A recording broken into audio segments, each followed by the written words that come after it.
Hi. How are you guys? It's me, Just Kaya, Real Talk Daily. I'm so excited to be here. Like I say, I always miss you guys when I'm gone, and I look forward to coming back and spending time with you. And I'm glad to be back, glad to be here. And yeah, how was you guys' day? Mine was good. It was eventful. This camera be killing me. Okay. Oh Lord, you see. I need to figure out how to get it. Oh wait, stop moving, stop moving. Okay, amen. There we go. So today was quite eventful for me. Went grocery shopping. Yes, that's eventful for me. Hung out with my baby, did some housekeeping, and kind of looked into things to get things moving uh, more abundantly here and to learn. And yeah, so it was a good day. How about you guys? I tried to fix the camera so I can see. Lord, how mercy me and this camera. I'm just telling you, it's just anyway. I'm glad to be here with you guys, and I appreciate you. I appreciate you coming over here and spending the time with me. Legion, hope you did all your research. I did not. I didn't. Jay sent me. Oh, let me put this on. Let me change this. Jay sent me the information about tests, and what I do here is, for the most part, I like to see the information or whatever the program is with you guys. So I haven't even looked at it. I just kind of glanced at it, and she just looks like a spoiled brat. And then Jay was telling me that I guess the father lost his job, and yeah, we're going to get into it. So I have not done more research. So what's that research? What is that? I don't know. In real life news time. Oh, I think I figured that out. Okay, in real life news time, overlooked and ignored all the horrendous things Tess did. And she has done worse since then. Oh wow. No, well, I don't know what Jay sent me. Hopefully, it's some new information in there and we can watch it together. Thank you for sharing that with me. I appreciate you. And I got a couple of videos that we're gonna look at. And you know what? I also want to do, my lips are red. Hold up, wait a minute. Let me do something with these lips. Okay. They red, girl.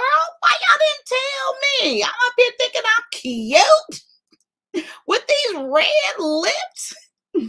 Okay, so link copy. I'm gonna put the link in the chat now.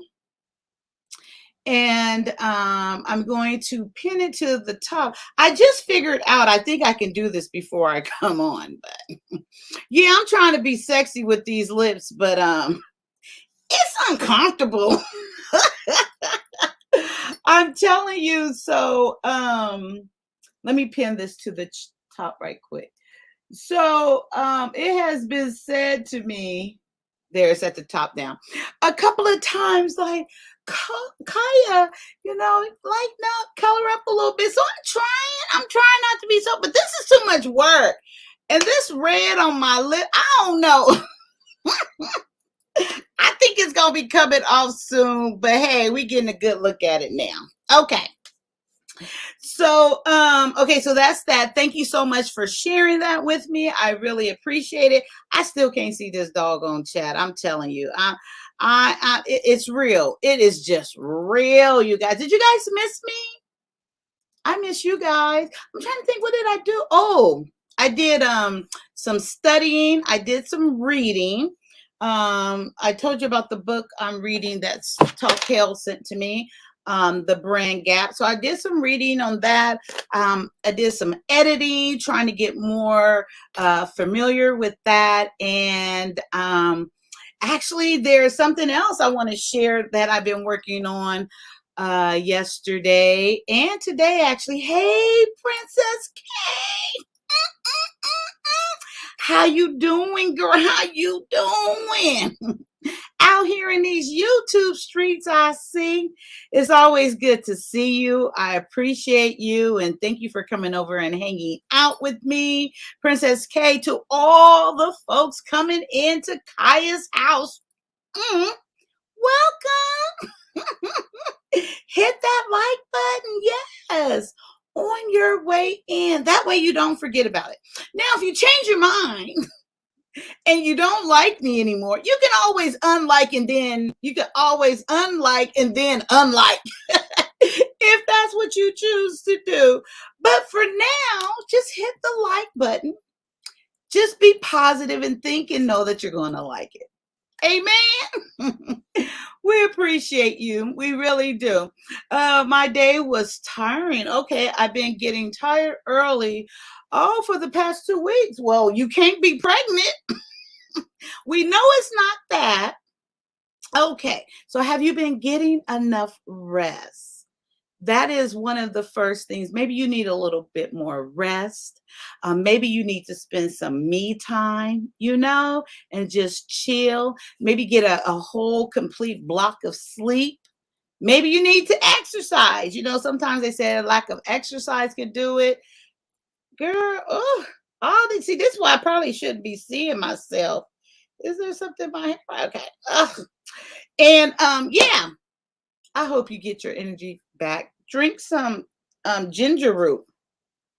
When I was first introduced to ginger root, I'm telling you, that stuff gave me so much energy that I drank so much of it.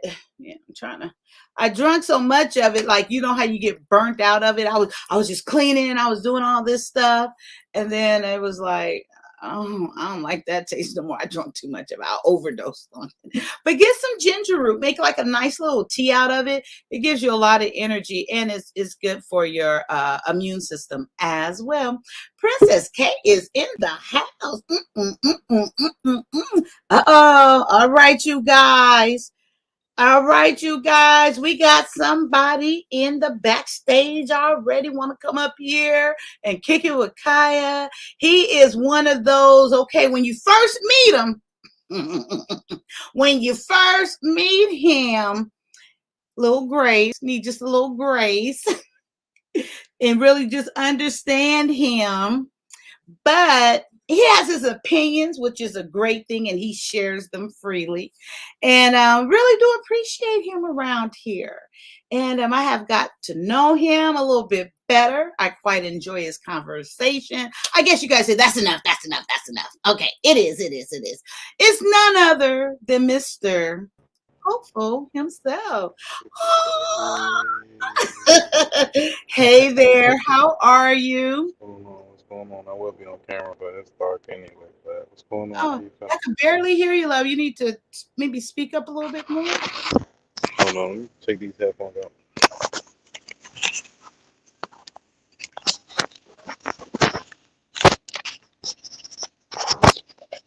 Getting it together. Okay, while Hopeful is getting it together. So Princess K says, hey, do you like what you hear on this channel? Smash that button. Smash that button. Share the video with a friend, an enemy. Yeah, I can make your enemies your best friend, and subscribe. Click that notification to receive alerts. That is an amazing thing. Yes, it'll ding ding you when I'm going live. Topic of the day. Yes, reality versus reality in social media.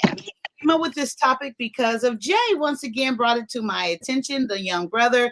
I was ending a live and he started sharing about this and he sent me the video. He said he thought it would be good, maybe give me something to do a live on and like to see my reaction to it and see what I thought. I've never heard of her, Playmate Tess. Have you ever heard of her, Hopeful?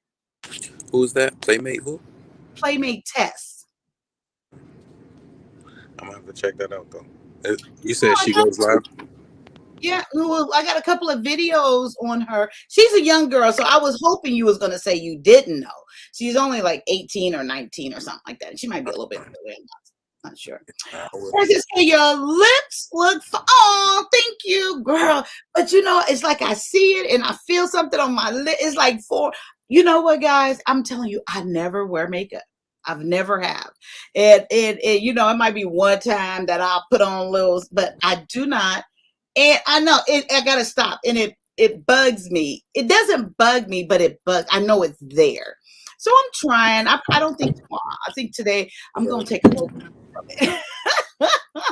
But thank you, Princess K. I really appreciate that. Thank you for sharing that and saying it. Mwah, mwah, mwah. Looks good. I appreciate that so much. Ocean's in the house. Ocean's in the house. Hey, Ocean. I enjoyed your stream today. I came in a little late, and at first I was a little confused, like, were you for it or against it? And just real quick, regardless of what he said, and here or there, what I admire about him, and in your honor, I'm not going to say his name because you didn't say his name, but what I admire about him is that he stood on what he wanted to say. He didn't, bully down and not say something because he thought maybe he can gain something else or to go along to get along. So I admired him for, sharing it and staying 10 toes down and standing up and, saying what he said. Do I think it warrant all of that? Even from the beginning, no. But most people know that I don't perceive things the same way as most people. And going back, he was talking about trickery. I probably wouldn't have really paid it no half cents if he wouldn't have brought it to my attention, even if I was there listening to the live. But I have respect for him. He stood up. He stood his ground, and he made it clear that I don't think it was clickbait or whatever. Yeah, we got Mr. Fresh in the house. Hi, Fresh. Hi, Kaya. How are you? I'm doing good. What are we talking about tonight? Social media, reality, respect? Yeah, we're gonna. Have you heard of Playmate Tess? Who's Playmate Tess? Okay, amen. We're gonna get into that. Playmate Tess she's a young girl, and you know how I do it around here. We react together. We watch the video together, and Jay is the one who brought this to my attention. And she's like, I guess, a little bit of a spoiled brat in these streets, and she's bullying, like, I guess, a girl with cancer, and kind of a little racist. And from what I'm hearing, I haven't seen it yet. And yeah, got her father fired from his nice job, and she's just rich. So we're gonna see what she's talking about and look at her. I'm surprised. So you never heard of her either, huh? No. Okay. How old are you? May I ask, Fresh? 29. 29. Okay, yeah. So she's like 20, I think, 18, and she's like this playmate or whatever. Okay, Tresky, and I want to finish our conversation later if you want to come up later on, Ocean. And if you want to, if not, it's no big deal because I really don't see the big deal that he made for doing a reaction video. And then they were saying like this video was 11 hours. He's a good gabber. Not to say I'm not, my lives are 11 hours too most of the time. Right. We're gonna fight through. Yes, we are. We're I gonna was fight. going to say, as far as for on the topic, I know you have reality versus reality, like on social media. A lot Mhm. of these, like, how you was talking about your lips. I was going to say something about makeup, and Oh, go for it. if it's like, if you've seen like the videos where they start out without the makeup on, and then by the end, they have like, A whole or the other way around, where they'll start with a whole face of makeup and then they'll take it off. And it's I like, haven't seen it the other way around where they start with the face and take it off, but I see some amazing, what is that called? Like sorcery, that's what it's called. oh like they put all, I mean, it's so artistic, it's so like a lot, and it's like, wow, they have, I mean, for them to do all of that, I hope that they ain't just doing it to post it. I hope they're going somewhere, they have a show or Right. something, I That's would what I'm saying. guess. Just, I can't imagine having to do that to feel pretty. You know what I mean? Like, or to feel handsome or whatever it is. Like, just to feel good about yourself. To have all that makeup and all them layers. But the ones I'm talking about, I think is more so showing the artistry, putting it all together. Because I think they said in a couple of videos, they make themselves look even uglier before, they started. No, Oh, okay. I mean, I that's what I've guess. heard. Well, Maybe yeah, we there are some of them where you like they become the Grinch or the Spider-Man or like Venom or something like that. You know what I mean? yeah, yeah. Yeah, they have some of them that are really art, but I'm talking about as far as from a beauty standpoint. Like, Oh no, okay, so no, I have not you seen can't those. go outside unless you have on all this makeup. You know what I mean? Oh Like, no. I wasn't talking. Okay, no. I was talking about, yeah, they do like a dragon or an animal or yeah, but no, no, like people yeah, you see in social media, but in person is not the oh, same. Like face. I couldn't. I'm telling you, this lipstick alone is killing me. And all I can do is keep, because I can feel it on my lips. And yeah, I could just, try and be cute, but I couldn't do all that makeup. I could not. I'll be rubbing and scratching and digging and plucking, and I don't see how they do it. And it's, from so I mean, even from a woman's perspective, it's not very pretty to me. I really like the natural look, and the more natural, the better. But so you don't see any that you think, like, say if they tone it down a little bit, do you think that you would like that? Yeah, I mean, I feel like the natural look is definitely the way to go. Talk a little bit louder. I say, yeah, natural look is definitely the way to go. You know what I'm saying? Yeah, Versus the whole face. You know what I mean? right. The wig, it's like, you know, you somebody totally different in the morning. Yeah. Yeah. I don't want to be with someone that can't never be myself around them. Like, oh wait, hold up, let me go here and get me Right. back. And then I'll be back with me. Exactly. You No, imagine like if you're like intimate and you're hug, doesn't it get all over your clothes? And if you're wearing white, I just can't. I don't know how they do it. I nah, don't know. that shit messes up the pillows and everything. Right. Yeah. No, not at all. Princess K, it's amazing you brought that up. That was something I was going to talk about as well. Princess K said, yes, I've been drinking ginger and I'm sipping apple cider vinegar too. The nasty crap. So what like I have another channel which I have not put up any videos or done anything to it. I just always had this concept prior to what I want to do with it. And I'm thinking by the weekend for sure I'm going to start uploading videos. I'm not going to go right into lives over there, but going along with this, it is going to be a video about me. I want to lose weight, of course, and I'm a woman of a certain age. And then there's a lot of us women that want to lose weight, but it's not a diet. It is a lifestyle change. It is like living consistently like this, and there's so many benefits. And I am talking about intermittent fasting.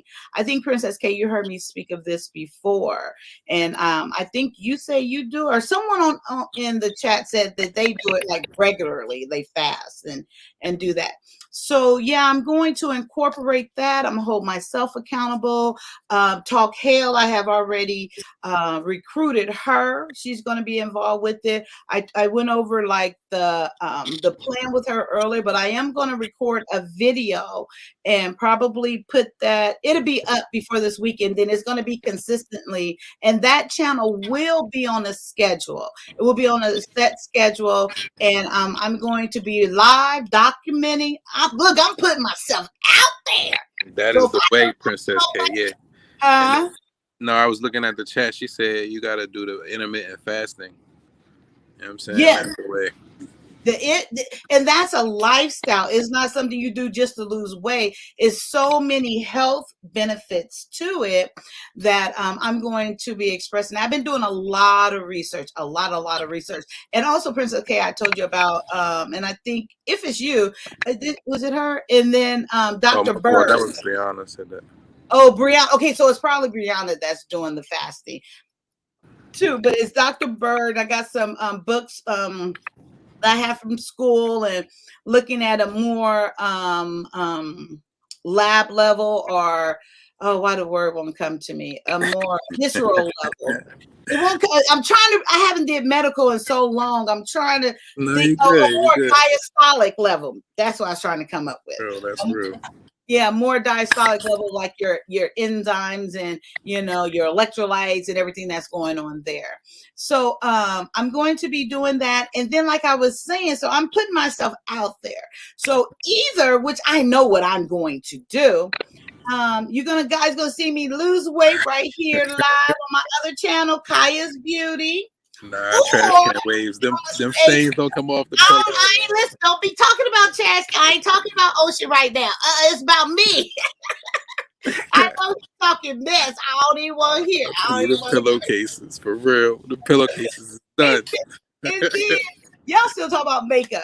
And then on there, I'm going to incorporate books like novels and journaling and just a whole little vibe over there. And but it's going to start out with recorded videos. So I hope you guys will go over there also and subscribe and go on this journey with me. Yeah, it's definitely a journey. Like, for it real, is. When you even start out, you already know it's like every journey starts with one step. But when you became like what made you become like, all right, I'm gonna start this journey? What was the final straw? Like, or was it even something that was a trigger that you were like, all right, I'm about to do this? Or you just in your mind just like, all right. Which one? The other channel that I'm talking about? Yeah. Oh, because look, I'm sitting here and I see myself, and literally I have gained more weight. Well, I'm saying more weight because when we went on the lockdown, I gained like it's almost embarrassing to say, but it's not, because I'm a real ass woman. I don't care, but I do care. I gained like over 25 pounds, maybe like 28 pounds. Eating good. What's your favorite food? It was, and I'm not a big eater. I wasn't doing shit. You like bread? What you like? Bread? Pasta? Oh, I love bread. Yes, yeah, I love bread. Pasta. Yeah. What else? Pasta's okay. Rice is good, but it's not that I'm a big eater. I just, I mean, those things right there will gain weight. You just name things that will keep you nice and plump. No, but what I'm saying is I'm not a big eater. I rarely ate that, is what I'm saying. But I'm a grazer. I eat all consistently throughout the day. Crackers, chips, what? Potato chips? No, just whatever. I mean, it could be like just whatever. I'm just snacking all day, like fruit. I'm not really. You snacking on vegetables? Huh? I said it would be fine if you snacking on vegetables. No, it's not good. That's what I'm trying to tell you. That's why you need to come over to my other channel. It's not good for women to snack and graze all day, whether it's healthy or not, because the way we lose and gain weight is our hormone level and our insulin level. So when you're grazing all day, your body is staying in a high insulin level. It's releasing high insulin, and your body is just always feeding off of that. So what that does, it triggers like, okay, it stores and keep everything that's there because it's knowing you're going to eat. You're going to eat again. You're going to continue to eat. So it never attacks your stored fat. It never attacks what is storing away because it knows you're going to eat. So once you do this intermittent fasting and you start doing that, you incorporate like a periods of fasting, a period of eating. And when you're fasting, your body is going to trigger something like, wait, hold up. She's not feeding us. What's going on? Okay, that's why we got the reserve. So it goes in and it starts using the reserve. And then the longer you go with the fasting, that's part of your life, it uses up all of its reserve, and then you maintain or stay there, or you could take it up another level, depending on your purpose. And because during my research, the benefits are, losing weight for sure, but the long-term benefits are health-wise at the cellular level, as far as regenerating new skin, regenerate new cells, and just the whole process of it, living longer, being more healthy. I don't know what's going on with my camera. Being more healthy and all that good stuff. So there's a lot of benefits to it. Yeah. And Brianna said she eats sunlight. Huh? Brianna said she eats sunlight. She eats sunlight. Oh, so she vitamin D gets sun rays. Maybe that's what she's talking about. Yes, but that is, so you should come over there too. And then also there's this app you guys might know about. It's called Fit On, and it's totally a free app. And they have all these like workout, like yoga, meditation, cardio, whatever you can imagine, and it's free. And you can put it on your computer. You can just work out like right there with them to take it up even another notch. But the main thing is that fasting period and eating and eliminating sugars, of course. Now that is my sugar. Like I love chocolate with almonds. Yeah, just switch to dark chocolate. But see, when I'm telling you, I'm already on dark chocolate. Everybody know I don't like no light chocolate, but that chocolate is like, it's like crack. I don't want to stop. I'm waiting for that next hit. I want that next hit. But yes, so that channel is just Kaya's Beauty. I would love it if you guys will go over there as well and subscribe. And I will probably tomorrow, the next day, share the schedule, because it's going to be on a set schedule. It's going to be very consistent and very structured. So that should be fun. Brianna, I'll take ass whooping. Oh, and she must be talking to Trash Can, of course. You're gonna be working out. Huh? You gonna be working out too? Yeah, I'm gonna put it all out there. Yep. I'm gonna do it all right there for my people to see and to encourage. Me at 53. Well, I'm about to be 54, you guys. Chocolate, ew. Oh. And with me, going through this and sharing this, that will inspire anyone. And my old ass can get up and do it and lose some weight and stay consistent. For sure you can, So I just want to motivate others, but it is for selfish reasons. I want to lose weight. Oh, back to my story. So when we was on the little lockdown, I want to say it was really, I know exactly what I gained. I gained 28 pounds. Mm-hmm. And then, okay, everything, got moving a little bit more and more and more. And I was like, damn, Kaya, what the hell's going on? Then I got into doing this. So in the midst of that, I didn't gain almost another 10 pounds. Actually, I didn't gain another 7 pounds. So I'm like, okay, this some bullshit right now.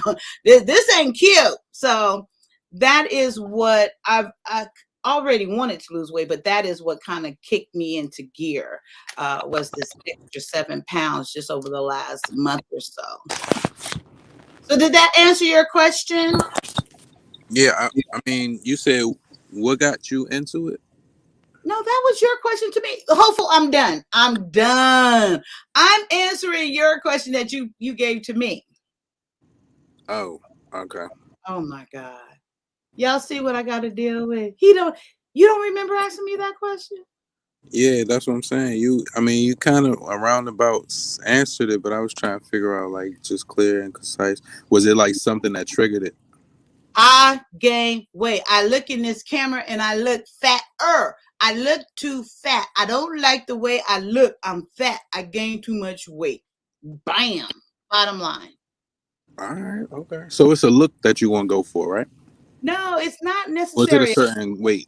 But no, it's not even necessary weight. But yes, it is a look. I feel puffy. I look puffy. I'm like, I don't, and it's not, I'm not even uncomfortable to be honest, but I don't like it. No, You don't like how it feels on you, or I don't know how, I don't like how it looks on me. it looks on you? Okay. Yeah, I don't know, because I really I move, no problem, get around. I ain't got no issues with that, but I don't like the way it looks on me. If it didn't look this way, I'll be fine with it, But then, I'm getting older, so also with health, older, and make sure, as arthritis will start kicking in and stuff, I don't want to have to deal with other things because of weight as well. So did you like join an exercise class, or you just don't have no, because eating is the main part, is like the initial part that you really need to work on first, and to get the weight down. That, because exercise is not what really takes off weight. It's what you're eating is what really takes off the weight. Right. But you're gonna tone too, right? Or not? Oh yes, absolutely. I got my weights, and I don't know if you can see my weights right up there. And then, yep, they're way up there. And then I got exercise ball and the resistant band. So that's where the fit on comes into play, to be toning and, gaining and what do you say, like structuring or sculpting muscles, so to look good. I still want to look good, Sometimes when you fat and you lose weight, you look all sunk in and dehydrated. No, I want to still be cute. True. All right. So yes, but thank you for yes, absolutely. We're going to incorporate that, and then it's going to be a journey, like also with the meditation, with journaling, and reading some, some books and stuff, and then come together and discuss the book. So it's going to be like a whole little, or hopefully big community. Yeah, because I already know a lot of times. You ever had somebody use a different picture, like a catfish? Heck yeah! Yes, and I told him to his face, I'm like, this is some bullshit. I was like, you think I was gonna see you? You thought I was gonna forget what the picture was? I told him, no, I don't know what you're talking about. I said, you a lie. I said, you lying to yourself because you ain't lying to me. It was funny as hell to me, but yeah, I have. So I got this term, right? I think it's called old fishing, right? It's like you use a picture from back when, and you don't look like that no more. You know what I mean? Have you ever had that happen? They use like an older picture. Well, I don't know. I guess that's just on our side. Women will use like a picture when they were younger, and then show up. Yeah, it's still them, but oh man, when was this taken? You get what I mean? Wow, that is so true. Run all against the streets. Okay, since y'all we want to have another hour-long intro. Right. The video. Time, but they want to get right to it, and then I get behind, and I don't know what y'all be talking about. Y'all be talking behind my back, and I feel it left out. But no, we'll get right to it. Princess K, do you even know who she is? What is this? Playmate Tess? Do you even know? Are you even going to come up? Are you going to be bullying my chat? She said she be doing belly dancing. Look at her toning up the waist. Yeah, ain't nothing wrong with that. Hi, Nancy. Hi, how are you? I'm good this evening. Thanks for coming over. Appreciate you. What's up? Now, What's up to the chat? we're Wealth gonna Talk say, Productions. What's up? hey DJ. DJ. Hey Mr. DJ. It's Uh, morning. Everybody's here to party. Taylor You know that McLeod. song? You still in here? You know that? Are you in your own stream, Hopeful, or are you listening to me? I'm listening to you. I was just saying, Kayla McLeod, she was telling you how stunning you look and everything. I don't know if you saw that. No, I haven't. I'm still probably way up here. Have you have you heard that song before? Did you just hear me singing? High lashes. Hey, Mr. DJ. Oh, that was for DJ King, right? Have you heard that song? It actually was a song. Yeah, I've heard it. That's an old school song. Oh, okay. So yeah, I've heard Yeah, I ain't that young. How old are you? I'm 35. Okay, that's young. That's young. I don't be looking like it. Yeah. Okay, well, let me start sharing. Oh, hi, Mrs. Married. Hello. Thank you so much for coming over. Hi, at Kaya. Hi, beautiful. Glad to see you. Also, salute to the wonderful chat. Well, they rushing me like always. I can't talk. I can't, interact and like mingle for a little bit. And last time it was Brianna. Now it is Princess K. I tell you, these divas that has, developed over here, I must say. Hello, Kaylin. How are you, love? I'm about to rock and roll. I'm gonna see you later. 2 streams in a row. I can't believe it, Wally. I can't believe it. You're not gonna stay for the video? Kaylin, yes. Thank you so much. I appreciate that so much. Y'all, you know what is crazy? Come over here and be impatient. But everywhere else, they talking about the same old bullcrap. They talking about exactly the same old thing. The same conversation. Okay. The same title. Same talking points. No resolution yet. But y'all coming over here and I'm interacting with you guys and we talking and socializing. Get to the point. Y'all should be, what the hell? You can, what y'all was listening to before, you can go to any other live stream or any content, anything, and hear the exact same thing by the exact same people. What the fuck? Come on. Come on now. I don't get it. Come over here rushing me, but you go over there and listen to some reruns. What? Okay. That don't make no sense to me. Was there any solutions? Did we learn anything? Are the men's gonna start staying here, or are we about to change? What's the solution? That's what I want to know. What did we conclude? Okay, I'll wait.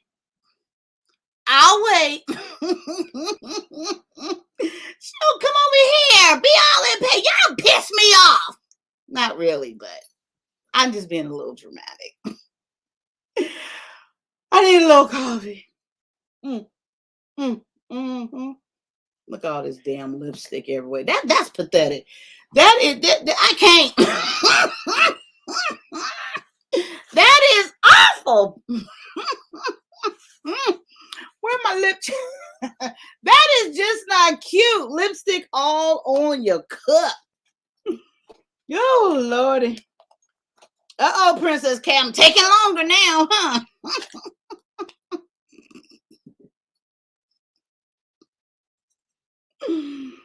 Okay. Oh, it's still on me. Lord. Oh Lord, it's like that guy you go out on a date with and you tell him, nah, that's all right, dude. I'm good. He's still hanging around. Okay. Woo! Water.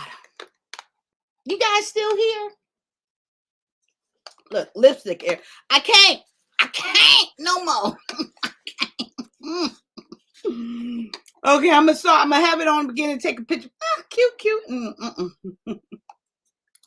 Okay, I'm gonna stop being petty. I'm gonna stop being petty. I promise. I'm gonna stop. I'm done. I'm through being petty. I promise. No, it is 24 hours. That's why I can't get it off now. I want it off. Look, it's everywhere. I don't like that. Yeah, you see, I done rubbed it off and it's still on me. I don't want it on me no more. I'm good. I don't like it.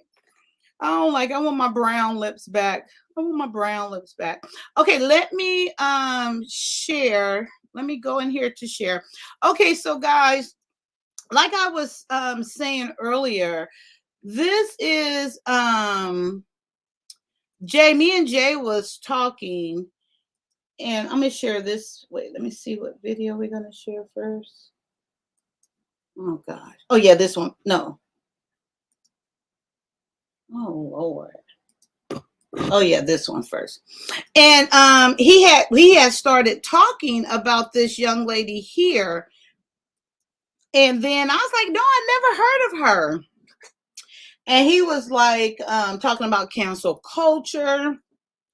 He was talking about how she's famous, I guess, just for being mean and talking about people. And mainly, I guess, a video went viral for her when she insulted and talked bad about a young girl that had leukemia or had cancer, which was leukemia, and started talking about her. And then in the midst of that, other things started happening on her live. Like she goes live, they say, for like 24 hours. She'll have a live up just of her sleeping. And then I guess in the midst of that, her dad was fussing at her sister, ended up getting fired from his job or something like that. So yeah, we're gonna get into this and see what the hell. These for damn sure white people problems, because there's a lot going on here that ain't even cool. There is a lot. And I haven't even seen it yet. Just from having a conversation with Jay, it's amazing. If she can barely speak English, then she won't. What did it say? So if she can barely speak English, then she won't know they are socially awkward as fuck. I guess I missed the beginning of the conversation. They're going to leave the country and try. Oh! Oh, y'all, back to my little rant. I had to have the rant. So you're talking about the other lie with the other, yeah. Ugh, I got a headache just from it coming from you guys bringing it up again. Okay, so let me, I'm going to start the video, and this is Soulmate, no. Class, what the hell? What? I forget what she is. Playmate. Playmate Tess. That's what she is. Okay, let's go. Gorgeous, amazing, and talented. She's just trying to seek Insta fame, through social media, trying to go viral. Talent! I'm live 24/7. One night, I fell asleep during my live stream. My dad decided that it would be a good idea to yell at my sister, completely stealing my spotlight. When I tell you to do something, I'm still the boss of you. Am I not? I literally woke up and people were just making fun of me. I called Maya, yelling at her to take this video down. I was extremely hot. I was coming unglued. She called the police and live streamed that 911 call. I'm like seriously in fear for my life. He's threatening to kill me. He's threatening all this stuff, and it's like I'm really scared. I noticed that she was still. Now you guys see this, and this ain't the first time that I seen a non-black, what they say, non-melon person do all of this bull crap, But we the crazy ones. Yep, we the crazy ones. And they get paid for it. They make money and get famous off of it. But no, for us, Our black men don't want it. They want to go over and get this and bring this back here. So anyway, amen. Let's go. Let's continue on. Live streaming from the hotel room that she went to that evening. She eventually did get on the phone with me. You are a narcissistic drama queen, okay? You are. My dad was just totally lying about me to embarrass me. He even said I was dead to him. I wish you the best. Goodbye. You're dead to me. And I meant it then, and I mean it now. Till this day, I have not contacted my dad whatsoever. He's just a jealous hater. Maya is all about trying to be Insta-famous. My biggest fear is that my dad's going to use this narrative to make me look like a liar. One day, I was seeing my thing being famous, and I decided to just troll. How pathetic can you be? You're fat, you're ugly, you look deformed. I was live the entire time. I saw this girl with the ugliest hairline. It is a wig. Oh my god, that's embarrassing. Leukemia? You have cancer? Oh my god, you have cancer. And I was like, oh, messed up hairline, wig, and oh, wig, cancer. I just connected the dots. She wasn't actually wearing a wig. You are such a loser. You're wearing a wig because you're bald, huh? I thought everything I said was funny. I thought it was hilarious. I'll literally take all your cancer money. I'm going to sue you for all your wigs and chemo. Despite what you jealous haters think, I have morals. I would never attack anybody who's like a minor, visibly. She got morals. Isn't that amazing? She totally, and I'm just going by observation. Look at the pause right here. It's like it's stuck. And I think she's only 18 or 19, maybe 20. I don't know. But I know she's very, very, very young. And it already looks like porcelain, like she didn't have so many injections and all this stuff. But yeah, she got morals, and she's doing this, having these discussions, and she's really, I guess, well, her dad is really rich. I think he's into tech or something. It's going to tell us in another video, or maybe even in this one, what he does. And yeah, let's continue on to this is our competition, ladies. Take a close look. We disabled. I knew she didn't have cancer. The video got reposted. People were saying things like, "You're gonna find me, kill me." These cancer patients wanted an apology, so I gave them a apology. I am sorry. Yes, I'm apologizing because, I really feel bad. I feel like it was a pretty good apology. I really want Dr. Phil to clear my name because I really didn't do anything. You got a lot of attention for a video that you didn't want to go out, but it went out. Wait, hold up. The foolery. Wait, hold up. Did she say a wig? Did she say the girl had a wig on? Right. What? I think I just saw something. I'm not going to rewind it because I think they're going to show her again. I think I saw something, as Red Lipstick Vibe said. I think I saw something. I'm going to push play. I don't think I'm going to have to rewind, but let's push play. Right? No, that's not. Okay. Y'all know that's a wig, right? We all know that, and it's not a very good one. It's about as bad as the one. That's a wig, right? Okay, I just want to make sure. Let me see in the chat. Y'all know that's a wig, right? Hello? Are you guys there? Is anyone home? What does it say? Laugh out loud. That's hilarious. There's no competition. Please. That's what I say. I totally say that. But do you guys know that's a wig? Do you guys know? Oh yeah, that's definitely a wig. Thank you, Kaylin. That's a wig. But she talking about the little girl with the wig because she got leukemia, but she wearing it. Why? There's so many ways we can go with this, but we're not gonna do that. Disclosure, fair use. Yes. I think, oh no, I didn't put it in there. I got this thing from YouTube. to put in the descriptions. Thanks for putting that up. I'm going to remember to put that up when I finish. But thank you so much, M. Mills. Yes, fair use for sure. I'm talking in between. I guess you're supposed to sing and music. Anywho, if she comes for me, I'm kidding though. I am really kidding about that. It's not worth it for her, you know. I stand on my own and lose it because of me, not because of what is it? Porcelain? I don't know. It looks like a yes, it is. Thank you. I know it's a wig. It is a wig. Yes.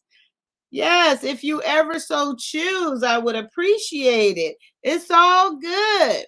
Popping in and dropping a like off before you hit out. I have a good stream. Thank you so much, Roshana. I appreciate that very much. And maybe one day you'll be able to and park for a little bit, but I still appreciate you and thank you so much. Hating. Oh, y'all know that's that girl's natural hair. Okay. Try to pull it from the back. Let me see you pull it from the back and see what happens. Because she don't know how to put it on like we know how to put it on. Because you can pull ours from the back. Okay, Ocean, go for it. And she's skinny, Ocean, so she just needs to shift a little bit more. Just a little bit. And a flat iron on top. Because I think it's supposed to be a little bit flatter. Yes, yes, yes. Okay, let's get back to the video. Hi, Q. I subscribe. I looked at a video too. I even seen you over on IG. Yes. Hey, Q. Thank you so much for coming over. I appreciate you. If you want to come up, you don't have to come up, of course. And what is that? The link is at the top of the chat. But I appreciate you so much for coming over and hanging out with me or with us. I'm going to share you. I'm going to share you, Q. I'm going to share you with the folks.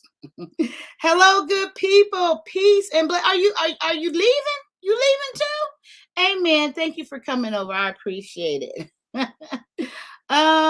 Okay, I'm not gonna start going through the chat, even though I be wanting to talk to y'all, but Q, I can't do that no more because they're in a rush to get back and go listen to the same old reruns and go talk about the same old stuff with no solution, with no means coming around that need. I don't know. I'm gonna leave it there. I'm gonna leave it there. I ain't gonna be petty. Not now. It ain't worth it. Let's continue. True. What happened? So what happened was I was just being famous. One of my viewers reposted the clip. What do you mean you were just being famous? How do you be famous? Wait, you guys, wait. See now, this is one of those opportunities where this camera, I don't know. Okay, this is one of these opportunities where we learn. You know, we need to learn from our non-melon people. So I'm gonna do what she did. I am a famous person. Let's manifest that. I am famous, okay? Yes, we got someone new on the platform right here for all of us. She is famous. She is so famous. She is too famous. She cannot show her face. But that's okay over here at Kaya. We love her anyway. Welcome to my platform. Q's in the house. Q's in the house. Hey, girl. Q's in the house. Q's in the house. Hey, girl. Q. Oh, hey. My bad. I'm here. I gave you a whole introduction. I know. I loved it. I really do. I really did. That was amazing. How you doing, boo? Good. I'm good, boo. Thank you for coming. I'm not even gonna ask why the delay is neither here nor there. You are here. Where are you now? No, I came up for that wig. That's a whole wig. That's not that. Listen, it's a whole wig. First of all, it was a part you'll see her scalp. You don't see no scalp. It's like a wig that's literally just laying there. Like this. Exactly. like this. No scalp, no skin, no just hair. That's it. Just hair. Exactly. That's it. For Nothing else. Like, But she's supposed to be making all this money, right? What's up with the lace frontals? Girl, she thinks she doing it. And I bet whoever sold her that wig, I hope it was a black person. You know they overcharged about 10 times the amount. Of course, because they already knew how much she was making. Yes. Oh yes, they overcharged her for sure. But you know, we get into more stuff that she say about racism. She say a lot of stuff from what I know. I haven't listened to it yet. Do you want to stay up here or and I know you're booked and busy. And Thursday, I know we're going over to Facebook. Yes. Yes. Thursday at what time, love? Tell us. At 9 p.m. Facebook Live at 9 p.m. Eastern Standard Time. So check your local time zone to match ours. It's going to be a Facebook at Soul Sisters Reality Show.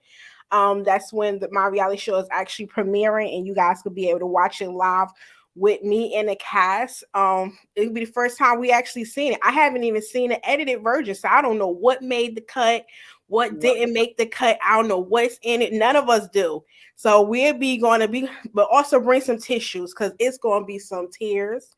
For the first episode? I don't know. Listen, all I know is a lot of healing, a lot of ups, a lot of downs, a lot of ins, a lot of outs. It's a lot. But I'm telling you, it's going to touch so many different people. It really is. But I'm going to say, just bring some tissues. Okay. Watch it with your sister, your mother, your aunts, your uncle. Watch it with your family.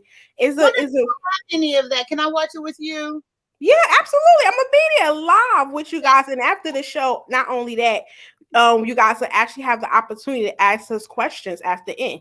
So if you guys have any questions after we watch, and you like this be your first time of actually be like, oh my God, I finally watched a reality show where I could have an opportunity to ask the people of the show the question. You know, so you know how many times people watch reality show and be like, damn, I wonder what she was thinking when she did that, or why did her dumb ass do that? So now is an opportunity to actually watch a reality show, and we put in real back into reality where you can watch it with us live. The whole cast, all 13 of us will be there. And ask us questions. Say it again. Say the time again. It's going to be at 9 p.m. Eastern Standard Time on Facebook. And the Facebook page is Soul Sisters Reality Show.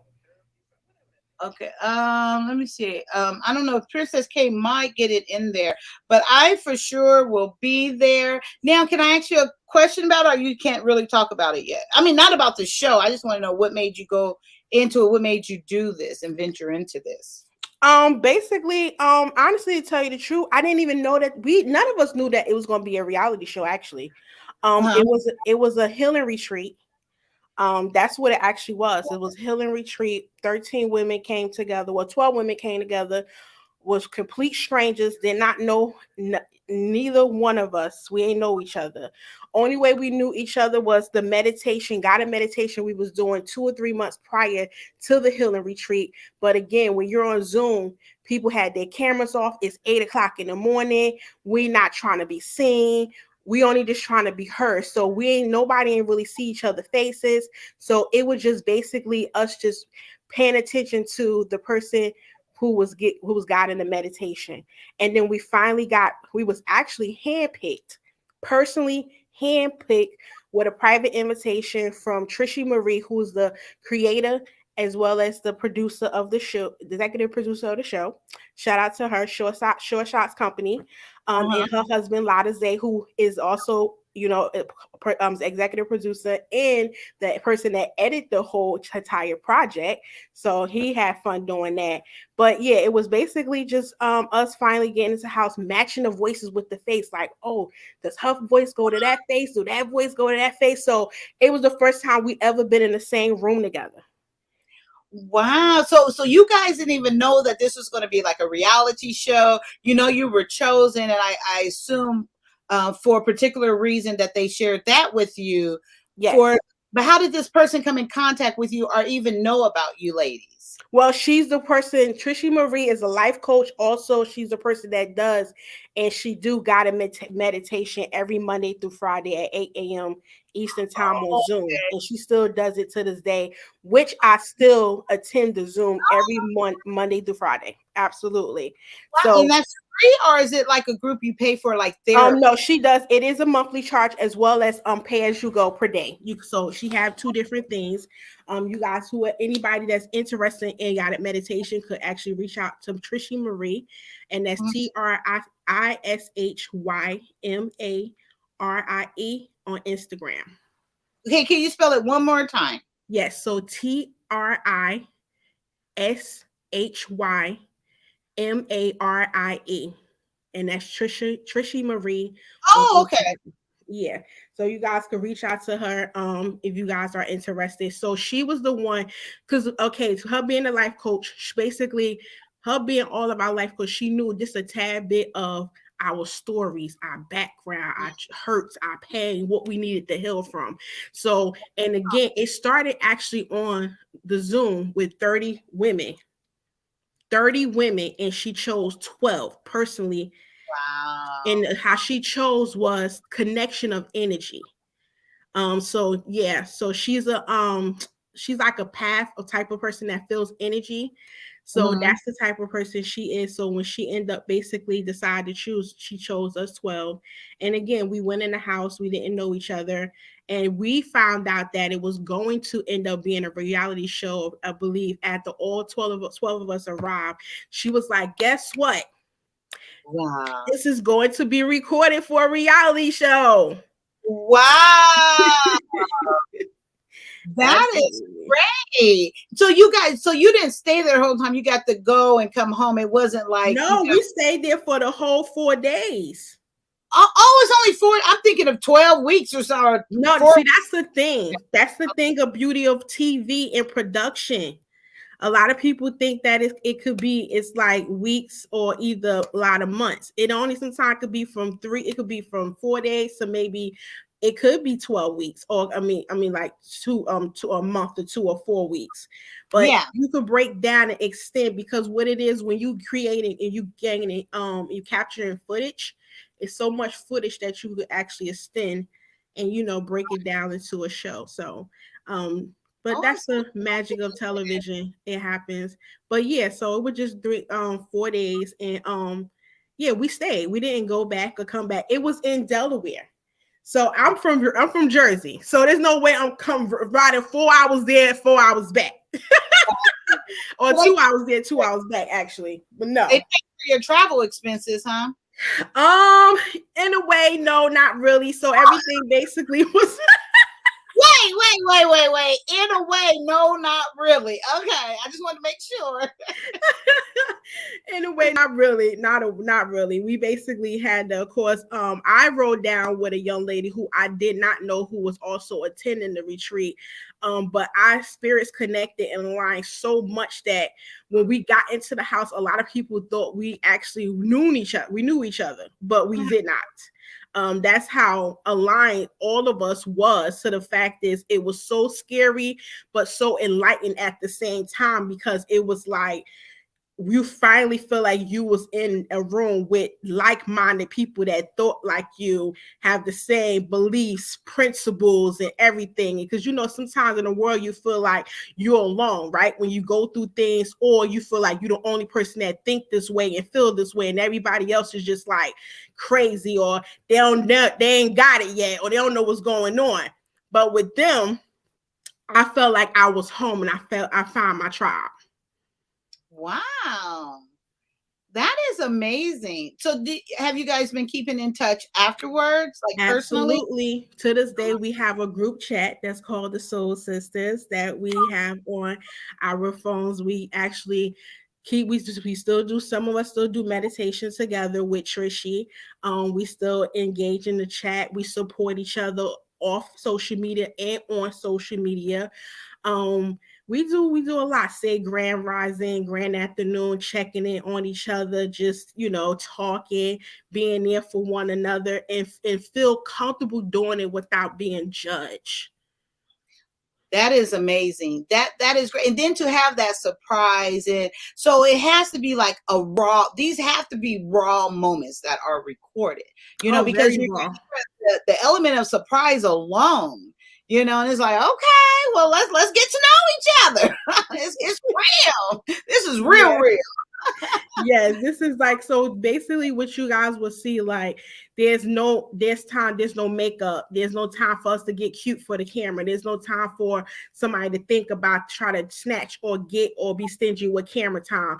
These are real emotions, raw emotions.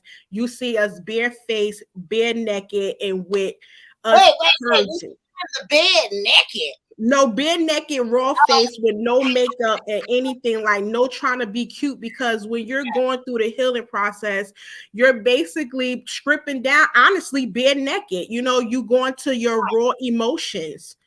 And you're being vulnerable. And we trusted Trishy Marie because she created a safe place. Even with our first position of us being on a Zoom with guided meditation, she created a safe space for us. So in regards to her creating a safe space for us, it was a no-brainer when she actually reached out to us to say, hey, I want you guys to come into this house for this retreat, for this amazing extended healing. And I personally want you there. So it was a no-brainer for us to say, hell yeah, why not? Like, because she created that safe space. And she have this such warm, loving, motherly friend, like organic, authentic, real spirit and soul about her. That is so good. That I could only imagine. I'm sure that was like a one in a lifetime like chance. Excuse me. And I keep saying that because of that element of surprise. You're getting something that you wasn't even expected. And then to like just reveal yourself, like your naked self, like you say, to be given that opportunity. I think I would love something like that. I don't think the other people around me would love me, but I think I would love something like that, to experience something like that. So can I ask this? So on that fourth day, compared to the first day, so tell us the first day going in compared to the fourth day coming out, what was the difference? What was the change? What was the high moment? Like, if you can share one or two or so. The high moment, I could say that you could see, because even you guys, when you watch it, you guys gonna see the difference on our face and just our body language and the representative how we showed up compared to the first day to the fourth day. It was like weight lifted, shackles relief, finally being free. Oh, you see a whole new glow on everybody's face. And it was like, finally, we actually was able to break the door down to actually finally start living and beginning and continuing, even to this day, our healing journey. Because like I tell people, your healing journey is not a part-time, it's not a 9-to-5, and it's not a Monday through Friday. It's a lifestyle. It's something that you have to choose to implement into your daily life as you choose to wake up, brush your teeth, and wash your ass, right? So it's the same thing as you choosing to implement that into your entire life. But it was just so amazing where the fact of like, even me being a domestic violence survivor and 15 years out of it, I was not living at the time. I still was going through things, internally with myself, where still me just surviving and not living, still had the hatred, still had that pain, still had the anger within inside me. And it's two things that made me choose that I knew I needed the healing to be free and to be released was, one, my son, because I didn't want to take that pain and anger into me and his relationship and traumatize him, or make my pain his problem and lash or put my pain or have my pain and install it on him. And then two, I knew I had to do it for myself, because I had to finally let myself be free. Because again, like I tell anybody who probably ever been through verbal or physical abuse, you're no longer the person you was before that first verbal assault or that first verbal hit. You're now altered to a whole different person. So I had to end up getting to know who I was. So I had to get to know the new me. So with me coming out that house that 4th day, I felt free. I felt glorious. I felt like the trumpets was playing, and I felt like I finally was able to now live and not just survive. And honestly, to feel like I started breathing and finally living the best version of myself. I can't even begin to imagine. I can't even begin to imagine what an amazing journey that had to be and continues to be, I'm sure. Yes, absolutely. So you feel like you're breathing now, you feel free and rejuvenated, and that girl, that's almost as good as finding Jesus. It ain't as good, but almost. Almost. Well, gosh, that is so. I am so excited. I cannot wait to see it on Thursday at 9 p.m. Eastern time on Facebook Live, and it's called Soul Sisters. I cannot wait. I am so excited you came up and shared this, and I want to get a lot of us in there talking and interacting about this. And you just never know how many people this is going to help just by watching. Absolutely. And that's the reason why Trishy wanted to do this, because one, she wanted to put real back into reality for one. Because a lot of people, when they hear me being saying I'm on a reality show, they be like, oh, is it gonna be something like the Real Housewives or the Bad Girls Club or all that good stuff? No, it's what it is. It's something that what real life people is dealing with, and not to say they not real people, but come on, we not out here pulling each other hair, fighting and doing every woman ain't doing that, so we can't sit there and think that their TV represent the Black woman or woman of color, so we definitely basically this happy and proud to be a part of this and actually showing out and showing up to be the exemplary of people, showing that healing is real, it's possible, showing that you're not alone, nor are you by yourself, and that is doable. Thank you, Ocean. I appreciate that so much. Oh, thank you. Here. Yes, amazing. What did he say?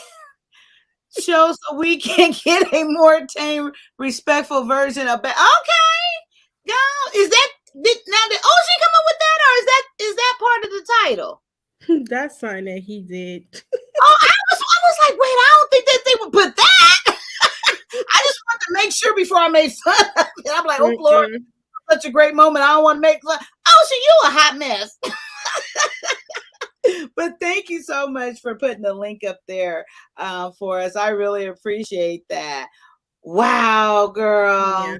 And it's not even close. And then I gotta say this, it's not even near close to anything, not even a respectful, medium class, whatever version of a Bad Girls Club. Honestly, there was no argument in this house. There was no drama. No drama. And it's 12 women, 3 bathrooms. No drama. No drama. And I know so many people, because even when we were going through the press tour, that's one of the questions so many people ask. You sure it wasn't no drama? Sure it wasn't anything? You sure nothing at all with 12? Let me tell you something. Yes, it's possible. Yes, it's real. And yes, it can happen. No drama. Why? What? Because you want to know why it's possible? Because when you got grown ass, badass women that's sitting there, that's going into a house, and they have a focused, make sure they common goal. Are all of them Black? And they all Black women of color, not even just Black, because there's Latinos too, so they are still color.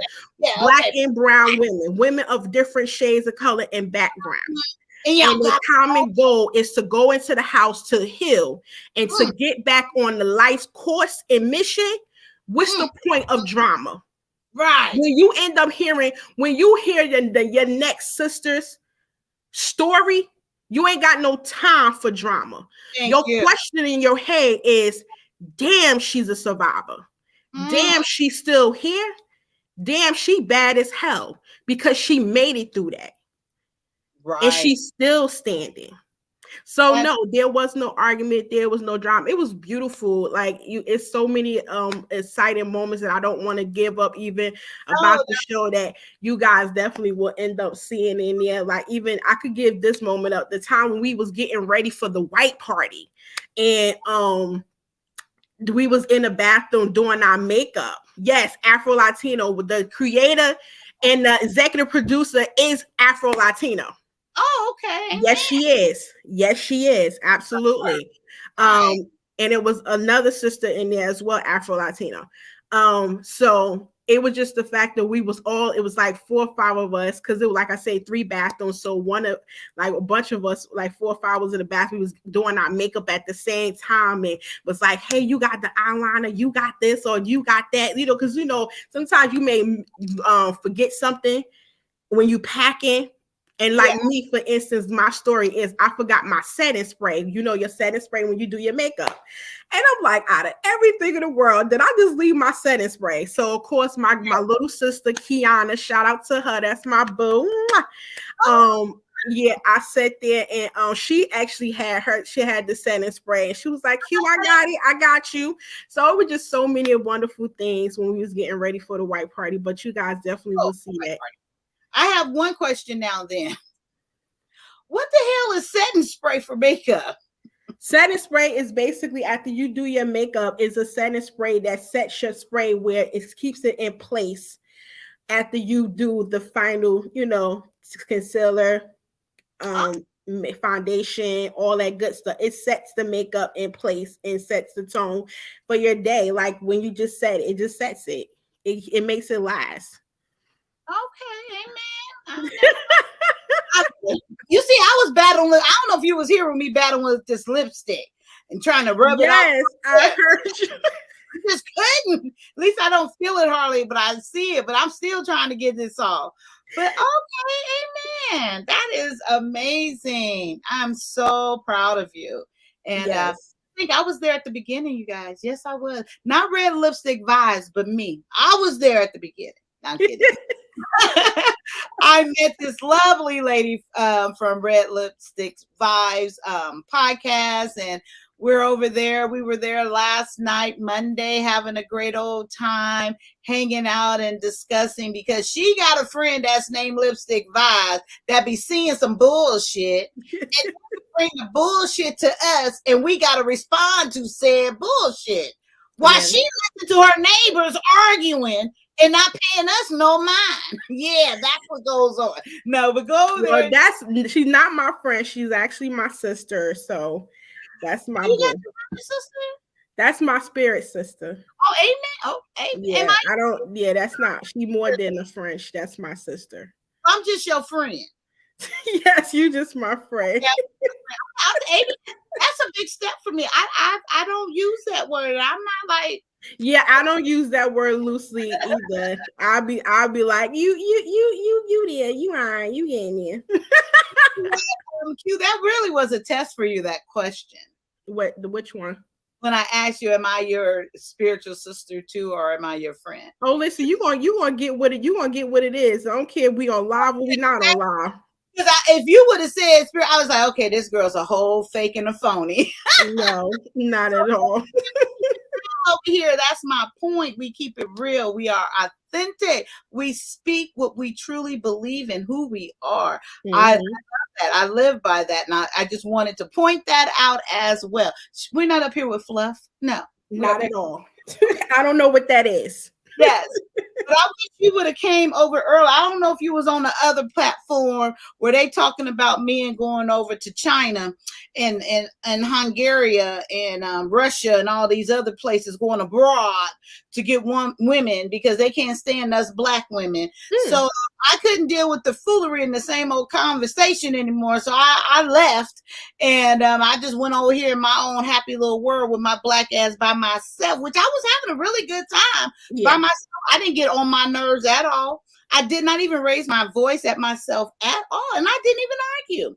So while I was over here by myself having a grand old time, I wish you would have been here and I would have heard the story earlier, because I could have shared that, like, yeah, there's a lot of black positive women here. Example, watch this show on Thursday. You will see an example of that. Even in however they are working on themselves, but Absolutely. that still does not negate the fact that they are still amazing Latino and African or Afro women. Absolutely. So yeah, I couldn't take it no more. I couldn't. I had to leave. And that's the blessing about it is when you can't take it no more, you can leave. You know what I'm saying? Because everything's not for you sometimes, and sometimes you every time you got to protect your spirit. No, and Wally, I'm not specifically talking about Black Man Filter. I love Black Man Filter. I was over there. I'm talking about that conversation. It's not Black Man Filter. You know, I just was over the conversation of that and no solution and the same old talking points and the same old people. That's what I'm saying. So yeah, I said that and I'm saying that. But no, drop his link. You know, it ain't got nothing to do with it. I'm just saying. Yeah, the conversation at hand. That's basically it. And you know, every conversation ain't gonna match with you. At Black Men Unfiltered. Black Men Unfiltered ain't the only Black person. He wasn't even discussing. I'm talking about the whole conversation of it. Also, now he going his platform. I know I'm saying it was at the conversation. Wally, baby. However, you feel the need to interpret what I say. That's what I said. Okay. Has nothing to do with Black Men Unfiltered. It has to do with the motherfucking same old conversation. Okay. So however you want to relay that message or interpreted it, that's what it is. Thank you. I appreciate you so much. But it has nothing to do with Black Men Unfiltered, okay? He over there doing the job. He's on his platform and he enjoys that conversation. I don't have to enjoy everything everybody else enjoys. That's what's so great about being an individual.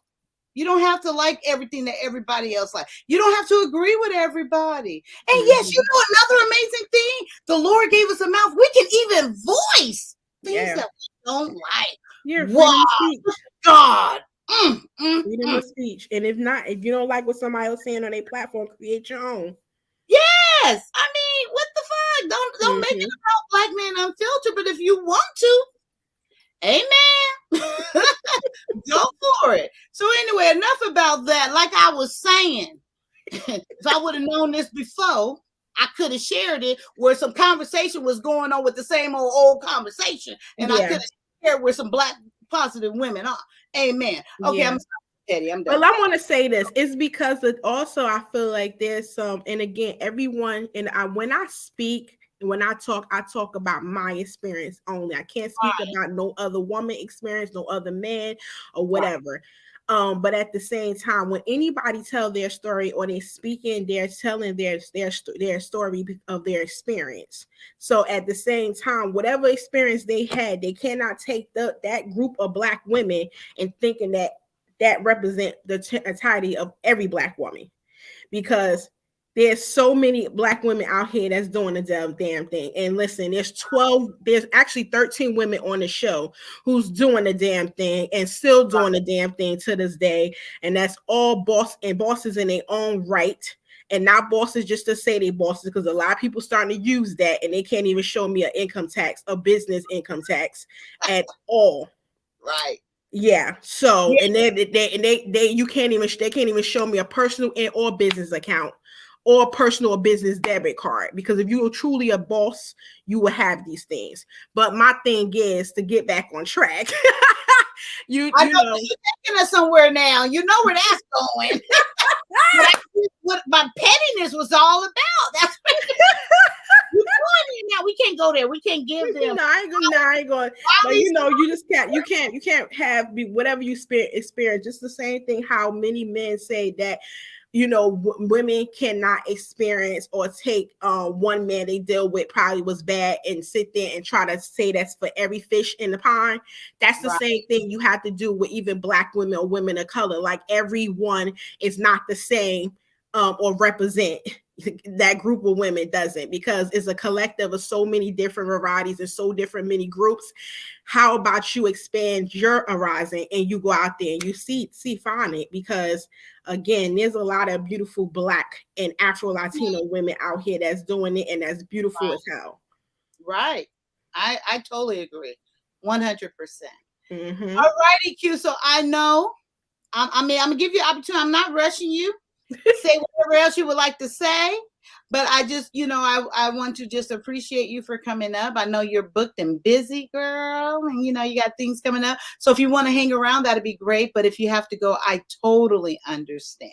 I hang around with you a little bit, boy. It worked.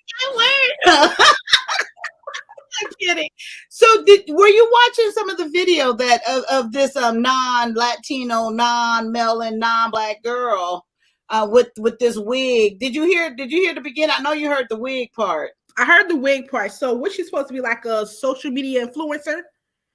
No, you didn't hear the part. She famous. Famous to doing what? She famous. Oh, wait a minute.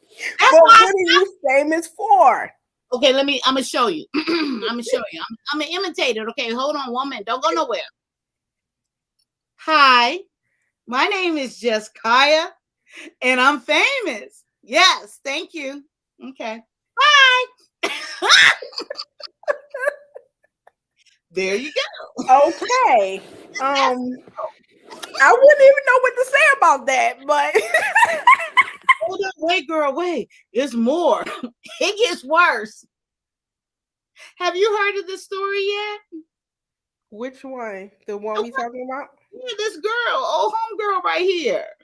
I just heard what you just said, plus the wig, and then the fact that what she was talking about with Dr. Phil, just a little bits and pieces in and out. Okay, good. We just getting started. You ready to hear a little bit more of this? Yeah, let's see what this crazy child talking about. Yeah, famous. Don't forget famous. Okay. Girl. Shoot, I'm telling you, we was doing it the wrong way. Okay, here we go.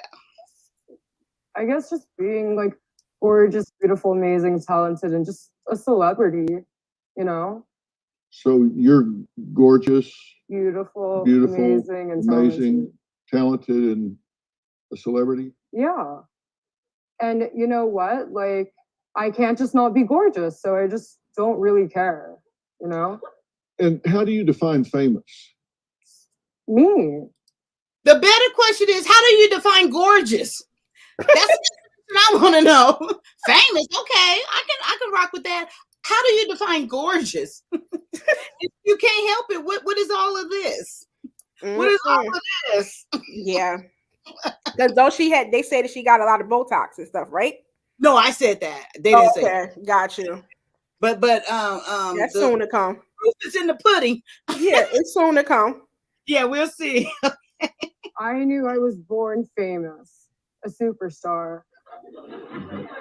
And if you Shut up. Seriously, I can do her. Figure this out, so I know. Yeah. You're famous in other than yours. Whose eyes are you famous in?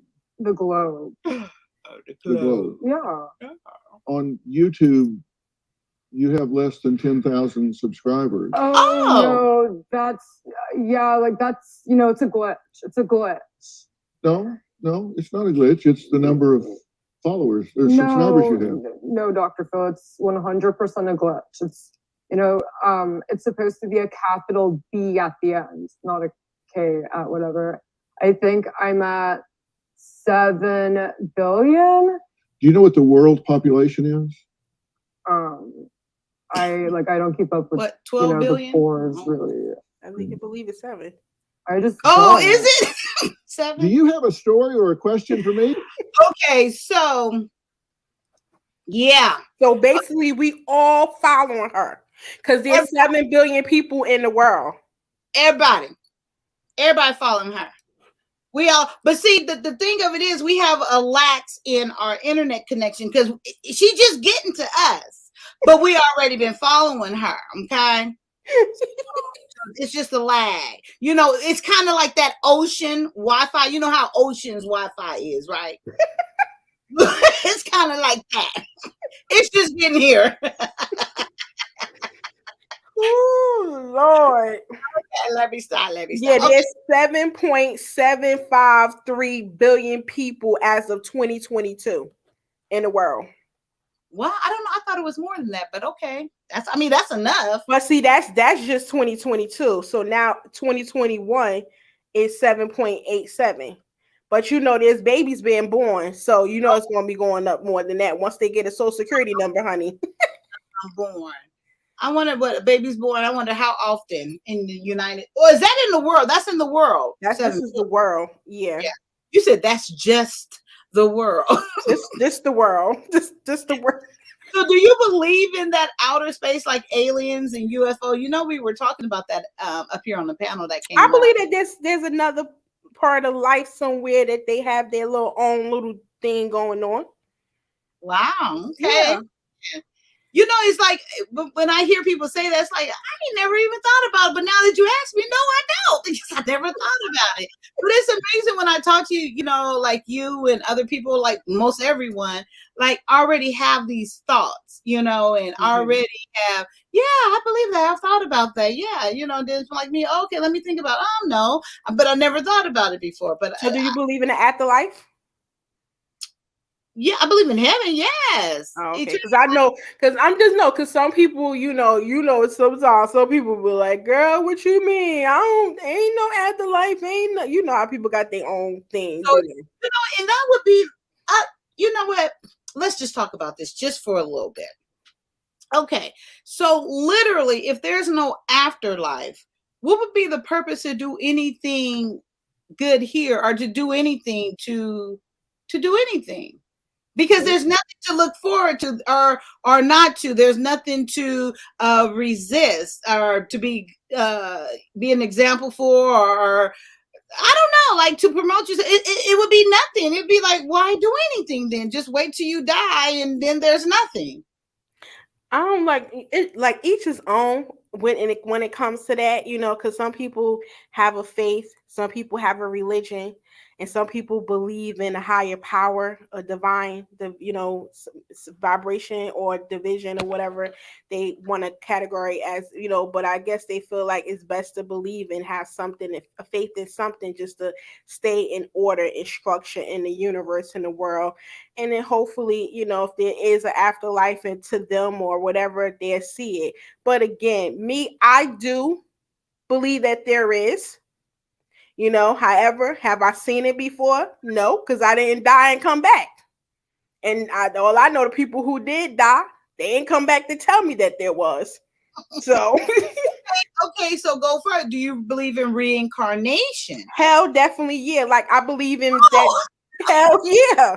Hell, I was just having this conversation the other night with one of my family members and my sister, my family. Hell yeah, like even I think there's some dogs and cats are reincarnated of people. Wait. Okay, say that part again. I think that even like animals are reincarnation of people, of humans. Like they were a dog before, and now they're a person. Or either they was a human before they came back as an animal, or a dog or a cat. Absolutely. Can I ask how do you conclude this in your thinking?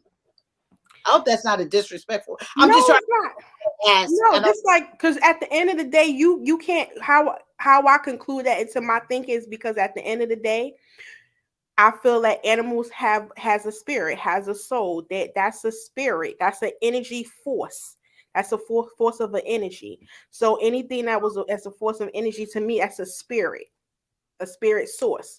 And then not only that, we don't know what we may come back. You may come back as a bird. I may come back as a whale or an elephant. We don't know what's going to happen. Every living thing has a spirit or a soul. Absolutely. Even plants? Absolutely. So, okay. It's like even with grandma in the green thumb situation. Because everybody don't have the green thumb. You know what the green thumb is? Okay. But you grow things. Grow very easy. Yeah. And everybody not gifted with that. And that's a gift. Okay, so I'm intrigued. So everything has a spirit, a soul, and you said even plants. So does it have a thinking process, or it just exists? Meaning outside of us, of course, that's what I'm talking about. So do you think there's a thinking process, or it just exists and do what it does? I believe it is. It does what it does. It's like we're talking about the reincarnation of coming back has a thinking process. No, I mean if it's a plant that it goes and come back, or you die, you come back as a plant. However, the process of it does what I think it does what it does at the end of the day, because only whatever you believe in, if you believe in Jehovah, God, Allah, the spirit, the universe, whatever your source of faith is, it's whatever that the earth choose to make it become back as to be reincarnated as. So we don't have a choice of that. We don't have a thought process of that. The faith or whoever we believe in has that say so. We don't. Okay. Okay. Intriguing. I never, like I said, I don't think I'm a deep thinker, but and see how I felt like there's so many times me growing up, because I think so far beyond like just the average person thinking. I think about the afterlife. I think about there is aliens among somewhere in the universe. I think about the different planets and the stars, and amongst so many different things that I don't want to go into because I don't want to creep people out. But let alone me. So of course, me growing up, you would see how I felt like, damn, I'm the only one that think this way. I'm the only one. You would think that, but there is other people that think this way, but you probably have not come connected to them people as of yet. I've heard them on this platform. I don't know if you mean just talking to them. You're not the first I've heard this. That's why I'm so intrigued. I heard this multiple times just being up here on this platform, actually. Well, I haven't met them, but how you doing, people? I mean, multiple people have said that, and I'm giving less and less resistance, as you can see, probably, because at first I was like, no, now it's like, okay, I didn't heard that, a few times, and yeah, I mean, so do you develop this thinking by just thinking and going through the process of your thought process, and this is just what it has to be, not that you have any literary documentation or some type of history or some type of proof? Yeah, I know they came back. Or is this just like, not just, but is this your thought process? It's just my thought process. Just like, even I feel like, okay, say for instance, you never had a feeling, or you never may heard family members or either family member friends where someone have a baby, right? Okay. And you get the sense of that, the spirit in that child, and you feel like that child was reincarnated and been brought back from someone. Like even when I have a cousin who, when she was born, we always say that that's a reincarnation of my aunt. And why do you guys say that? Because it was just a lot of different things of just like the energy source of what she possessed. It was within the child. So like just similarities, just different things, mannerisms. Okay. I think I'm almost sure I've heard that before. Hi, Charisse. How are you? That's another sissy of mine. I am. Oh, really? Yes, it's my sister. Oh, am I your sister? I feel so left out. Not yet. There's always a potential to get there, but not yet. Thank you. No, how are you? I am good, darling. How are you? I'm great. Thanks for asking. So what brings you up? What are you going to add to this wonderful conversation? I just wanted to kind of co-sign with my sis and say that everything in this world that lives and breathes, plants live and breathe, trees live and breathe, everything that lives and breathes has a spirit, has a soul. When we die, and if we decide to go into the earth, then what happens? Trees, plants grow out of us. Animals are able to get their essence from the food that they eat, which is us, that comes back up through the earth. And so everything that lives and breathes on this earth has a purpose, has a spirit, contributes to the spirit of the world. And I think that the sooner that people really, the sooner that people deal with that and accept it, then we'll start to treat our planet better. Oh, okay. I can see that. I can totally see that. And then the way you put it, from that visual, okay. I never thought of it that way. Amazing way. So how do, like I already asked you, so how do you develop it to this thought process? Was it taught to you, like, by parents, or did you, you're just a thinker and you kind of put it together? A little bit of both. So, like Q was saying, my grandmother and my mother are both green thumbs. Oh. You put a living plant in my house anywhere and it will die. Okay. And so I realized that these women had something special in their spirit that allowed them to connect on a deeper level to the world. My mother, once I bought my mother a dead flower because I felt bad for the flower. It was just sitting in the grocery store.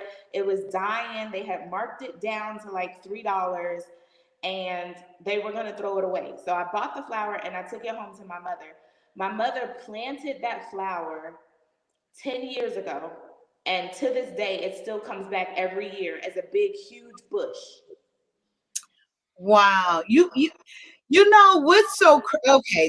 Now this is kind of crazy that you say that, because like I expressed, I think you have an echo. I'm gonna put me on. Okay, perfect.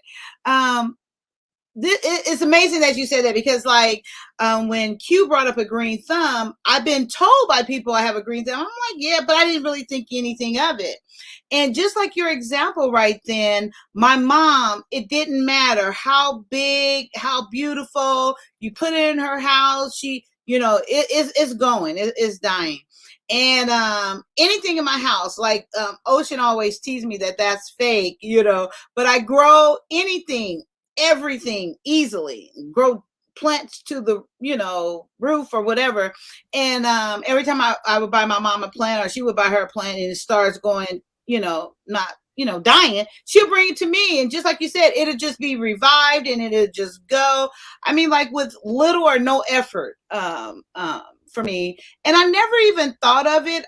I just thought that my mother wasn't watering it enough, or she wasn't attending to it. But she said that a lot throughout my adult life about. And then my grandmother, they said she had a green thumb. She would just grow everything. So it's amazing that you're saying that. I can totally relate to that. I've heard that all my adult life about growing green thumbs, that is. Yeah. And everybody doesn't have that. Like even my grandmother, she had the green thumb. I remember she had this plant in the kitchen where she hung it from the corner of the kitchen next to the knick-knack chef, or not the kitchen, the dining room. And she let it grew so long that she had to have my uncle put like little nails around the square of the around the dining room, because she had to decorate it and have the trail of the tree. It was the plant was just going and kept growing and growing, and I was like, is this thing gonna ever stop? And I mean, even when we got to the top time that, and it's so crazy because when she passed away, it was slowly going. I was like, yeah, she's leaving because grandma leaving. She's converting over with her, because it was like we ain't had the green thumb. I know I ain't had it, and nobody really was caring too much to care about the plant as much as she really did, because it was her thing and it was something we loved to see and enjoy her see her enjoy to do. So we knew, and this, I guess the plant, she was like, listen, my mama gone, I'm going with my mama. So right. Y'all around here bullshit. Y'all ain't taking care of me at all. For me, I'm over here in the corner by myself. Exactly. Wow. Okay. Well, I'm gonna do some thinking, I'm starting to on my other channel, I'm gonna start promoting like journaling and stuff. And I think, and I'm gonna purposely go deeper. You know what I mean? Just purposely like think about things, and because I love meditating, but I meditate in a sense to where I just free my mind and just like release it and relax. But I'm gonna take some moments of really trying to go into thought and with journaling. That's the same guided meditation that we do every Monday through Friday, where we just free our minds and block out everything that's in our minds and just center on ourselves and the world. Our chakras, manifest what it is that you want, set your intentions for your day and stuff like that. So it's amazing. It's beautiful. Yeah, and I've practiced the law of attraction, and so for me, it is very important to feel these connections not only with yourself but with the world that you live in. Because if you don't feel connected to the world that you live in, I'm not necessarily talking about other people, but actually the earth, going out and being thankful for stars, being thankful for being able to see trees and smell flowers and all of these things. And that is what really reinforces to me the fact that we do get reincarnated. Because when you come into this world, a lot of us are not taught the importance of how to be thankful and grateful for the inanimate things that are there in the world. And once you grow into an adult or once you grow, period, and you start to realize that the law of attraction is real and manifestation is real and meditation really works, then that is a part of your past life showing itself through you. Because if you weren't taught that, then where do you learn it from? Okay, girl, you my new best friend now. Okay, let me tell you something else. I kid you not. I don't lie. I tell the truth. I kid you not. I kid you not. And my mother could not stand this. My ex-husband could not stand this. So I love gardening. Like I said, I can grow anything, and I love like vegetable gardenings and things like that. And literally, I wouldn't want to put gloves on. No, I want my hands in there. I didn't want no shoes on. I want the earth like in my feet, like purposely. I never even thought about it, but I knew that that's just what I wanted. And then like, even to this day, well, all the time I go out and I'll just, gosh, that's so beautiful. Like the stars. And then I notice when there's no stars out, and then like, literally I've noticed all of this and just appreciate it. But then I just go on. I never thought about it, not even close to the way you just brought it up, even in that sense. But I know I've always done that. I do that to this day. I love, I always say like, I feel, I don't necessarily like one with the earth, but one with the earth, like dirt. I like being in the soil and feeling it all through my toe, even like at the ocean. I'm like, why y'all got shoes on? Feel the sand, feel the water, let it, I do that all the time. And I can live in that state, actually, state of being. Yeah. And for me, it's not necessarily something that I've always liked or appreciated, but having, growing older and having the chance to travel, seeing the Aurora Borealis in person, being able to go to other countries and see their natural resources, traveling. When I drove through this country, I drove from Atlanta to Seattle, and just seeing the beauty of this country. Like when we think about beautiful things, we don't think about, the shit we got here in the US, but this country is beautiful. And it just opened my eyes that God created such a beautiful place, and how dare I not be thankful for what he has given me? Because some people don't get it. Some people are blind. Some people are deaf. They can't hear the crickets and the sounds. Some people can't see the sights that I saw. So this place that he created for me, how dare I not be grateful for it? That part, right. That is so true. That is so true. And it was never taught to me like, if you hear my story, put out at 18, just kind of evolved and grew up on my own. And it's just always been there. It's something that just always been there. And even my experience in going through, like, girl, you got my mind on a whole nother journey now. You didn't took me down to a deeper level of what initially I thought I was sharing on here. But, you kind of kicked up my thought process, my what I want to share and how I want to service other people and what I can feed into other people. I thank the Lord for using you as a vessel to get me. I really feel like you have upped my level of me sharing my experiences and helping and and encouraging in other women and stuff. So I appreciate you. I don't know if anybody can understand what I'm saying right now, but I know what I'm saying. And what you just said, and that doesn't happen often for me, I must say, and I appreciate you. I needed to hear that. I really did need to hear what you said just now. That's what life is all about. It's about sharing experiences and getting people to appreciate things that they've never, ever appreciated before. Because I can say in this past 2 years, I've manifested things into my life that I did not think were conceivable. And while, the universe is not through with me yet and I still have work to do, I feel like through positivity and through just being my own peace, I have really found the cheat code, because you cannot get anything more than what you have until you're thankful for what you have already. Right. You know what? So I don't know if this is your first time here or not. I promise you, just 3 streams ago, it was totally about manifestation. I kid you not. I was there.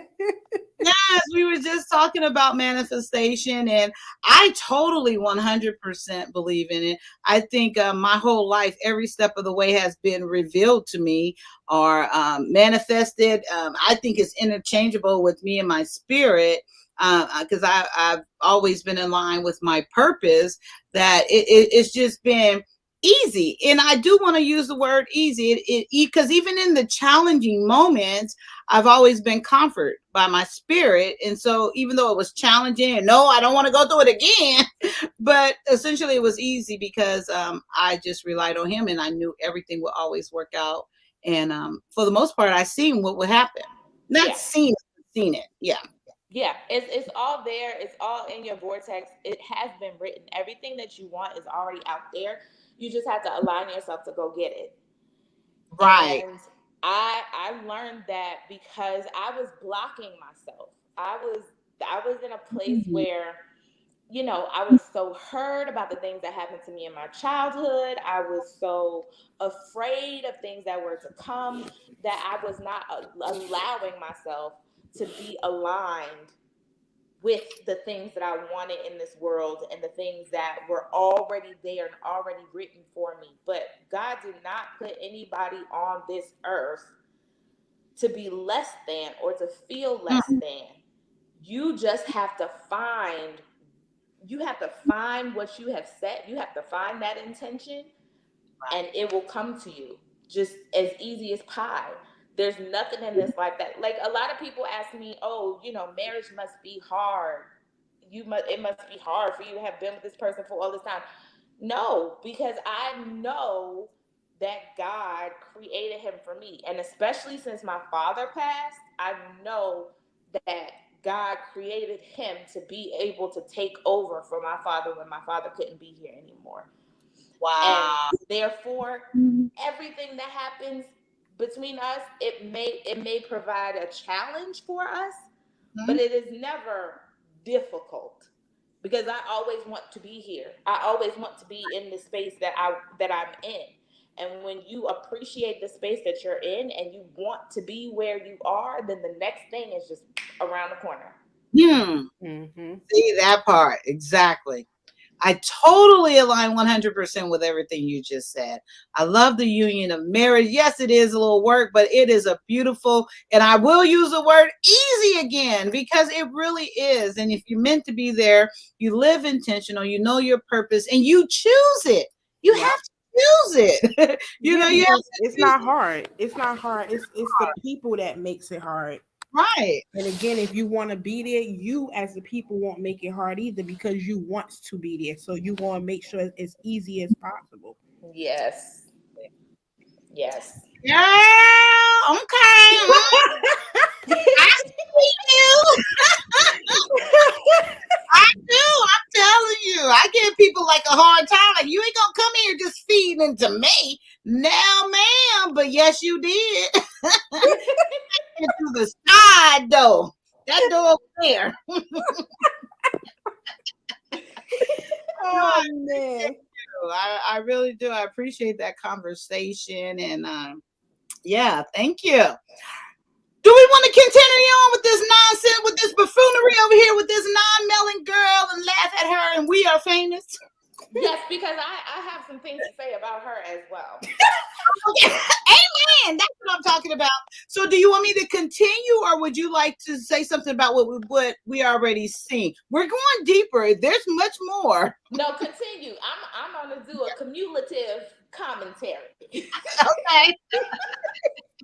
That sounds good to me. And Q, you're okay too, as well. Yeah, right? I'm here. You got me, boo. Perfect. Thank you, ladies. Okay, let's continue on.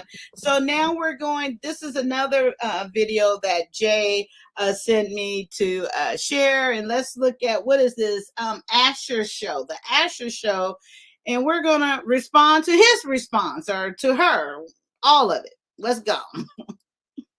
Instagram followers, 7,000 YouTube followers, and just recently banned on Twitch. Recently, there was a clip of her that went viral online because she was making fun of a cancer patient on Omegle. Tessie, who is a YouTube personality and an OnlyFans creator, is seen mocking a girl who is suffering from leukemia in one of the video chats and threatens to sue her and take her treatment funds away. Recently, I saw the clip that went viral, and I thought this was honestly the most disgusting behavior that I've ever seen. But the further I looked into it, the darker the story became. You have cancer? Oh my god, you have cancer.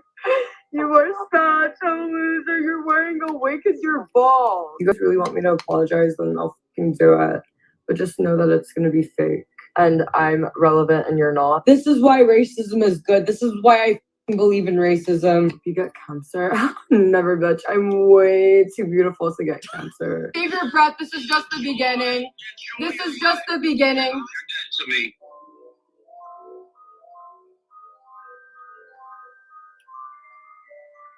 One month ago on Omegle, Maya, aka Playmate Tessie, said this on stream. You have cancer? Oh my god, you have cancer. You are such a loser. You're wearing a wig because you're bald. It looks like another spoiled, entitled influencer berating a complete stranger. So, what's it like having cancer and having to wear wigs? People pay you to be ugly and bald? No, people pay me because I'm dying. You're such a loser. Basically, you're getting a welfare for special needs. This is not the behavior of a Okay, normal wait. human being. Where This it is go? the behavior. Okay, wait. We gotta stop right there. So she said she's getting a welfare check for special needs.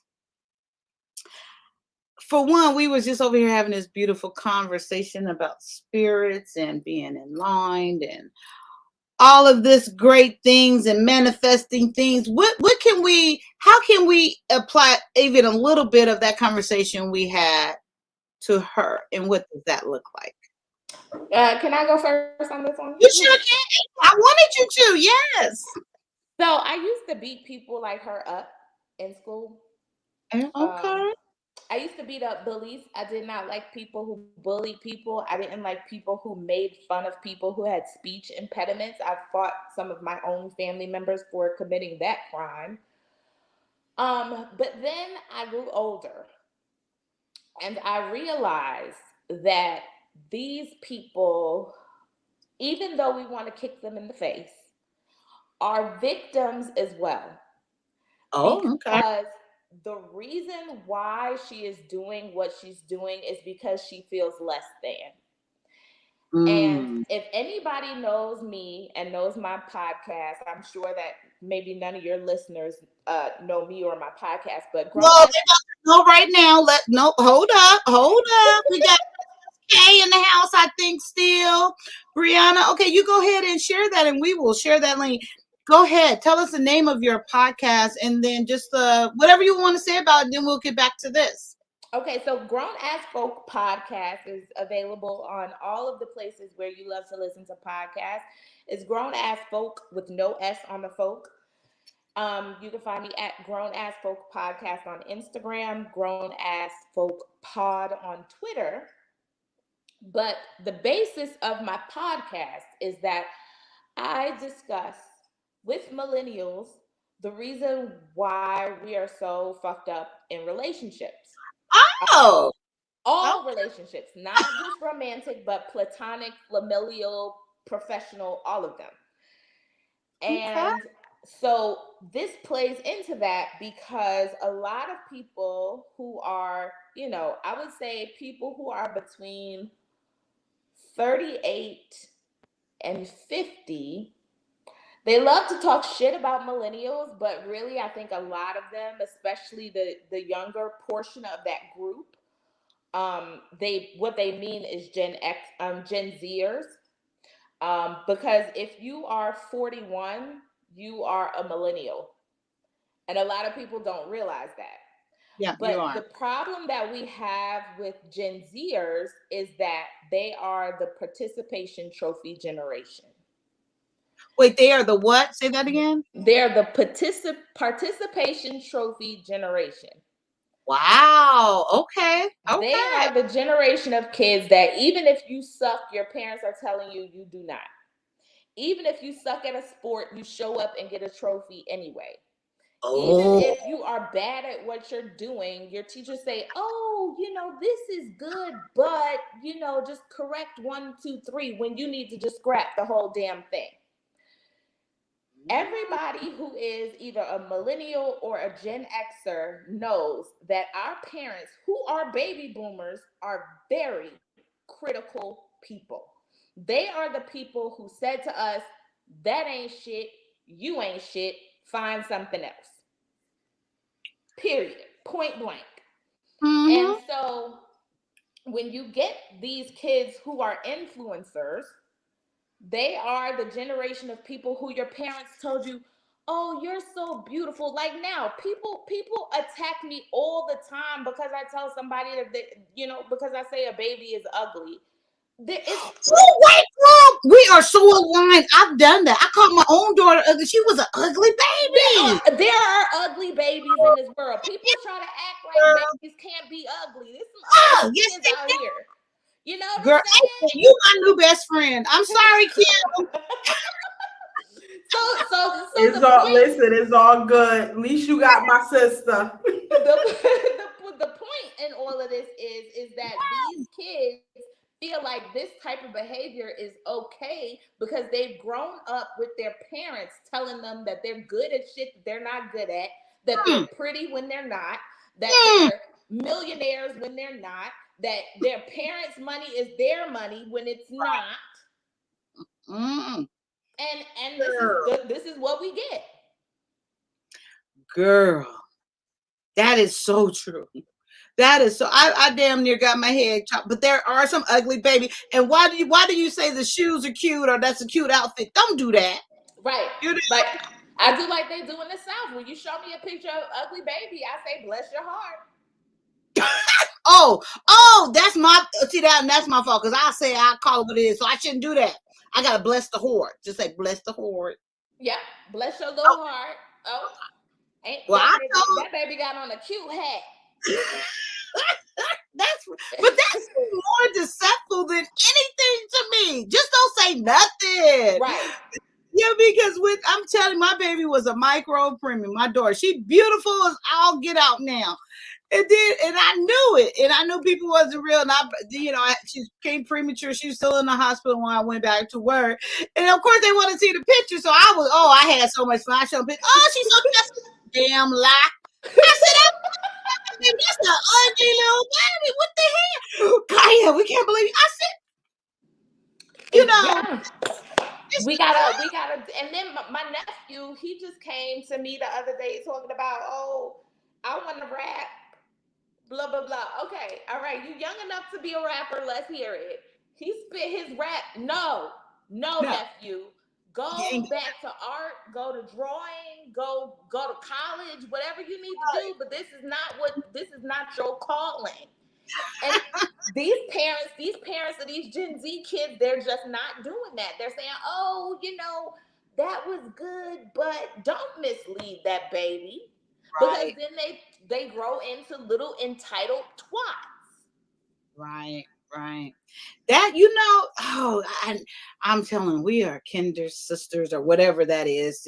We split off. We were twins because I'm going to tell you, the other day on the platform, there's so many things, but I'm going to share this and then we're going to get back to the video, I promise. So the other day I was saying what something is, like, I think I gave a scenario, would you tell the truth? And everybody know they was just color coding. I can't remember exactly what it was, but they were color coding it. And but I said, well, if someone, I'm going to tell you the truth. It's the truth according to me. Don't ask me if you don't want the truth. Don't bring it to me. And I'm like, it was about how women are letting their friends go out dressed looking like a hot mess when they looking all good. Why don't you tell your friend, like, girl, no, that don't work with your body type. I ain't saying you fat, but you fat. But right now what I'm saying is this outfit ain't, giving your fatness its glory. Right. And why would you silly? I don't get it. And then they said that they're looking all cute. Because the best thing for them is to have an ugly friend. So that's going to elevate them to make them look prettier. That's the thing. Because if you're confident in your stance, in yourself, you're going to make sure you tell, no matter if your friend is prettier than you or not, you still going to make sure your friend is not walking outside looking crazy like that. And you're going to make sure if she do have fats, that she have a foundation shaper. Yep. Right. That part right there. It's not to hurt her feelings, but you're going to keep it real. Like, girl, no, I'm hurting your feelings if I let you go out here looking like this. You should come kick my ass for letting you come out looking like this, But let me tell you something. That is the reason why I only fuck with Capricorns. I only fuck with Leos and Libras. I only fuck with Aries. I only fuck with Taurus. I only fuck with Sagittarius. Because you ain't said mine. What's your sign? Virgo. Oh no, that's an automatic because I'm a Virgo. Girl, when's your birthday? September 21st. Oh, I'm September 6th. Okay, we are twins. Okay, yeah. That's okay. See, that's an automatic. But that's the reason why I only fuck with those people, because they are not going to tell you what you want to hear. They're going to tell you the truth. And then a lot of times, for me, my problem is that when I tell you the truth, you probably don't want to fucking hear it. Nope. I'm going to tell you in a way that is straight to the point. Like, bitch, that's not working for you. Let's try it again. But some of those other signs that I listed, they will tell it to you in a way that's very pretty and flowery, and just be like, no, this is not the path that you want to go down, honey.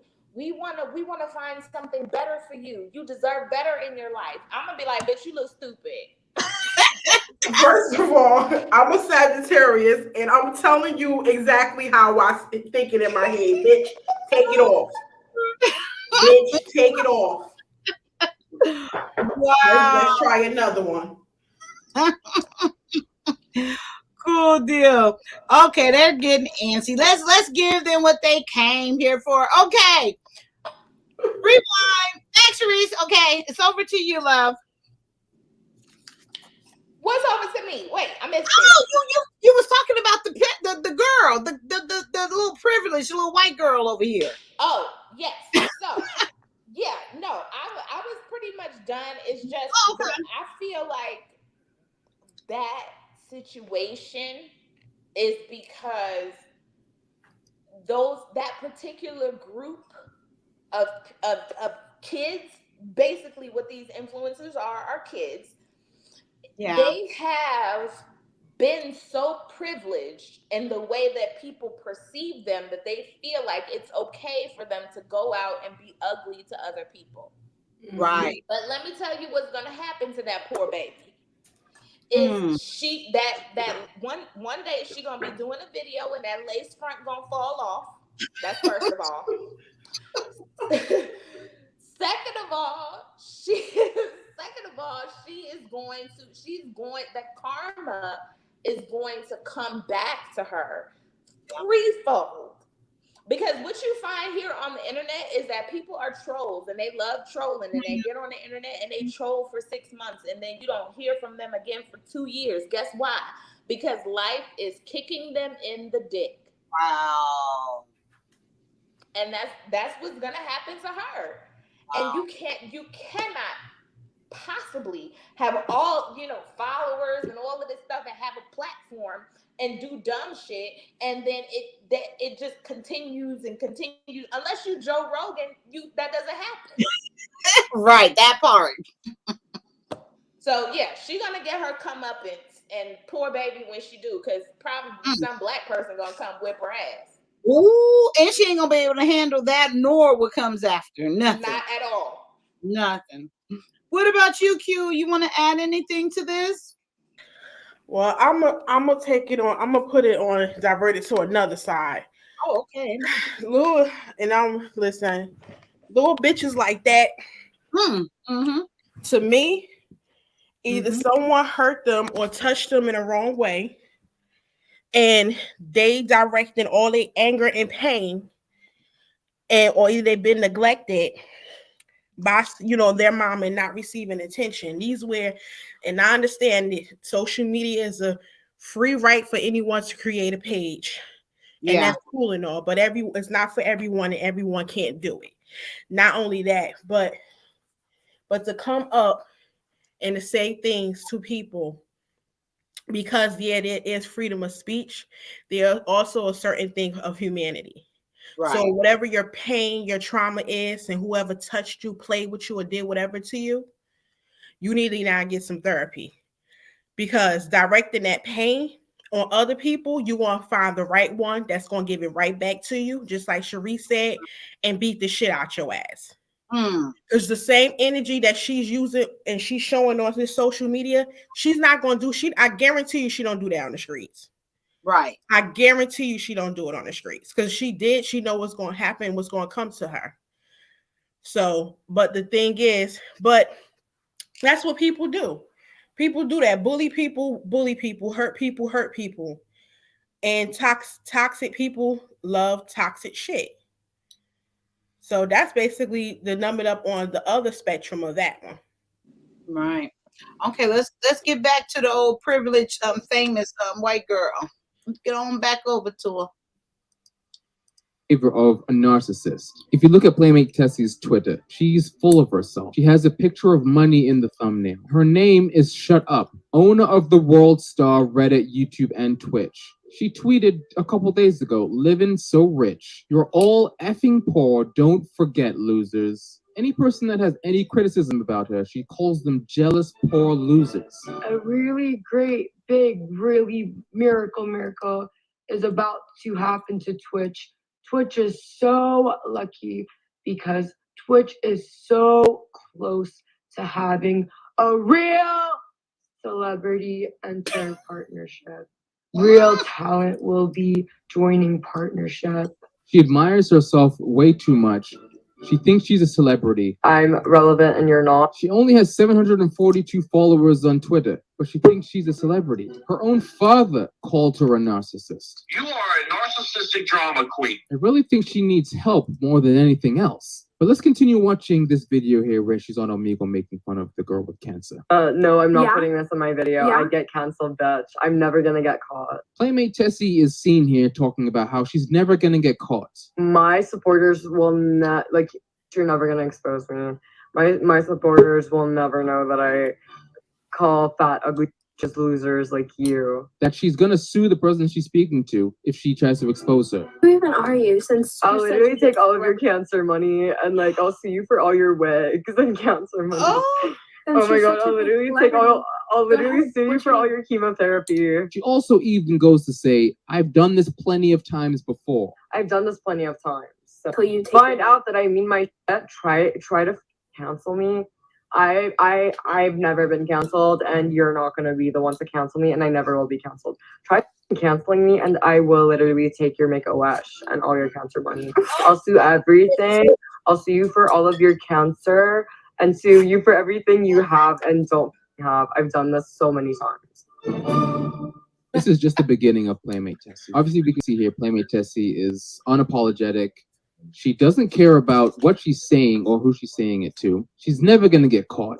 But unfortunately for her, she did get caught. And this is where we lead into the second part of the story of Playmate Tessie. Her family. After this clip went viral, things started going bad for her father. Playmate Tessie did a sleep stream. While she was streaming, her dad was talking in the background to her sister. Everybody in the stream found out where her father works and essentially got him fired. Yes?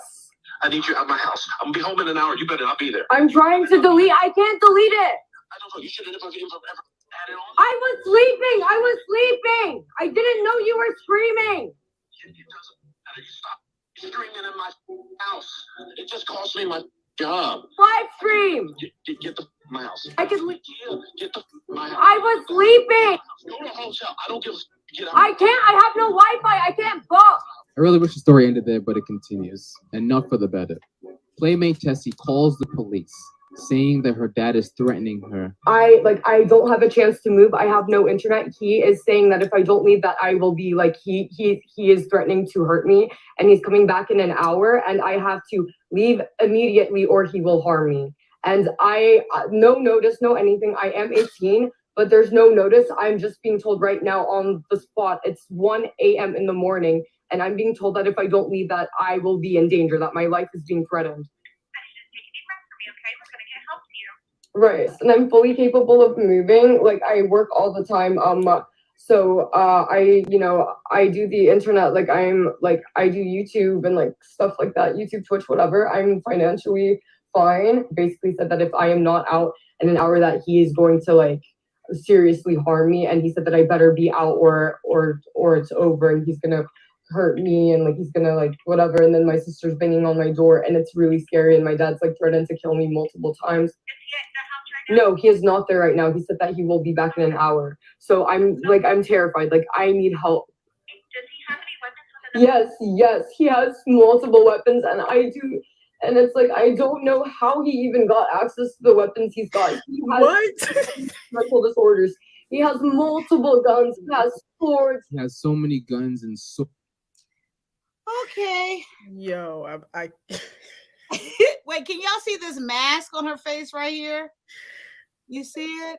Mm-hmm. Yeah, I see it. Total mask. When she it moves with her and everything. It's crazy.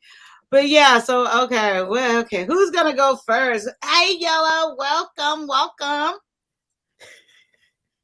Yella. Oh, he probably not there.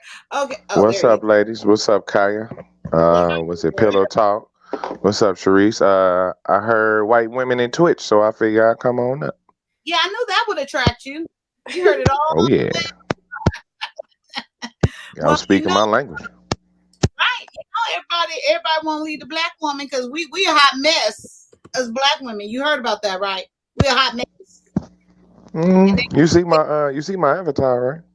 I do. Yeah, I assume you're trying to be the brown one, but you look like you're more on the other. I could be either. I'm flexible. I could be either one. Hell yeah, I could be the vanilla or the chocolate. Fuck with me. Which one are you in this example? I'm the cone. Oh yeah, you better choose wisely. So I'm the cone, baby. It was going down. So what? Have you heard of this girl before? There go that fine, light-skinned man right there. You fine today, Yella. You fine today. I'm trying. You're doing a good job, Yella. I'm glad to see it. Okay. You heard a playmate test? She's a playmate. And guess what else, Yella? She famous. She a playmate. She rich. She beautiful. She got morals. She don't wear no damn wig. She ain't had no surgery. She's beautiful. She wake up beautiful with nothing done. That's her. She wake up like that. Okay. Yeah. Yeah. And that's what every man wants. That's what they looking for. She's the one. She's the prototype, the model for it all. Mm-hmm. You see his whole face. What you think about her? Some bullshit. She's a dumbass. That's what it is. I came up here to talk about a dumbass. You dumbass. Oh, that's all you gonna say for now? You gonna drink? Yeah. I'm a man of few words tonight. I'm a man of few words. Oh, okay. And you know that's sexy. You know that's sexy, right? Man, Do y'all want us to talk to you? Okay, don't get started. Okay, And he don't never talk to me. I like it. Like first 2-3 weeks, he mysterious. He don't never really say nothing. I like it. 3 years in, he don't never got nothing to say. Shit, tired of his ass. Kai, you better stop flirting with that young boy before he turn you out. Wait, say it again. She didn't hear you because I didn't hear you. Say it again. I said you better stop flirting with that young boy before he turn you out. Oh, Who young? Who young? Who you calling young? Well, you right, Sharif. You right, because it be some trickery going over here because everybody know I don't like light skin. So as much as I done said it now, I will dare not be left in a room alone with a light skin and be hypnotized, dickmatized, and every type of matized. And getting your multiples. And while you're also receiving your multiples. Oh Lord, don't let that. See, she been talking about that shit. She been talking about that shit since she was talking to y'all. I seen that shit. I seen that line. She ain't stopped talking about that shit. I told her she gonna need a young nigga. It ain't gonna be me though. She needs somebody younger than me. I even dreamed about it, actually, believe it or not. I dreamed about it. I couldn't That's believe that manifestation. Is you listen, the dream that you've been talking about it, you put it in the universe. That's that manifestation is coming. Oh, it's also bag up too. You know what I'm saying? Eventually the bag up and get in your brain. So you don't want it to corrupt your body. Go find you 27, 30? No, yeah. No. I need to be a grown ass man. No. I can't do You want multiples, and not multiples in a week, multiples in a night. You want a grown man, you're gonna probably get 1 or 2. That's not do it all the time. That's not all true. A Thank grown ass man could provide multiples. Like yeah. My grown ass man provide me multiples. He like you. It's a difference. And the other ones that I had sex with, they like me too, and make sure they gave it to me too. They like you. Cause look, my baby. I'm just playing. He gets it in, okay. Look at y'all. Go ahead, ref for them OGs. Go on, OG players. Go ahead. Shit. Go ahead. How old are you, Yellow? Y'all call me young. No, I ain't call you young. I ain't say nothing. I say y'all call me. I say y'all. I'm 34. Oh, you ain't even that young. Yeah, okay, Kaya, we about to find. See what I'm saying? Right. That's okay. See what I'm saying? Now y'all looking at me like I'm crazy now. Okay. Because I would say she'd need a good 35 and up. She'd be good, but they gotta know what they're doing. I said 47 and up. No, I say 28. 28 is the 28. Thank you. Really? See, Sharice with me. I told you 27 to 30. Come on, man. Molestation. I feel like I'll be back in preschool doing 27 years old. If it's only for one night, like Luther say, it's good. Oh, girl, I can't do that. I'm scared.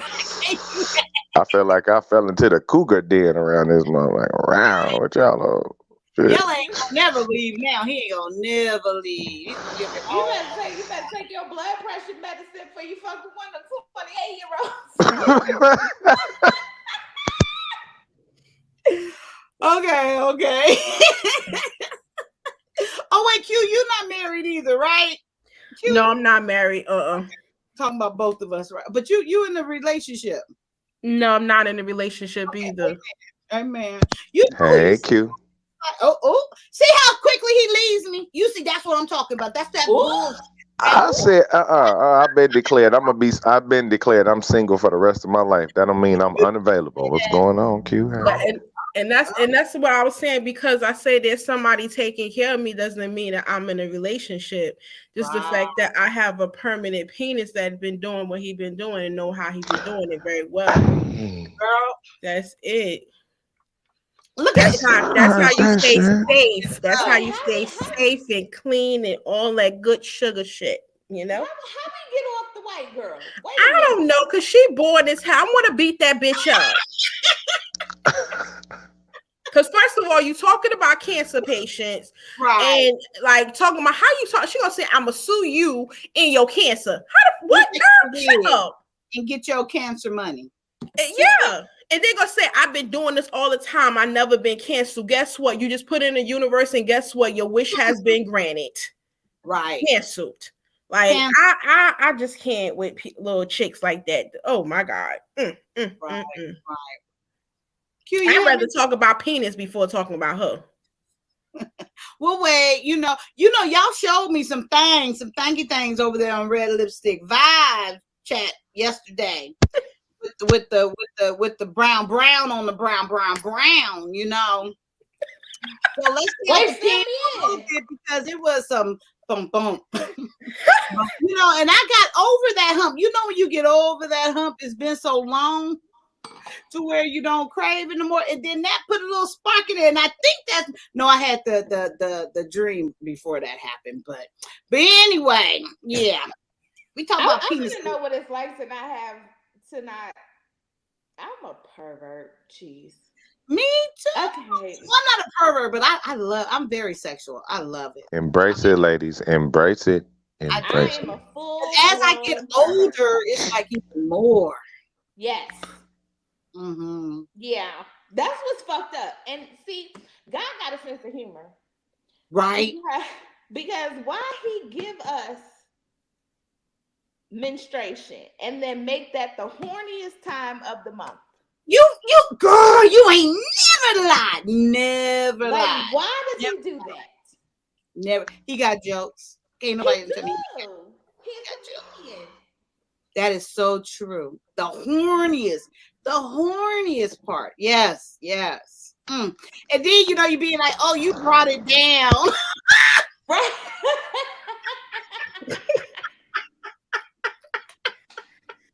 I didn't know you brought it down.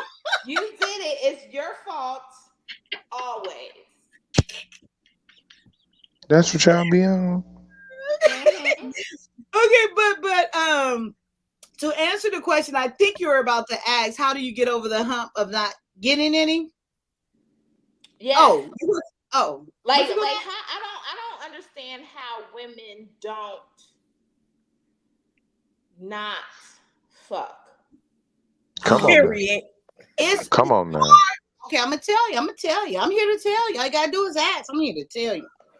In the beginning, it's really, really, really, really. I mean, it's like really hard. Really hard. It's like all you want is to. It ain't masturbation. Don't do it. No. You want the body.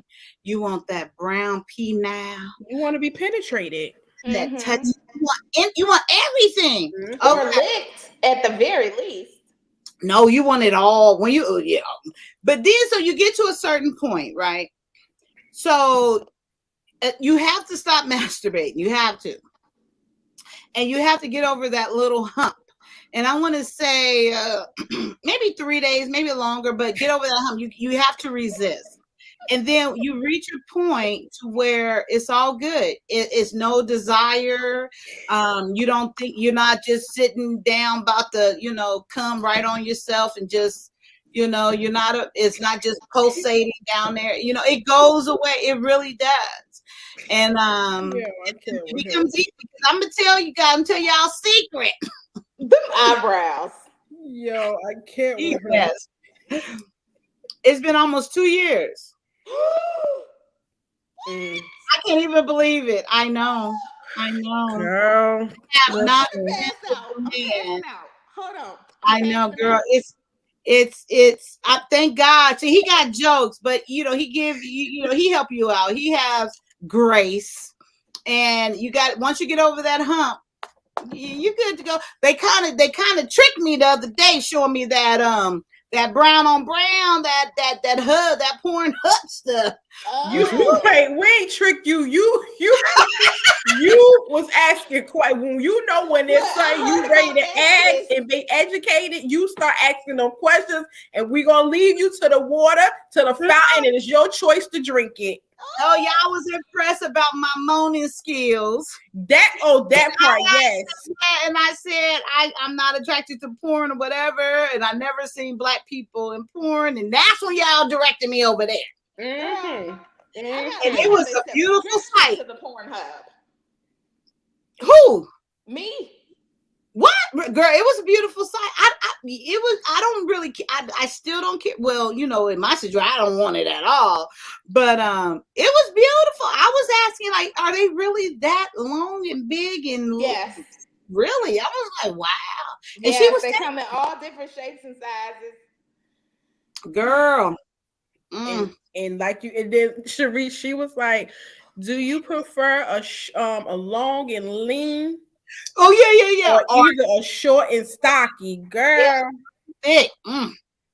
Hey, it depends on the hips on the nigga.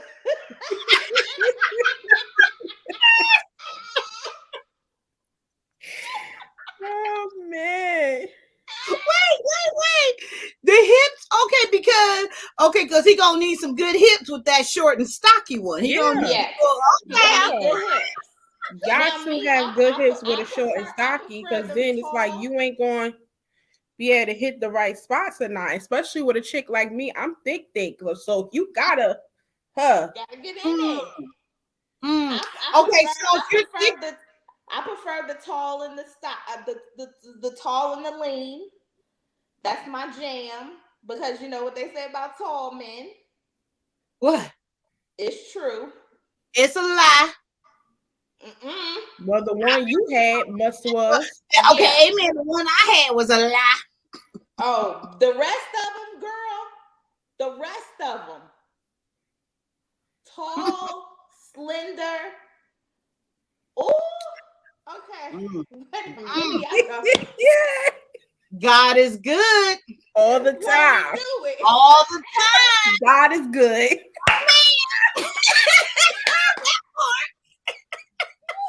He created a beautiful.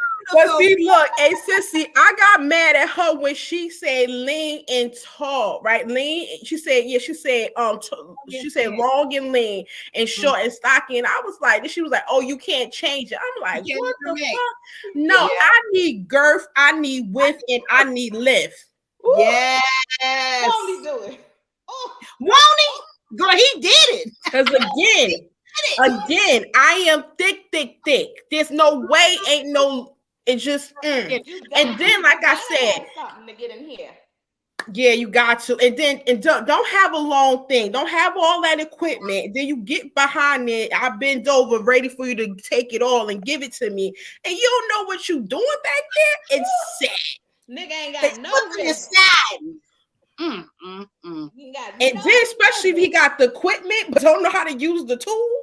Right. It's solid, and it's like a little wet noodle, and I'm like, come on, brother. You okay, Yella? You okay, Yella? You all right, baby? Are you traumatized? He confused you on the door, yes. But that is so true. Okay, so I do have a question. Have you ever had like a skinny long one? And I do mean kind of skinny. Yeah, and it didn't work. It wasn't. I couldn't go back. Yeah, because it was like he was poking me, and I wasn't feeling nothing. That part, just poking you, like in that one little spot. Yeah. Well, I can't comment on this one because I haven't since my vagina was new. Wait, hold up. Wait, hold up, wait a minute. Let us put some boom in it. You got rejuvenated. No. I'm talking about literally when my vagina was new. Oh, I thought after the kids you went back to new. No, I ain't got no kids. I'm talking about this was when my vagina was brand spanking new, and it was great at the time. But I could see now that my vagina is not new anymore, how it would be problematic now. Well, that's kind of weird because I hear women say that. So I must be got a gift because with my person, and every time he enter, it's like my shit be tight. Like that part. I'm clutched. You know what I'm saying? I'm clutched up. But if it were skinny. Oh yeah, Oh, okay, got you. Okay. Like I'm clutched up, you know what I'm saying? I do my kegels, you know what I'm saying? Right, that part. I'm doing so while we talking. Me too. It's natural to do it when you're talking about it because, like, oh, mine's gonna get a workout in. Yeah. Nah, well, you got listen. You got to exercise the brain, the body, the boom, everything. Just because ain't that going in there right now, it's gonna be ready. I think his brain has exploded. Did he freeze? You okay? No, he just blinked. He okay. Breathe, baby, breathe. Wow, like that, you look young and fresh. I can't. Innocent. Vibrant. I don't feel safe, and I don't know of a safe way to leave. You say, baby. So I'm just standing in the corner, and we gonna protect you. If I play dead, they won't attack. Well, this one won't attack. I don't know about them two. No, I won't attack. No, I want to. I'm good. I'm good. I won't attack you at all. Hey, hold on now. Hold on. What? I ain't like that. I won't attack you at all. You ain't say it like that now. I'm just saying, I'm a paper bag brown kind of girl. Sorry. See, me, So I this- don't see. See, that's the thing. That's the Go thing we ahead. was talking about last night because I don't have a color complex. Because, like I said, I got varieties of different type of people. Yeah. Like I don't care if they dark, yellow, brown. I don't care. At the end of the day, long as they still in the brown family, that's for sure. But I don't care if it's dark or vanilla. Okay, wait. Thank you, Q. Thank you, Q. Thank you, Q. So now let's address Sharice and Just Kaya with their colorist ass. So what's going on with y'all? Listen. Y'all some colorists. No, it's not colorism. You are a handsome young man. You are very handsome. I don't need your validation. But listen, I have a light-skinned brother and I have a very dark-skinned brother. And to me, any of the guys who match their complexion, I'm like, oh, you look a little bit too much like my brother. Sorry. They don't said that yesterday. That's just me. Sorry. So what do you go with? Paper bag brown, right up the middle. All right, cool. I'll see you in June then. That's what's up. Oh, you said in June. Okay, gotcha. See you in June then. That's what's up. I got you. I'll see you in June. Tell you, I like you, Wesley Snipish, and who else? Idris. Okay, so you like the chocolate. Oh yeah, I like the chocolate. I'm more of a Will Smith, Nick Cannon.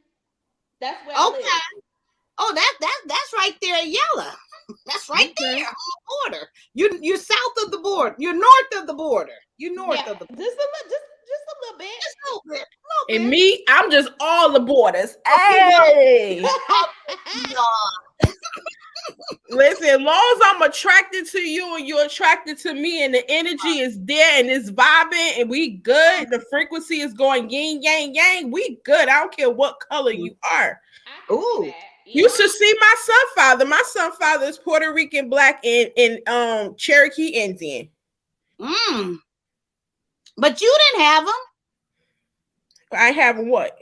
You said that was your stepfather, right? I said that's my son father. Oh, I thought you said I was like, wait, you didn't. I thought you said your step.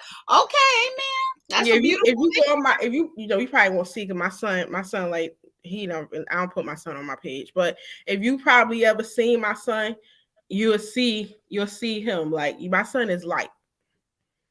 Mm-hmm. Yeah. Mm-hmm. Yeah, I mean, like I said, black men, black kings, to me, they're all attractive. They come in different colors and shapes and sizes and all these things, but I have a very specific type. Yes. And I found, and especially since I'm like 80-20, I found my very specific type, and that's what I'm sticking with. You're 80-20. What does that mean? Oh, Jesus. Come on, Kaya. Really? Wait, you're 80% woman? I mean, 80-20. 80-20. Oh, what? I don't know. Is it like have you ever seen Tyler Perry, Why Did I Get Married? Okay, that's what I was gonna say. So you 20, I know. Okay, yeah, I got it. I forgot what it meant, but it means 80% the best woman, and then the 20% is that thought over there. No. Oh. Oh, what y'all talking about?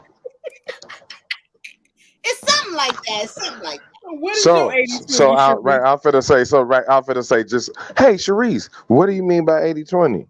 No, I'm 80%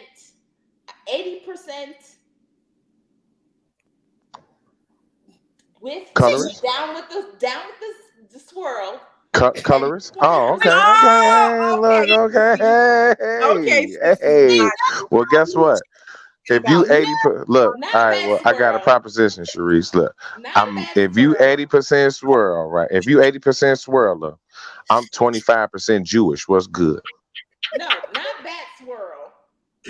Oh, I'm sorry, Yella. Man, that's a bullshit. I'm sorry. What are you talking about?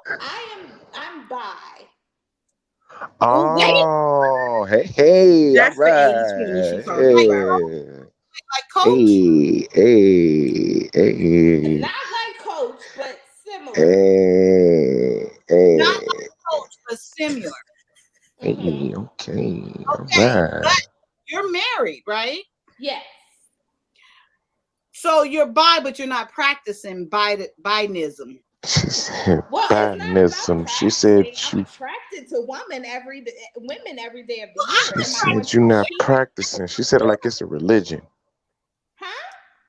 Women are beautiful. I think women are attractive. The body is attractive, and all that great stuff too. Right. But that it just so happens that I'm married to a man. Oh, okay. Okay. So see y'all. So that's your 80-20. Yes. So now, which one is the bi side, the 80 or the 20? The 80. My husband is the ultimate exception. Wow. How does that? Wow. Okay. That's a hell of a compliment. That's a hell of a compliment. It really is. Now that you think about it like that, it really is. Yes. Because get it every day, all day, any day of the week, whatever way he asks. So good job, dog. You're reframing because of him. It's not so much because of him. It's because he is the person that I was A, most attracted to, and B, wanted to be married to. So now, if there wasn't a question of him as a person and his body and his face and all of these wonderful things, I could have easily been married to a woman. But he is the person who is the one. Yeah, so it's because of him. Yeah, I guess you can say that. Yeah, that's a compliment. Yes. It has to be because of him if it's the 80-20 and that's he's on the 20 side. Yes, it's because of him. That's amazing. Yeah. If knock on wood, something happens, my next spouse will be. You better stop a speak, woman. girl. Hush. So, how long have you been married? We've been married. This year will be 20 years. We've been together for 24. That's right. That's right. You said, girl, ain't nobody going no. Okay. He not here. Have you ever dabbled out? I have. We've dabbled out. Okay. Yeah. Oh, my mic on. Shit. Yes, it's on, brother. I just want to let you know it's on. Oh, okay. So he let you have treats, or him too, now and again. And I am saying he let you have treats now and again. Yes, before. I would not probably do it now, but yes, before. Oh, okay. Wow. Well, shoot. And y'all talking about ain't no good black women out here. Y'all some crazy ass fools with those conversations. Right, Yella? You was over Ain't there. nobody said all that. Ain't nobody said all that. Anyway, Sharice, I got a question. Okay. Y'all ever thought about just being like poly? No. She just said they're not even dabbling with treats no more. I got man brain. I was still stuck at the whole. I was on some other shit. Don't mad at me. I can answer your question. The reason why we haven't done the reason why no is because we are both introverts and we don't like people. I sound like an introvert, and that's rare, very rare for a Virgo to be an introvert. That is super rare. I am actually an ambivert, but I am a more introvert than extrovert. Oh my God, these words. What's an ambivert? I'm confused. Is a person who is both. So okay. So if you're an ambivert, then you don't dislike social situations, but they still drain you emotionally. Oh, that's me. Yeah. So it's like I can go out to a party, but then I need a day to recover. And I don't have to go necessarily. An introvert is a person who doesn't want to go to the party at all. Okay. Yo, you got This more is focus in the interesting. comments needed. This is interesting. Dictionaries. No, I'm with it. I'm rocking with her. But I got one more question. Cause now, like, okay, I'm a like people person, right? I be trying to figure people out and shit. It'd be cool to me, right?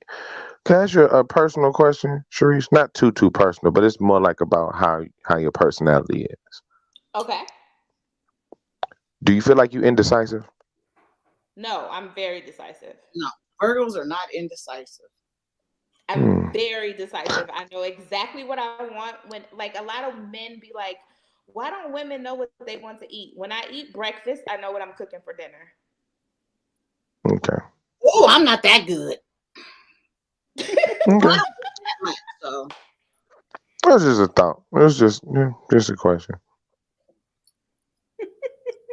Any other questions? Yella, you look like you over there contemplating the meaning of life. I mean, there's okay. Respectfully, women are as, if not more complicated than the meaning of life for men. I will definitely agree. Really? No. What the hell? What the hell? What?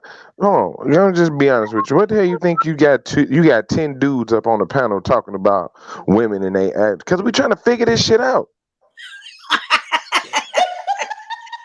Okay. It's 100-something panels going on everywhere right now. Because you know what's wrong with women, right? They ain't submissive. They don't know how to listen. They baby mamas. They don't know how to cook. They don't fix your plate. They don't go take care of the kids. It's because we still trying to y'all update a lot. All right, so it's like when we figure y'all out, it's just like an update drop. I'm like, what the hell is this? You know what I'm saying? I have my settings right and all that. Y'all now it's messed up now. I got to go back and I got to put my radio station back in. Y'all remember that? I got to put my stations back into this motherfucker. Face back on so they don't steal your radio system. Yeah, man. Y'all have updates on the regular, and that's what the problem is. Like, as soon as we figure it all out, it's like, all right, watch this, motherfucker. I don't agree. You know what I'm saying? Toxic femininity. Let me tell you. Let me give you a little bit of advice, Yella. You mind? Man, go ahead. Women, the cheat code to a woman is to think about all of the things that you can't say or do as a man because of, societal standards and all that stuff, right? And then that's what a woman is feeling. So everything that you feel as a black man that you can't do in public, that's what your woman is going through. That's what she going through? Yep. So if you feel like, okay, so listen, if you feel like, okay, I'm at the Super Bowl party, and this commercial is super fucking, like, they doing some weird shit with this commercial, and it's just making me feel my feels. But you can't feel your feels. That is what your woman is going through. So anything that a black man feels like he's ashamed to feel in public, that is what your woman is feeling. I missed it. What? Are you confused, Yella? I'm going to be straight up with you, Sharice. That has further confused the situation even more. Confused. That helped not one single bit. You want to know why? No, I'm going to be straight up with you, right? Because, okay, do women feel that on the inside just like men do? Because I kind of feel what you're saying, right? But do women feel that on the inside like men do? On the outside, which makes it worse. Okay. Ooh, I can update it real quick, like footnote updated. Okay. So Yella was saying that men don't really understand women, and that they're doing their research trying to understand. And right. I said that I have a tip for him how to better understand women. And I said, whatever as a black man you're feeling that you can't express publicly, that is what your black woman is feeling. So we wear on our sleeves the things that black men do not want people to know that they think or feel. And if you want to understand us, then you have to just think about the things that you think about in the back of your mind that you cannot express ever. And we just feel that every day in public on our sleeves. Because we express it, we show it, we demonstrate it in some form or way or fashion. Exactly. Okay. And that's just, if you that's good. I like that. If you can't identify, or if you can't not identify, if you can't empathize with a woman, like not being able to hide the things that she feels so strongly, that is the key. The key is to think about the things that you feel really strongly that you cannot fucking say to anybody.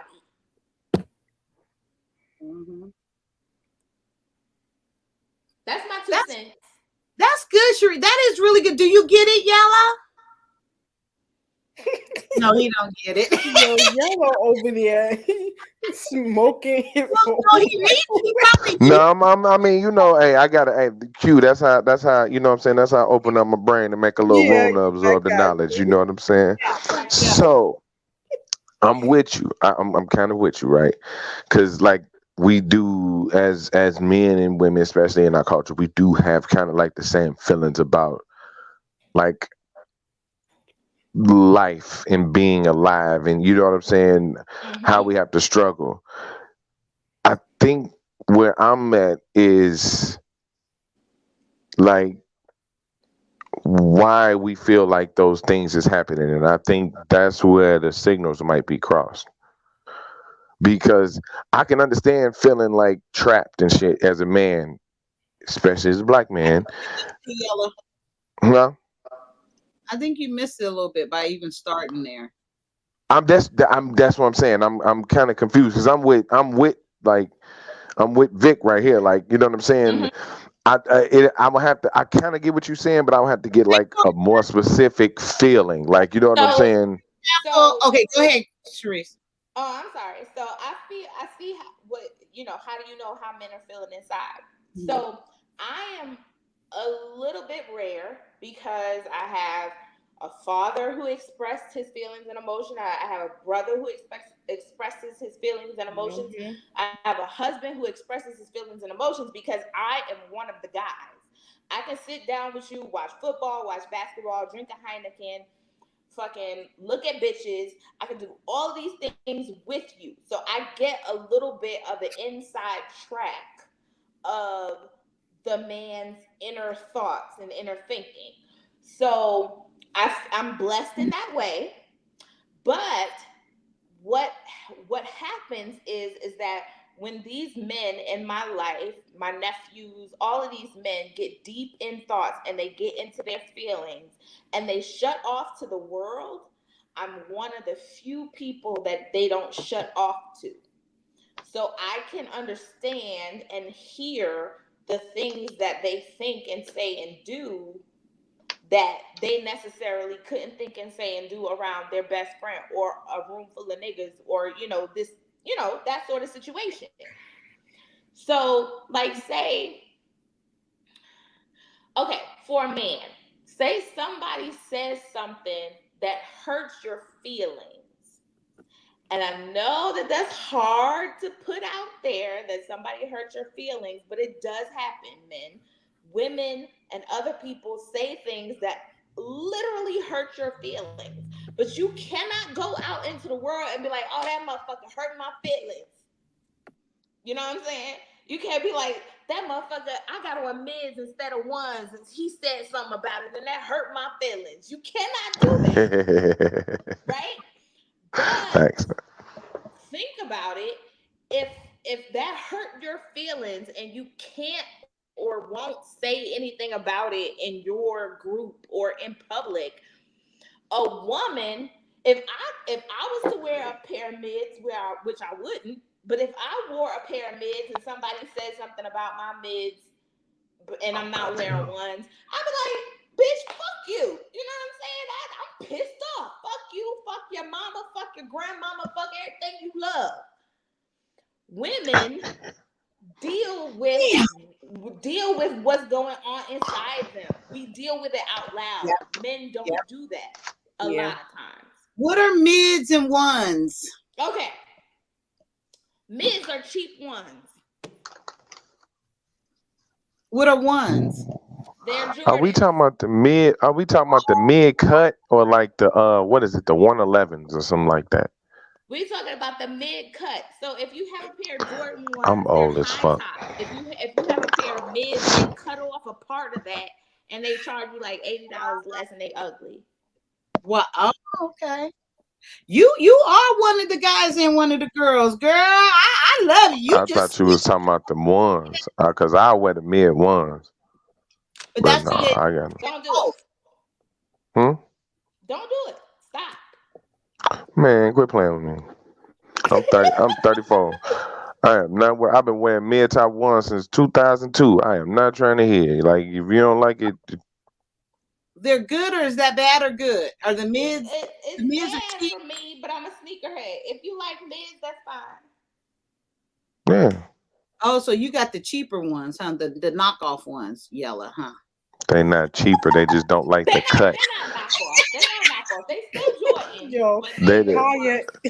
No, I'm talking about the one. I'm talking about Air Force Ones. Oh, no. That's not what I'm talking about. I'm talking about Jordan ones. You talking about the retro ones? Oh, okay. Yeah. No. If you buy a pair You of was lost Chicago, in that whole thing, and I had to come around and ask a question to straighten it out for you. See, that's the difference between us. You wasn't even on the same page, but you didn't even say anything. So it took a woman who. But this happened in the conversations. you have on the inside, I displayed on the outside. And But this happened in conversations a lot when men and women are having conversations, and men don't go in to be able to ask the woman, can you please explain that or go into details about that? They take what they hear and they run with it. And then half of the time they don't even take the whole thing. They just take a specific thing and they run. No, we're not talking about you, Yellow, but we just talking about this is shit that does happen. Yeah, exactly. That was a perfect example right there. I came right on in and asked, wait, what we talking about? And then, perfect example. Yeah, we be speaking on different wavelengths. That's why it's like she like the feelings inside that you feel, and I'm like, and of course you don't feel that, right? No, because it's like I see what she's saying, but at the same time I feel like it's from different places. Like, you know what I'm saying? Men might feel the way they feel it from society. Women might feel the way they feel due to men. But that's what I'm saying. And that's the reason why us black men and us black women have got to get together and stop having these conversations about who's better, who does this worse. Because the same way that you go outside and you have to fight the world and you don't want to come home and fight your significant other, we have to go out and we have to fight the world too. Yep. And so if all of us could get together and be like, damn, we be outside fighting these bitches left and right, we be just blocking the evil. Let's just come inside and just be each other's soft space. Then we would be able to conquer the world. Fact. Everybody has a battle to bear. Yeah, I've been saying that shit. Like as a man, like I have to be outside in the world and I have to be a man for about 20 something hours a day. You know what I'm saying? That's just what it is. So when I come home, like, yo, it'd be nice to turn off the manly man shit for a minute and just shit, lay on my girl, you know what I'm saying? Have her rub my bald head and shit. You know what I'm saying? Some shit like that. Do that, yeah. Lay on her booty or something while she watch whatever little show she watching. Period. Absolutely. But we just have to stop trying to divide and conquer the whole situation with men versus women and realize that we all fucking need to take accountability, not one or the other. We all do. And we just all need to just respect each other's experiences and life journey and stories. Because I hate also when a guy or a man asks you a question, you answer it, and then the first thing they want to say, you capping. How you gonna tell me I'm capping about my story or my journey? Have you lived and went through the bitch with me? Sharice, I know who you are now. You was K-Fade, brother. Night as well. K-Fade, brother. You know who I was? Look. I see you. This is you. Oh, maybe you don't want to be seen here, but I know you. You had just came back from you were out K-Fade, brother. And you were having wine. The only reason I'm not on camera is because I'm just a hot mess tonight. Okay, well, yeah, that's you. I remember. Okay, yes.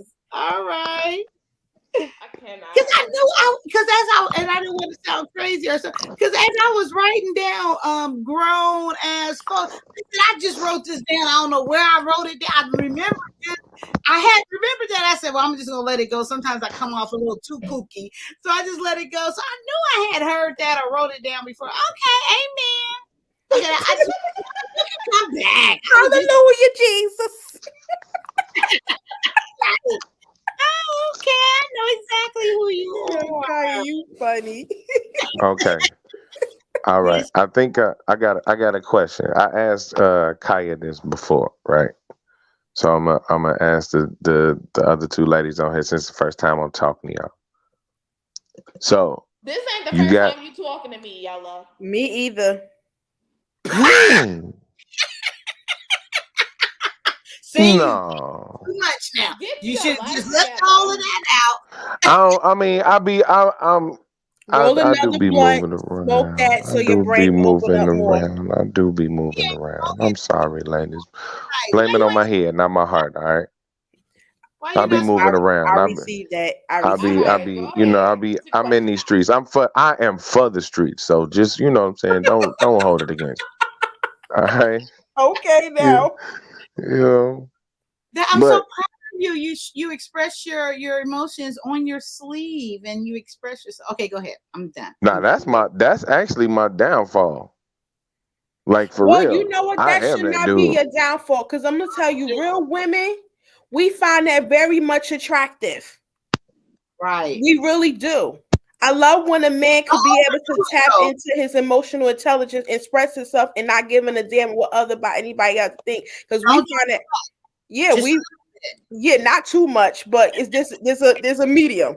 But we love that though. We really do. We find that very attractive. Like, and any woman who don't, you should never fuck with her then. Oh.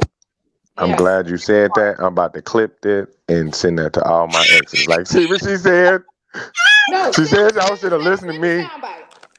Shit. I knew I was right. Oh, Lordy. Nah, Okay, go ahead. Yella.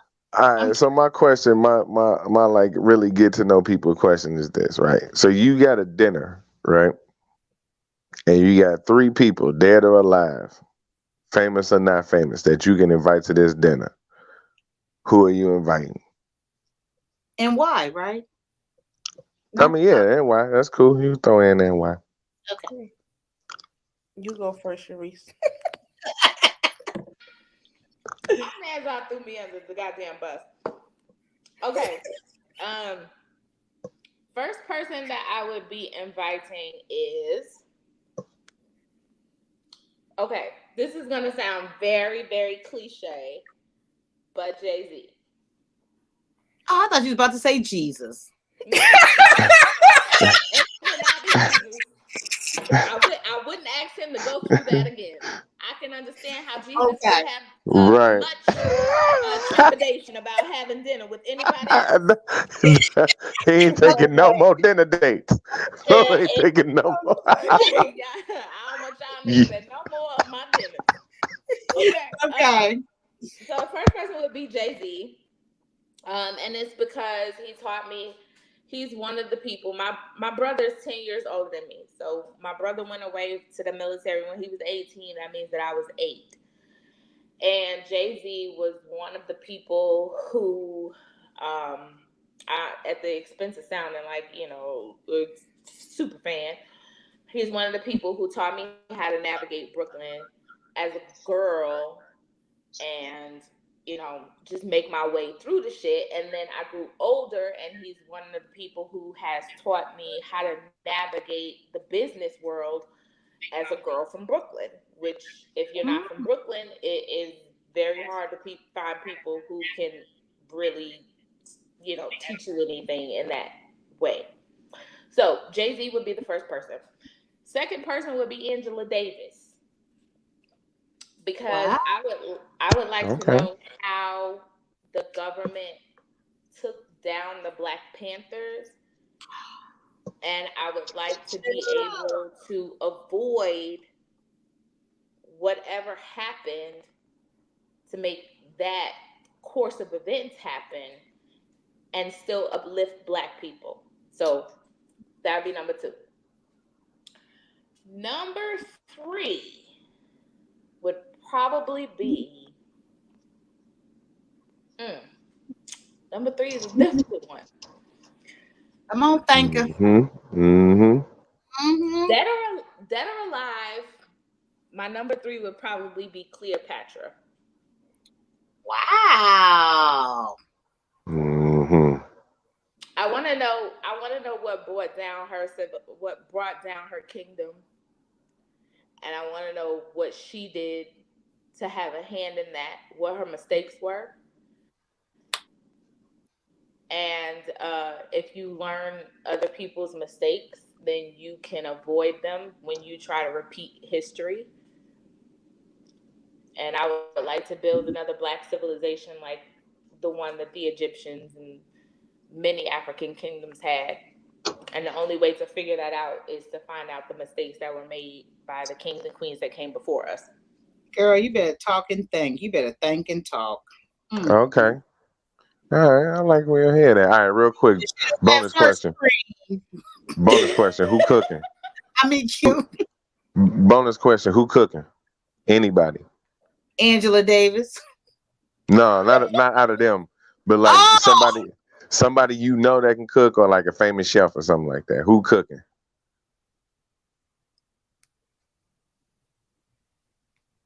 Q, he's talking to you. Sharice, no, I'm talking to you. No, I'm talking to you, Sharice. Yes, that's why I said bonus question. Who cooking? Oh, someone different. Patty. You Patty LaBelle is cooking. Patty LaBelle cooking? Ooh, okay. That's not a bad choice. That's not a bad choice. All right, Q. You got three all-time invites to your dinner. Absolutely. Who you got? So my first person will be Martin Luther King Jr. I would definitely want him to come to sit at my table.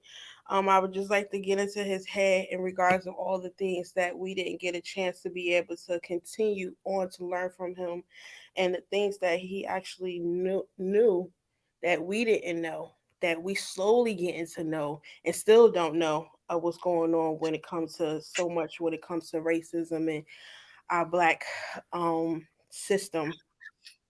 So I definitely would love to get into his head, just to be sitting at a table with that type of strength, knowledge, man that was one of the most hated men in our community, in our world. I definitely want to sit in a table with him. The next one will be my grandfather. I definitely want to bring him back because he is a man of strength, wisdom, substance, definition. The first man who really loved me and showed me what love really felt like coming from a man, and showed me my worth as a woman. And that's how I and that's how I receive, and even to this day, the tough skin that I have. And that I don't give a fuck attitude, because he was military, and he's like, as long as we don't judge, fuck everybody else. So he also just continued to show me to continue, don't let nobody box you in, be a light, shine bright, and continue to do you. The next person would definitely be Taraji P. Henson. I love her sense of humor. I love her wit. I love her work ethic. She's an amazing actress, amazing mother, amazing pillar to the community. She raised voices when it comes to mental health and putting awareness to things when these things need to be put at, especially in our Black community. And of course, who's cooking dinner? Nobody, no other between Patty LaBelle and I see Maya Angelou, because I believe I won't say Maya Angelou, Aretha Franklin, because they say that bitch could cook.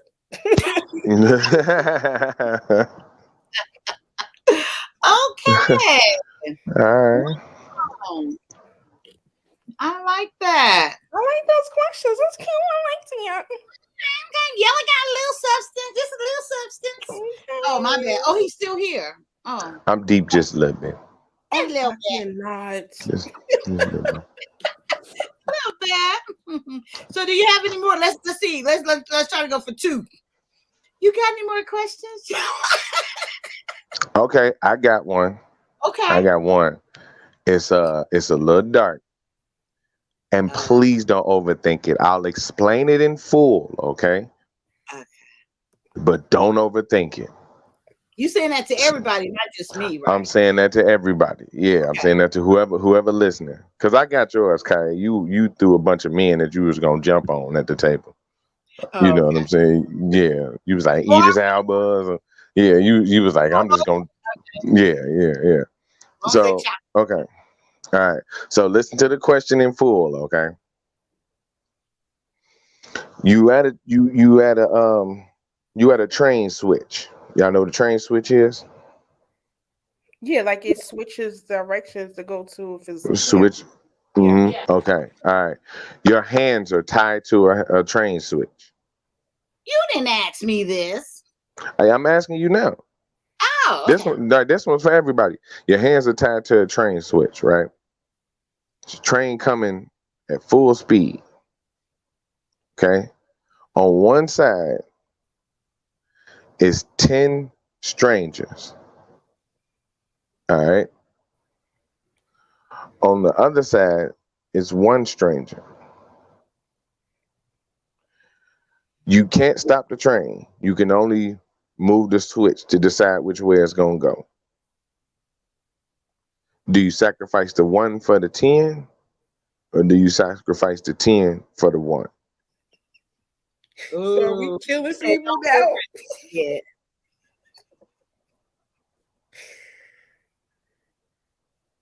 Wait, so well, that depends. There's a lot of things that go into that. I said don't overthink Like it. he said, don't overthink it.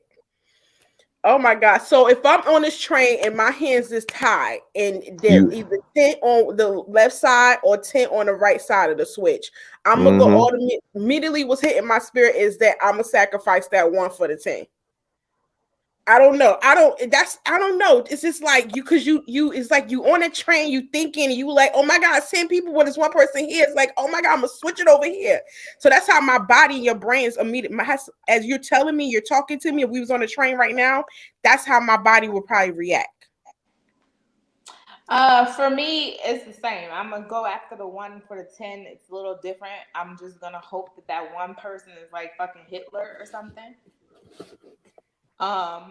You're gonna sacrifice. You're gonna kill the 1 but keep the 10. Yeah, and we're gonna hope that that one person was Hitler and not Gandhi or Martin Luther King or something like that. Exactly. Because if you want to save as many lives as possible, and especially like for me, I have a tendency to go towards like zombie apocalypse, like. If I'm driving a train, of course there's a zombie apocalypse, and we want 10 people to repopulate the earth. So initially, I was sacrificing the 10 for the 1, and I say that because I don't like going with the obvious. I always think like a follow the leader. Why is it so obvious? That will be the answer. So initially I would say I'll sacrifice the 10 for the 1 because of that. But then I do, even though I know you said don't overthink it, but if I was to think further, I would think like, of course we're going to keep the 10 because you want to repopulate, but he never said those are the last people on the earth. And then so you start thinking, so I'm going to sacrifice the 10 for the 1 because of what I said. Look at why you look like that. Cause to Kaya, 10 people gotta die because she don't want to be like everybody else. She don't want to be like I ain't no goddamn follower.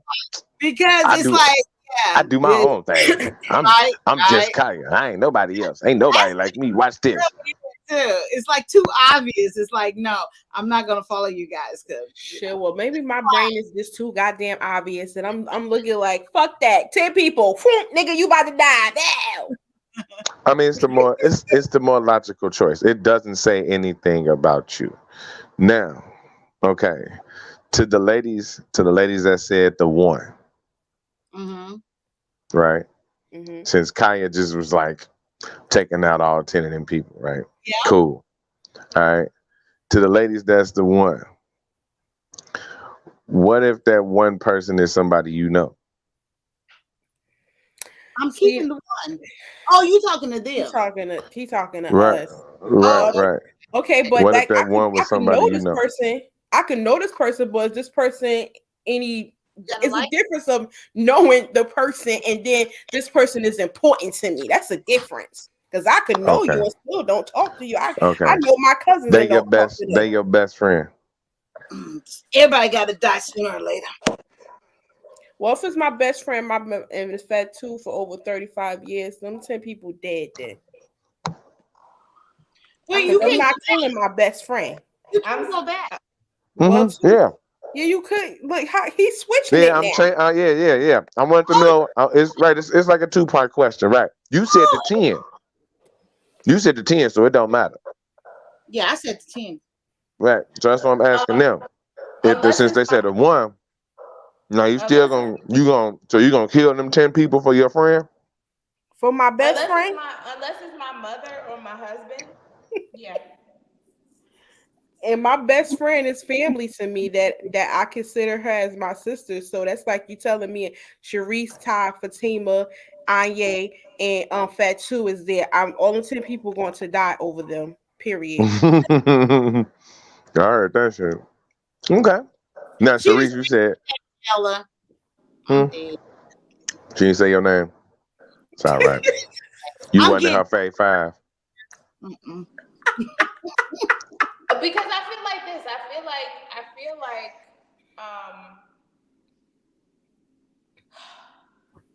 it's hard to explain. That's a question that came up in my philosophy class. So kudos to you, Yella.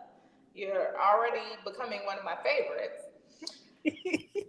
She doesn't even say it to me. I just get left out. And that's hard to do, Yella. That's hard to do, Yella. It's very hard. You would think I wouldn't have this thick skin, but I thank tried. God. This other part of the donut is for you, Sharice. That's my piece offering. Wow. I don't get offered donut or nothing. One of the You don't get me. She get me. One of the things that I feel like is if you are, first of all, if you're a person that's close to me, you're gonna be with me forever. You're gonna be with me always. But human life is very valuable. And that's one of the things that I feel. I feel like human life is valuable. And I feel like if I can save, even in podcasting, I feel like if there's one person that listens to my podcast and decides not to commit suicide or not to do nothing stupid with their baby mama or baby father or anything like that, then that's one person that I've reached. And so to me, human life is very valuable in that way. And if I can... What happened? Oh man, she was cooking. Damn, she was cooking. Right back. She'll be back. Her phone probably's out. She'll be back. Damn, I was all over there. I was enjoying my donut. I'm like, go ahead, girl. Go ahead. Did you already answer it, Q? You said it again? You already answered for the one, or you said the 5, they're all gone. Oh, the all 10 is gone if it's one of my best friends. And my best friend is like my sister. Yeah. And then so is there a second part for me for the 1? Oh no. Yeah, if the one was your best friend, because you said okay. All right. Since you said you would sacrifice the 10 for the 1, what if the 1 was your worst enemy? Oh, I don't care. I ain't gotta talk to them. They ain't bother me. I'll laugh at them the whole time. No bother. What if the 1 you got a pet? Yeah, I have a pet. What you got? 3 dogs. What if one of them Coco, ain't it? you ain't got a dog named Coco? All right, I was just guessing. We got a brownie. Okay. What a brownie on the track. Oh, if he oh damn! If Sharice did it earlier, he will be reincarnated. So, amen. Yeah, which he would, but damn, I don't want him to die though. I don't give him enough. Run, Brownie, run, dog, run. Yeah, find a new home, Brownie. Find a new home. I'm telling you guys, it's like my thing, it really is how I feel. It's just like, shit, he'll be all right. You ain't got to deal with the woes of waiting for me no more. Okay, I understand. I know you do. Animals reincarnate. Like say it was you chose the 1, and the 1 is like what? Your friend, your dog you grew up with, your road dog. If it was that, then yeah, man. When they take it for you, the dragon, your What is that called? Remember? You took one for the team, remember? Oh, if it was him, no, I mean, dude, but I'll sacrifice him. You said, no, I already told you I sacrificed him. Remember, he bounced off the concrete. I dropped his ass at the bus stop. So road dog. I cannot. Your roll tide dog. I'm saving my homie. One of my 20-year homies or something like that. Yeah, I'm saving my homie. Amazing. That's great. That's great. Yeah, I never had them 10 people gotta go. Really? Okay. Amen. All right, while we're waiting for Sharice, she probably had to plug up her phone or something. We can get back to a white girl over here. Yeah, see what she's talking about again. Yeah, let's see what she's talking about. You hanging in there, Q? You sound like a little dreary. No, I'm here. I'm just sitting here just going through these Instagram feeds. That's it. I'm here. Okay, love. All right, let's get back to I got us on the thingy. Let's get back to her. Y'all ready? So this annoying voice with the mask. Okay, let's go. What's in the house? That is a crazy accusation to say to the police. So she books a hotel. She goes to a hotel, and she's still streaming, by the way. Her dad calls, very upset on the phone, and this is what he had to say. You are a narcissistic drama queen, okay? You are. All of this is your doing because you can't do the basic things like bathe, take a bath, and what's really, really, really sad here is that all this drama you're creating just so you can monetize He's talking to and make some himself. money and get some 15 minutes of fame. I mean, who do you think you are? You think you're just like that Catch Me Outside girl? Is that your who do you think you are? Is that what you're going to do next? Drop a rap album? I mean, I don't know. You did that several times. You do you. You have your life. Enjoy your life. But what you've done to today, what you've been doing, is I don't even know you anymore. Reddit, whatever other platform you're trying to get your 15 minutes fame. But I hope you enjoy this 15 minutes because once this 15 minutes is over. It's at the top of the link, Sharice, or the chat, whatever. The link is at the top. Oh, is it? It's at the top of the chat, but here, let me put it. There you go.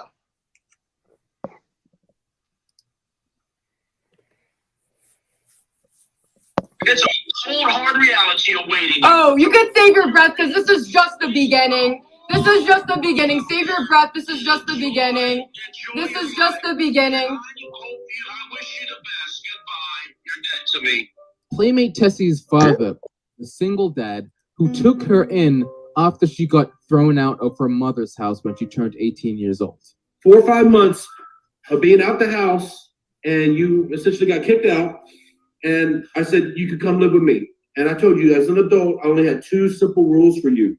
The 2 simple rules was keep your room clean and don't do drugs and illegal activities in my house. That was the basic 2 simple rules I gave you. And you couldn't follow either one. He explains that she does have mental health issues and she ignores them because she doesn't want to take the medication because she thinks she's going to get fat. I saw the comments about mental health help. Me and her mother have spent over $40,000 in the past 7-8 years on her mental health and well-being. She has been to psychiatrists and psychologists in Germany, in Arkansas, and in Texas. She has been to at least six doctors. She's been to 2 behavioral health institutions. She's been on multiple medications, had multiple diagnoses. So as a parent, yes, it's my job to make sure that any concerns for both her mental and health well-being gets addressed. So she has been to doctors. The last doctor she went to, she flat out refused the medication because she quickly looked up the side effects and saw that weight gain was a possible side effect. And when she asked for certain medications that he was not comfortable prescribing for, because she did her research, she basically wanted uppers because she wanted to lose weight.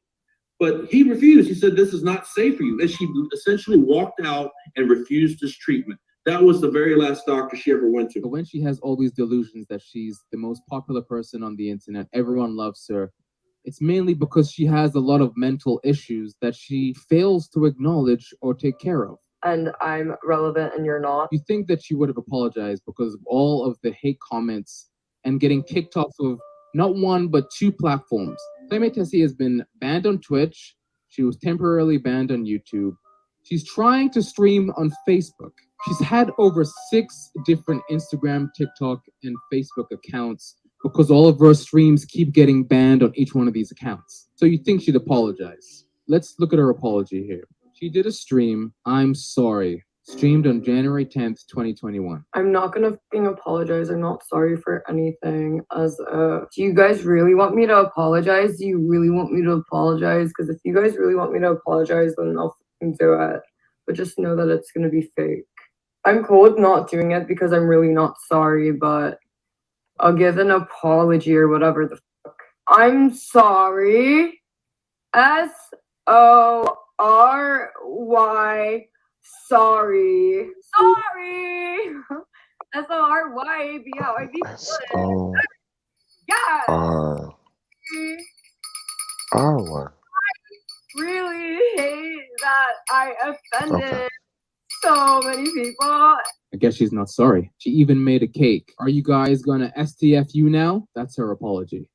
Sorry with a $sign and 1 R. I'm about to apologize. Shut up. Don't fucking steal my spotlight. Finally, let's end off by hearing what her dad has to say, because her dad is torn up about this. He basically says that his daughter is dead to him. You decided to call the cops thinking that I'm gonna threaten your life and kill you, which there is no record of that, completely false, but just to get attention from the internet and increase your view count and likes and subscribers, whatever your aims were, you basically acted out the scenario where your life was in danger. You called 911. So this is completely self-imposed. I was up till 6:30 in the morning watching your both live stream, watching other content where you're going after people because of either a disability, their ethnicity, or disease, or a thing like cancer.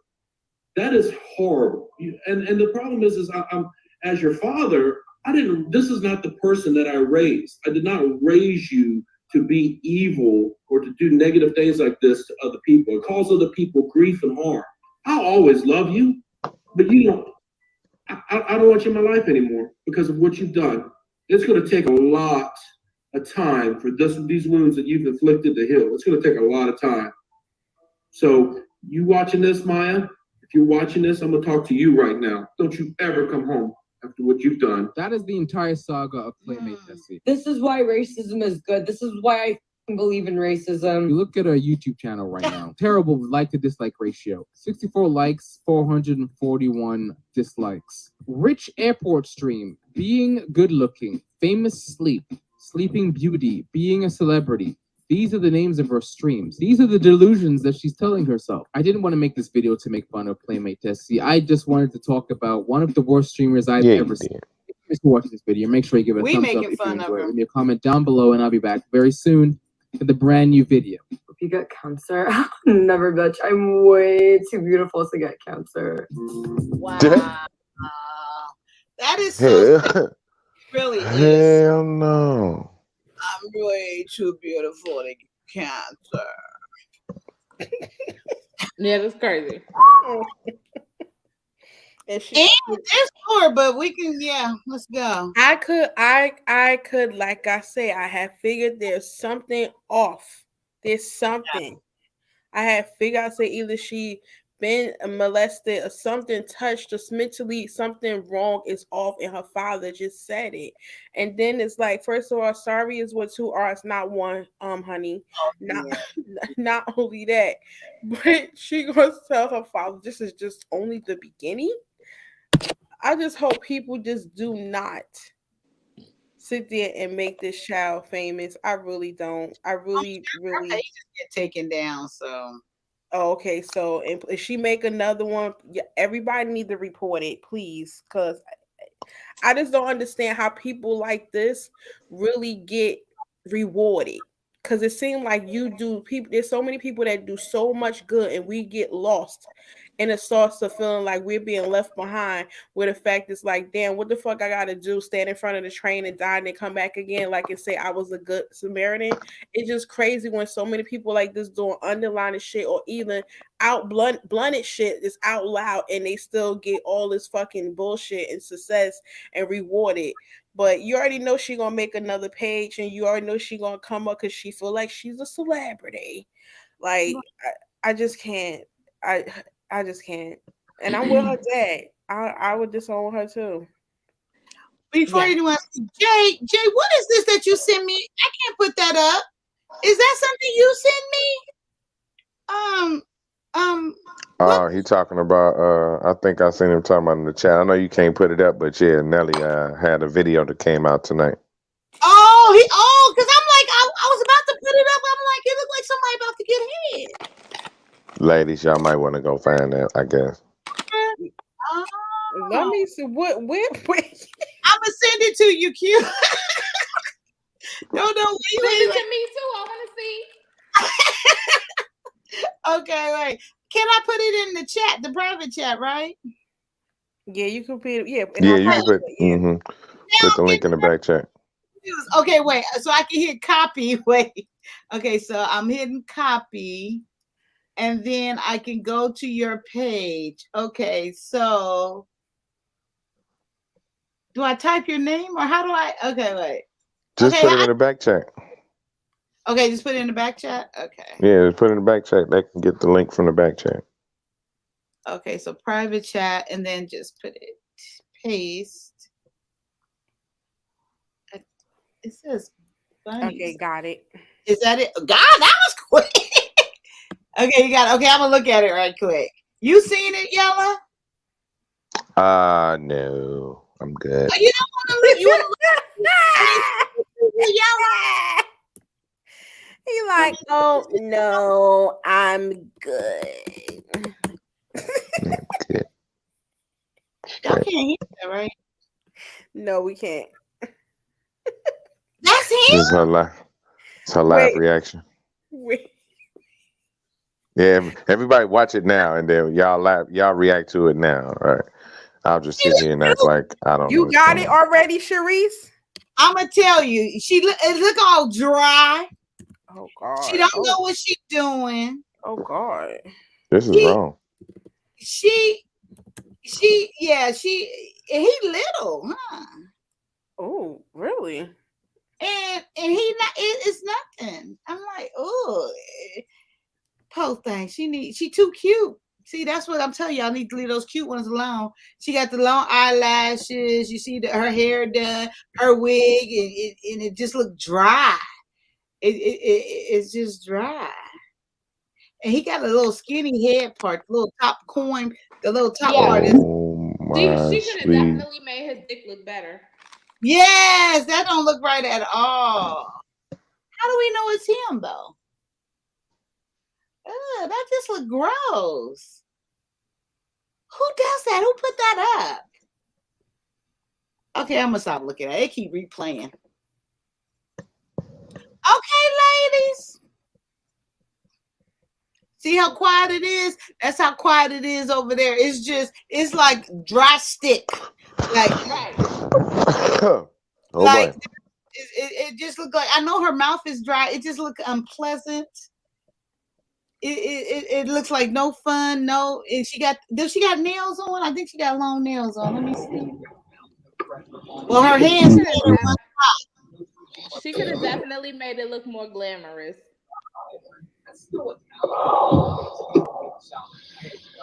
Oh, that's the noise. Did y'all hear that? What is that? Wait a minute. I stopped it. I didn't know where the sound came from. I didn't know it had sound. He was watching TV while getting fed, listening to the news. Yeah, because he was bored. Poor thing. Yes, that was sad. That was really sad. Oh wow. Thanks with the phone. He keeps me abreast of everything.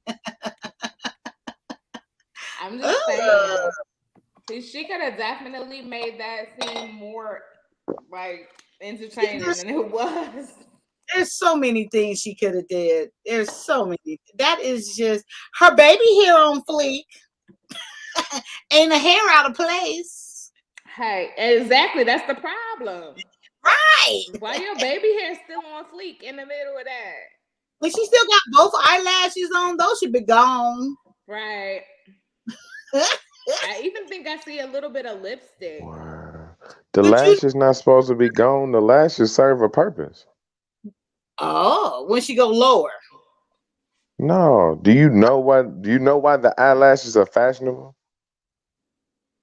Oh Lord. Why? It's true. Wow, Yellow. Let me hear this one. I got it. I don't know. Porn stars started wearing the eyelashes. Okay. So the shit don't get in their eye. Oh, I don't care. Give me my eye. That's what I'm saying. Keep them on. It help. Don't snatch them off. Don't think I'm finna rock this nigga where I'm gonna snatch these out. No, keep them on. But you know, it's good she got a small mouth for the small Peter because she got like a little bird. I hate everything about this. It's like a little bird mouth. Don't it look like a bird mouth? No, y'all don't agree? First of all, she don't look like she could even get all of it in there. She don't look like she having fun. Like That's another thing. Any dick looks big if you make it look like you having a little bit of fun. Yeah, she could bring up the balls and bring those up and right. She not doing it right. That's not fair. That is just awful. And look at her. Maybe it's where I got her frozen at. Freeze her at 18 seconds. It's like, what, girl? She's like Big Bird in the mouth. Okay, Yellow, I'm sorry. I was like, Y'all good. This is funny as hell. This is even better because I'm just sitting over here getting like the play-by-play and I haven't seen it yet.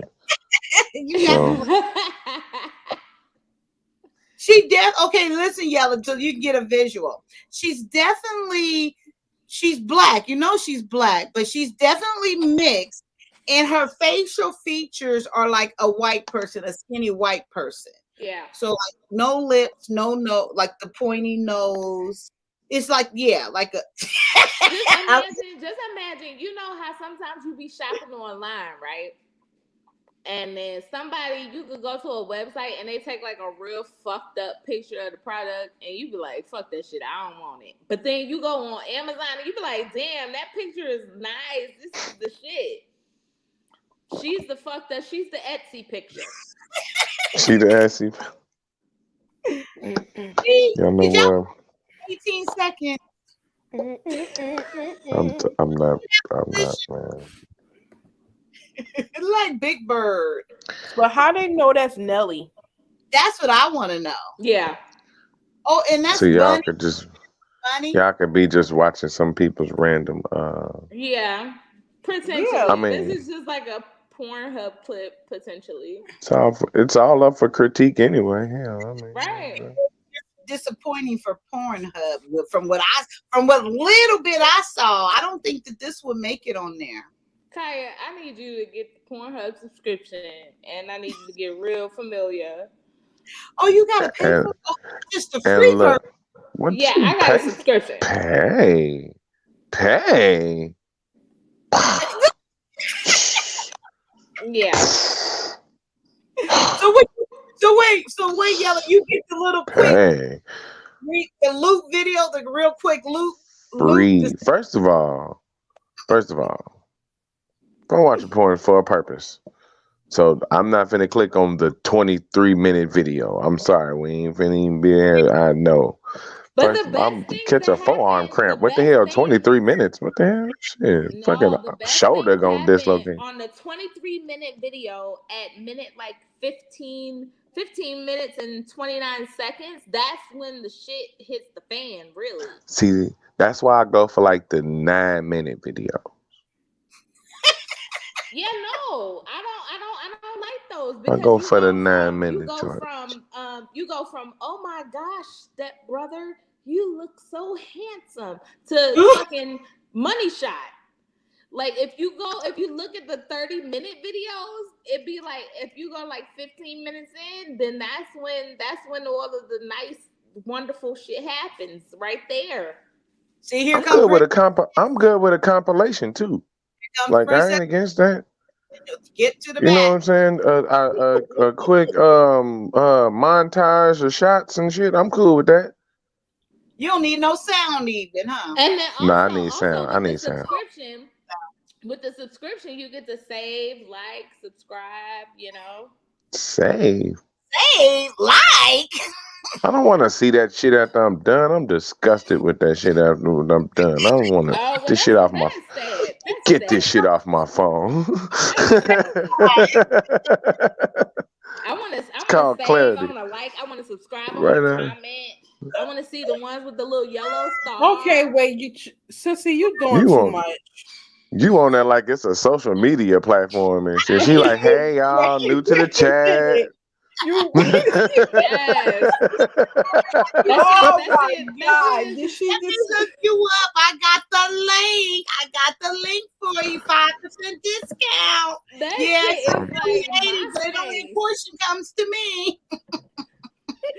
That shit's like MySpace. I Got be me on that bitch looking for time. I'm sorry, Sharice. I keep cutting you off. Oh, I keep cutting her off. She's I'm out of this bitch. That is wow. I could never see myself paying for that. Since I found out like that shit was free on the internet. What? I don't like. I don't care. I don't. Yeah. I'm a man. That was like my first introduction. Man. That was like my first introduction to all of this shit. So Pornhub, right? no, like oh him. I'm talking about the videos. Period. I'm like I said, I'm 34. So you know what I'm saying? No, hell no, I don't got no bookmarks, man. I like to you younger than that. the But that's a good thing. adventure.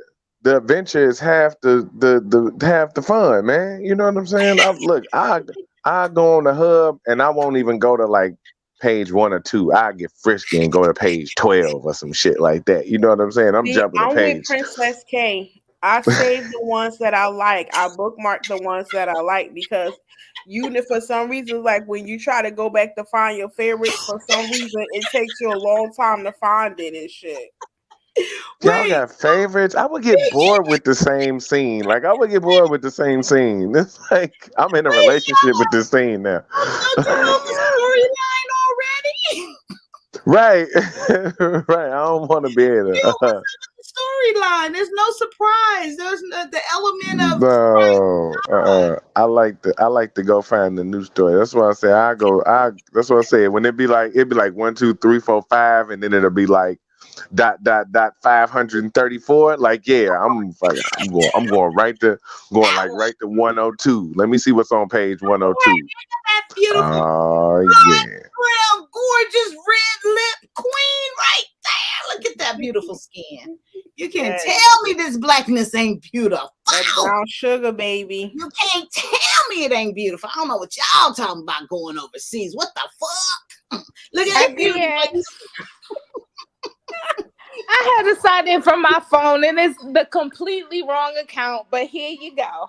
Amen. We loving it. I like that, girl. Show all that beauty. Look, looking right at like. Wait, where am I going? I love it. You know I love it. Mm-hmm. Oh, Yellow, what's wrong? You okay, brother? No, I was trying to do her. Oh, you trying? I can't. Oh, they're ridiculous. The whole mess. Wait. I'm gonna get her. Wait. Let me get her. Let me see. I'm trying to. Okay, wait. You gotta give. What's it called? You gotta give face. I got my That's giving face, yo. I don't know. Wait, I seen an episode or two of Tyler. What's her name? I'm finna call her Tyler Banks, y'all. Tyra Banks. I've seen a couple episodes and shit. I can't. America's Next Top Model. Yeah, thanks. Yeah. With neither one of y'all, I can't. We try. Oh, Yellow got it. Dang, Yellow. Hey, you got it. Wait. Yo, I cannot. I really am trying to. I tried to but I can't. Where's my lipstick? Oh, I ain't putting that lipstick back on my lips. Nah, that shit hard. Look, I still ain't got it all off. Y'all it's tripping. Ladies, I'm about to bounce out for a little bit. If y'all still up in a couple hours, I'll be back up. I gotta go do some work real quick. It's been fun chatting. Wait. You got what kind of work you doing in that thing? and go on loop because you sure leaving at a particular time and you rushing. It's like you thought of some things. You thought of number 652 down to the left. I remember I had one. I remember I had one bookmark. Y'all had just reminded me. You sparked an idea in Yella's head. So got to go handle some business. Oh, all right. Thanks for hanging out, my brother. I appreciate you. All right, ladies. Catch y'all later. Bye. Hot Man's got that vanilla and chocolate ice cream, knowing he all vanilla. Lies. I cannot. This video, I need to remove it. I'm tripping. This is so. I mean, I'm so disappointed for him. She needs to just go retire. I hope he didn't pay for it. Wait, what are we talking about? Oh, I went back to Bunny. I'm about to take her off my screen at the 18 seconds. I told y'all to stop it at 18 seconds. Bunny and Nelly. Oh yeah, child. She needs to retire. Yeah. But again, I'm still sitting there trying to say, how the hell y'all know that's Nelly? It can't be Nelly. It's only been that could be any penis.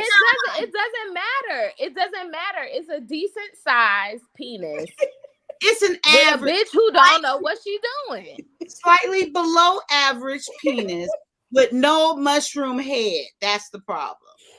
Yeah, and it's just like if she could have made it look so much better. It doesn't matter whose penis it is. If it was just a nigga off the street in Miami, you could have made that penis look glamorous, bitch. Wait, you got the power. Oh, I can't put it on mute. Yo, I'm just mad at the fact they put a Nelly name to this shit. Like, yeah, you don't know that's him at all. At least he shaved. It looks like he shaved at least. Remember we was talking about that, right? We was, but damn, Kaya, you all up in it. Like, look like he. I know. Let me stop looking at it. Yeah. I'm disappointed in her. I really am, but I'm gonna take that off. Thank you, Jay, with the font. Yeah, he be coming in with the videos for real. Yes, he does. Cause that Nicki Minaj is 7. I was disappointed. That was some little bull crap. I thought they was gonna go into some deep shit, but he was all nice to her. He know not to play with Nicki. Too nice. No, it was Samuel. What's that? Kevin Samuel and Nicki Minaj was on Instagram Live like a week or two ago, and she was just asking him some questions or whatever. So I thought when he came in with a video, I thought maybe he was going toe to toe with her, but he wasn't doing. He was just answering questions that she had for him. Both Nicki Minaj and Kevin Samuels can suck a dick and die. Oh Lord. Oh, okay. We got a Banisphere coming. I think he's a defender of the KS2.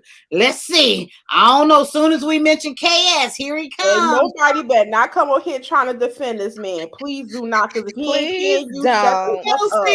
We're gonna see he got his numbers in his name. It is none other than 84. You know I'm not a defender of that. You know that. Okay, thank God. Okay, thank you. No, I thought you was. Nah, that's for insecure dudes. For men who's secure, they don't Won't he subscribe to that. do it? I'm secure. Period. You know There we go. Period. Q know about me. Period. You know? When I seen the jersey, I'm like, okay, we good. We good. Oh, Yeah, I don't subscribe to that. I'm gonna tell you, the dudes that subscribe to that are dudes that are insecure. They're dudes who basically they can't get it done. And I ain't gonna get into details about that. They know what they can't do, and you know what I mean. And they've been rejected. You know what I'm saying? So that's why they got to come up with all this manosphere and this. So what do you think? Were you over at Black Man Unfiltered's channel page live? No. What happened on there? Oh, Remember no, I he's was moderating and all right that. now. But because I left over there early because it was like the same. Not because of him. Let me make that clear before people start some bull crap, but because they were talking about Black men leave. What is the title of it? Are all Black men weak for dating out? Meaning they're going overseas to get their woman, And then the talking point goes about what's wrong with the woman, which we have an example of at least 16 amazing, 16, 17, 18 amazing women that are Black and Afro-Latino. And we got a Facebook show that's coming up here this Thursday at 9 p.m. called Soul Sisters. And it has come to my understanding that these are some amazing Black Afro-Latino women continually to work on themselves and has done the work. And even without that being said, they were already amazing in the making. You know, they just wanted to improve and make themselves even better. So I'm just curious, 84, but let me see if I can find it. She really is having a show on Thursday, though, 84. Let me answer this real quick, Kaya. Let me answer this real quick, if I may. Look, man, I'm going to put this whole man is fair, all these other fair to rest. Look, man, when it comes to people love life, man, mind your motherfucking business, man. That's the best advice I can give you. Mind your motherfucking business. Or is this somebody that's trying to hook up with you? Or they mess with somebody that you're trying to mess with? Or they mess with somebody in your family? If not, then are you talking to me? Me? No, not you. Oh, wait, I was have a conversation. No. I'm talking about all these people that's all up in everybody's. They don't everybody Kool-Aid. They don't even know the flavor. Like y'all all up in everybody mix, and y'all trying to tell men you shouldn't do this for women, and women should do this for men. Like that's not your house. Like why you care? Like if the dude want to go overseas, let him go overseas. If you want to stay here, you can stay here. If y'all want to go overseas and find you a Middle Eastern prince or whatever y'all want to find, then go do it.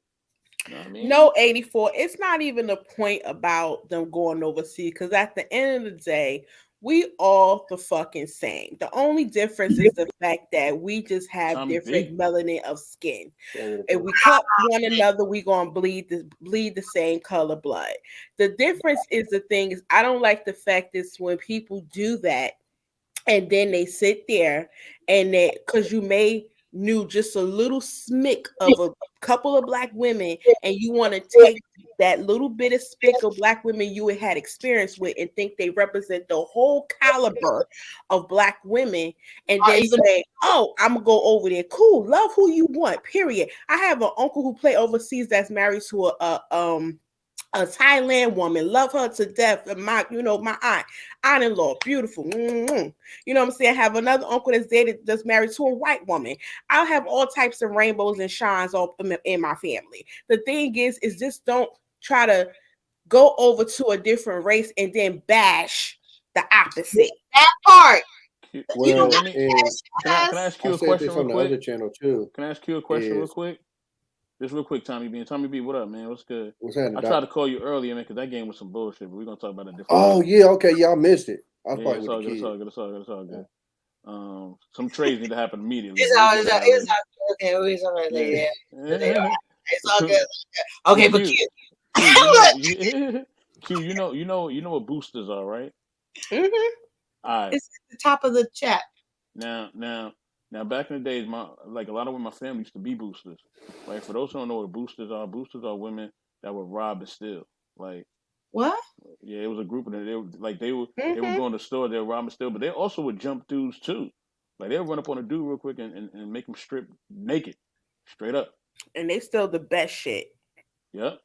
You know what I mean? So like kids, I had a lot of women like that in my family. You know what I mean? I'll put in there for you. So with that being said, like I'm used to seeing women who are assertive, you know what I'm saying? But then I'm also used to seeing like my grandmother cook three meals a day for like my grandfather. So like I've seen the best of both women. My thing is this, right? This is my thing. Like if you don't want to rock with a woman that's more assertive, don't rock with them. They not for you. Right. You know what I mean? She not for you, bro. You too. I'm not gonna say you too soft. I'm not gonna say that. But she just not your energy. She's not your energy because you and her not living the same life. If she in that life and she doing certain things, she moving a certain way, she not for you. Let her be. You know what I mean? Let her be and let her be with a man that can take that energy. You know what I mean? And it's probably better that somebody else take the energy than you because you can't even handle it. You know what I mean? And like you ever heard the term of somebody's she's too much woman for you? And that's still she's just too much woman for you, boy. Like, move on. You know what I mean? The problem is they do that, and then they'll get with said, Latin woman, white girl, or whatever, and she could fuck up 150 times, or they could go through 150 of them. They do them dirty. They'll never put that against that whole race. Like, True. that's the weird part. I've never heard a black dude go, "Oh, I don't mess with white girls because they all did it." Exactly. Like, it's Right. never like that. I never even thought about that. That is so true. They don't say it, but they don't say that. It's true. That's that self-hate. You know what I mean? Well, I mean, if I can insert my opinion, I am with a black man who likes my attitude. You know what I'm saying? He's not a simp, but he simply loves black women, especially like New York black women, because I'm not going to put up with no bullshit.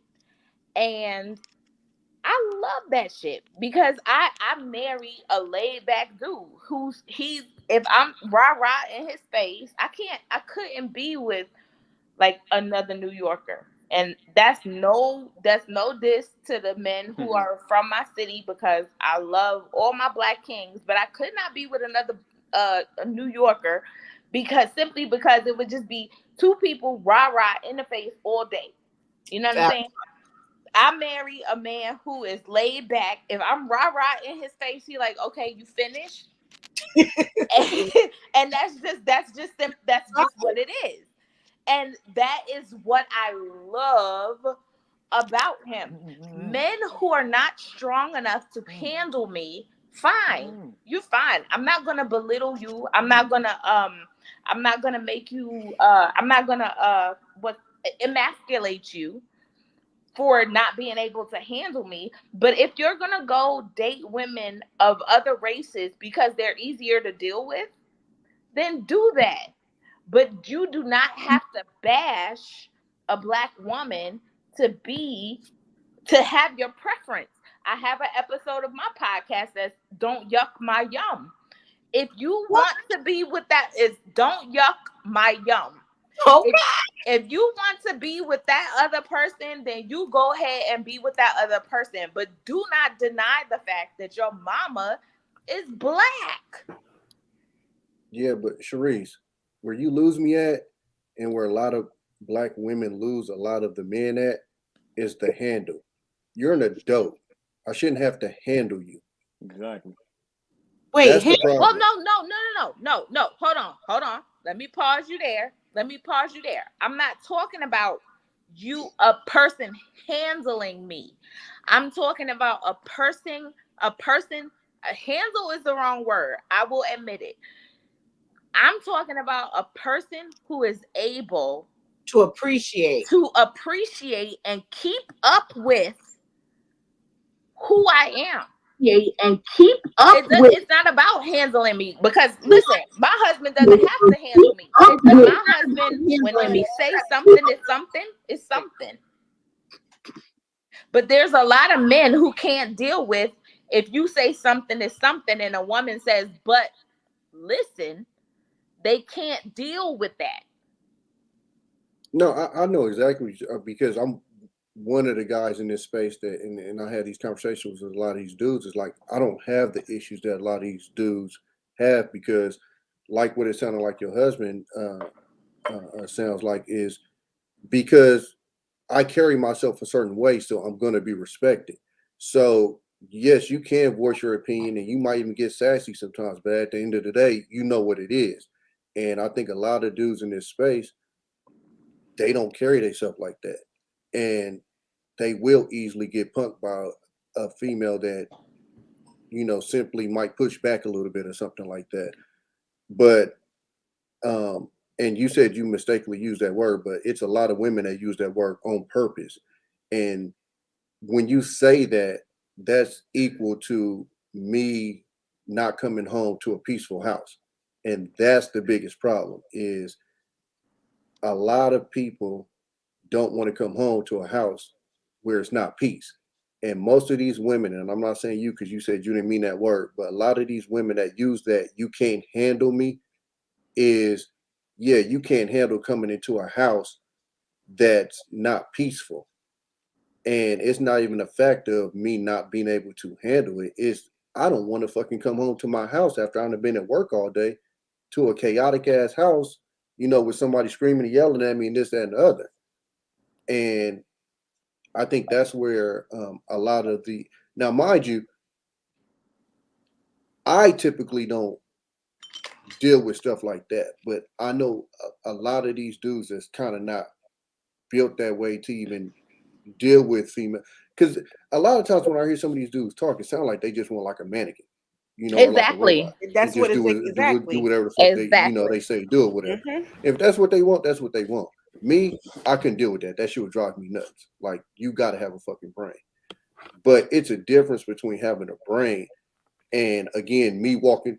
Like, a lot of these guys talk about these motherfuckers pull up into their driveway and they sit in their car for an hour because they don't know what the fuck they about to walk into their house to. That's sad. Yeah, Like, it's sad, but it's sad because that woman is putting that man in that place. And I kind of put that man put blame himself on both sides, because I tell a lot of these dudes, like, you need to stand on your square when you first deal with these women so they know what it is. But I think, and I talked about this on Black Man Show, a lot of these guys, when they get with a woman, especially at the beginning, it's the whole I don't want to lose her thing. So they let you get away with a little. They let you get away with a little screaming and yelling. They let you get away with a little disrespect. The problem is, But when ain't it turns that a into a bad thing? relationship, she done got used to that.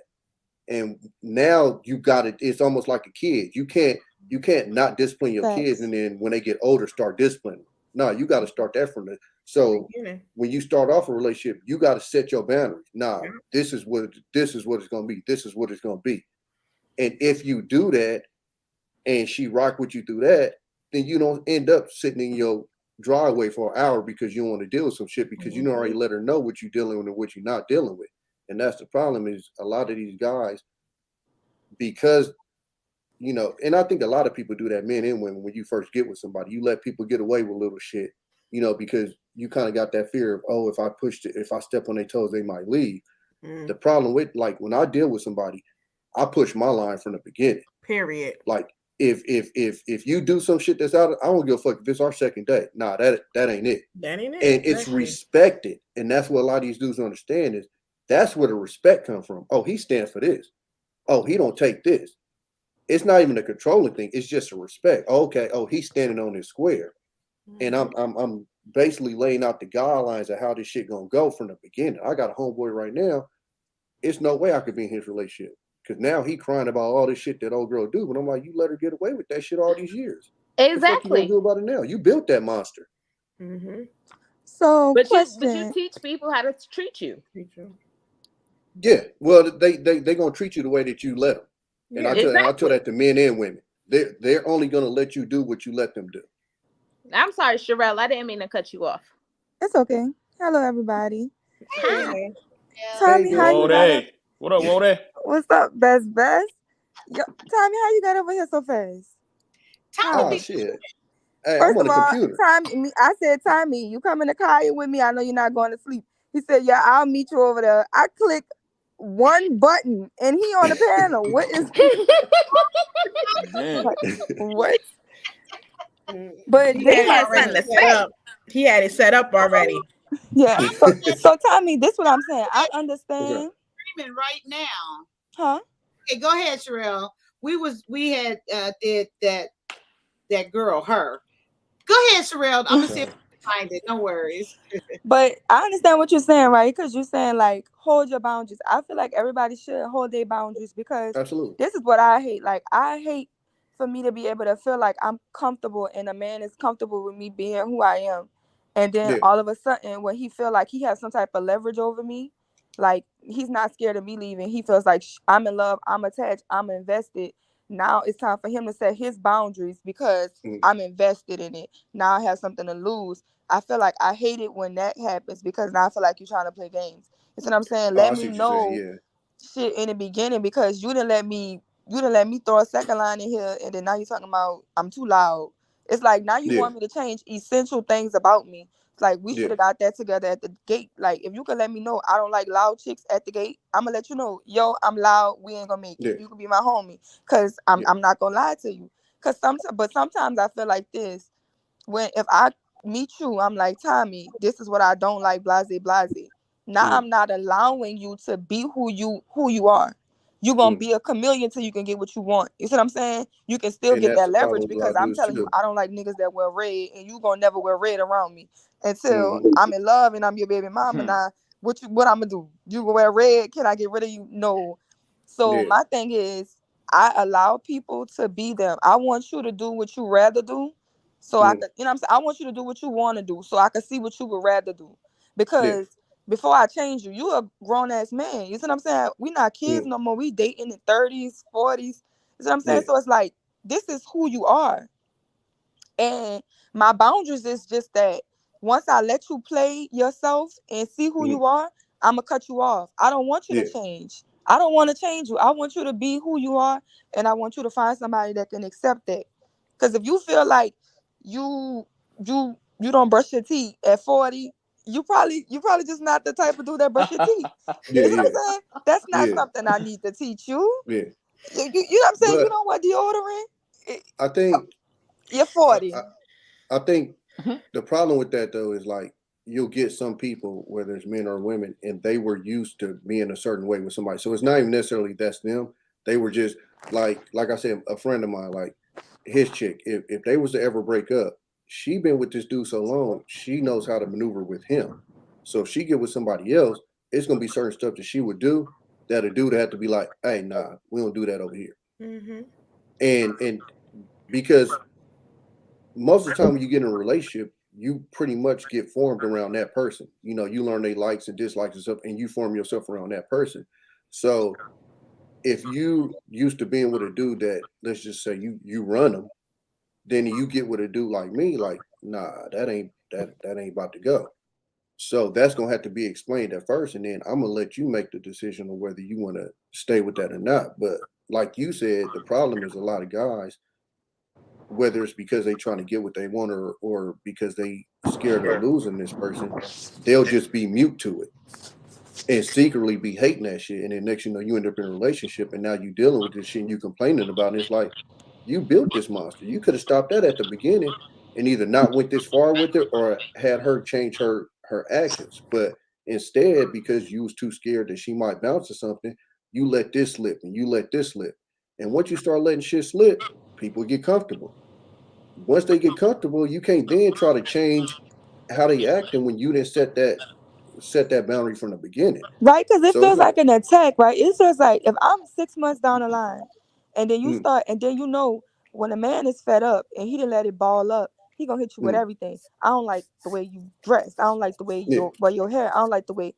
And then it's like, as a woman, you just like, nigga, do you even like me? What do you like about me? Because you don't like nothing about me. Like what? Exactly. And now you expecting me to like either just let everything that I invested in, you want me to either let this go or change everything about me. You want me to rip my DNA apart and become a whole new creature for you. That's what I'm saying. Like, so maybe you could have baby stepped me. Like maybe I could do natural hair on Monday and Wednesday and Friday. You know what I'm saying? Like, well, like I'll give you a perfect example of what happens now. This bro shit. Dog, don't ever call me bro. Period. That's out. Don't call you what? Like, I don't like sis. Bruh. I don't like sis either. Bro or sis. If a nigga call you sis, you need to run. Yeah. Oh wait, if a nigga call you sis, run. Why? But I be calling all these niggas bro. I'm running 84. They try to give me when men meet me, they be trying to hug me. I be like, "That me off the fuck." But no, that bruh shit, like I don't do that, bruh, that nigga, like nah, like you ain't. Yeah, about to like talk when to you me call like your one of my you niggas call your on the block. boyfriend bro, he be getting dro. Like, all right, son. Yeah, but that's what like that's out. That nah. Nah. Like, all right, son, you tripping, son. But this is how I end up looking at it too, because you know, so many people say they have boundaries and, you know, standards and rules, regulations. But a lot of people, just like Tommy said, they maneuver and adjust those boundaries, rules, and regulations. Me, I'm the type of person, as the older I got, and me now standing at 40, I'm not bending my rules for nobody, because for one, that eliminates who don't needs to be in my life. Also, energy is real. Everybody not meant to be in your inner circle, or either or either say this. Don't allow yourself to be accessible to everybody.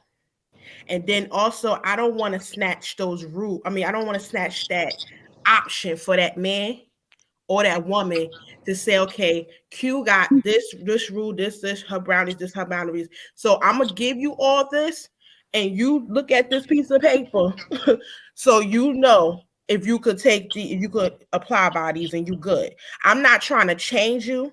I'm not trying to adjust you. Of course, I want you to be who you are, but at the same time, I need to know that me and your energy and vibration, that we align, we fit. Because at the end of the day, I hope if you come with me and you come step to me, that you have boundaries and rules and standards as well. Because if not, I gotta ask, if you ain't got nothing, that means you won't fall for anything.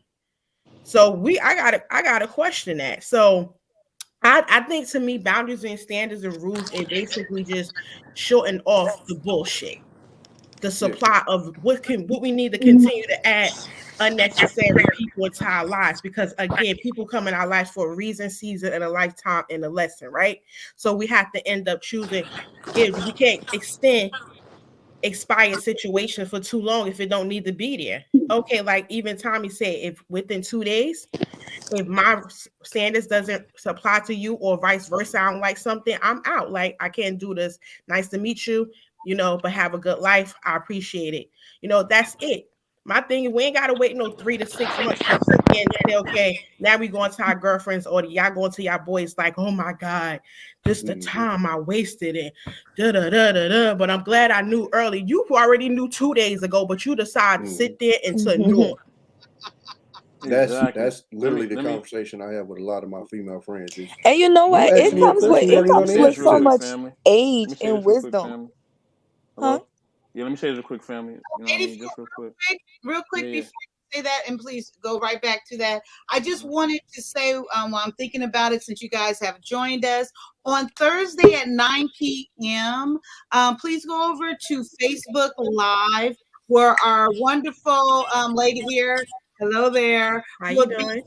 Not you, but you. I was saying, yes, hi, lovely lady. Our reality show will be premiering on Thursday at 9 p.m. called Soul Sisters. And please take over and share, and then 84 will go right back to you. But we're going to put the link in the chat. And Q, if you could go ahead and share that real quick so they could know about the show on Thursday. Oh, yes. So please join us Thursday on Facebook Live, which is our Facebook Live watch party for a reality show that I am in, that's premiering, that we're giving you the exclusive, because we're not sure it's going to be seen again when you guys can get access. But once the network pick it up, it is theirs. But come through at 9 p.m. Eastern Standard Time. This Facebook page is Soul Sisters Reality Show. Basically, it's 12 women that strangers that came into a home, and a common goal was to heal it and to get on a life course. So it's amazing. Just come support. It's something that our community definitely need to see, and also a big exemplary where men and women could be shown that healing is real, it's possible, and it's definitely doable. You there. Yeah, Thank you so much. Yeah, I look forward to it. So I hope you guys all join us over there. Okay, 84, right back to you. Sorry about that. It's all good. It's all good. It's all good. I don't know if you want to introduce your guest real quick before I even go in. I know you just popped in. I'm good. No, I'm good. I'm I good. know, what's that? Zoe ain't nobody to be introducing. That's how Kaya said it. Well, that wasn't how I said it, Zoe, but that's how Kaya said it. See that uncle on the couch. I was translating it for you. They see him over there in the corner. Everybody knows Zoe in the house. So I think the animal is coming to me. What is it? Maybe like a panther. How the hell, girl? Conversation. I think a panther, a black one. In the middle of a conversation. I'm sorry, it came to me. I was thinking so hard. I did a school project. I look like a squirrle. So squirrel is my animal. please continue. Sherelle over here talking about the panther. I wouldn't know what the panther thing Thank you, about, but Sherelle. anyway, I'm gonna Thank you, keep it Sherelle. brief I because I know I appreciate it. gotta.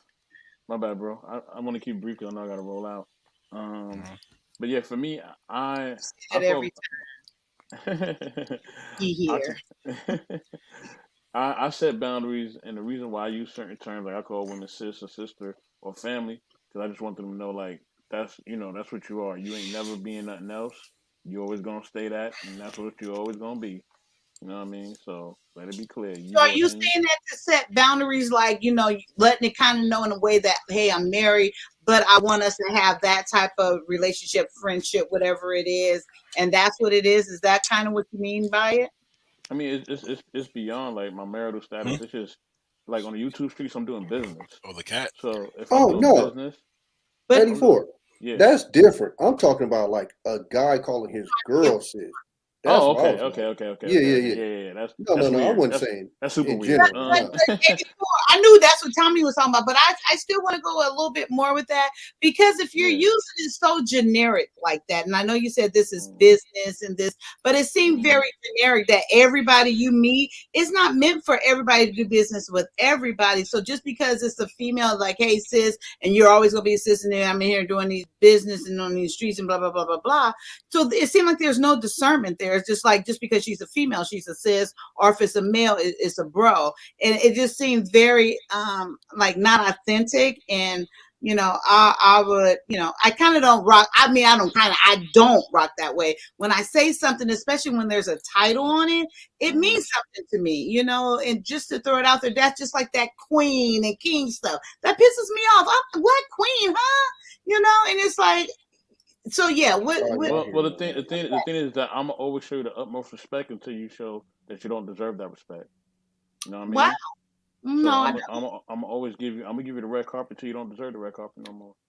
And then But after that, so I've done my part. You know what I mean? Sis. Okay. Yeah, I've done my part. Okay. But I would say this too. In relationships, it's got to be definitely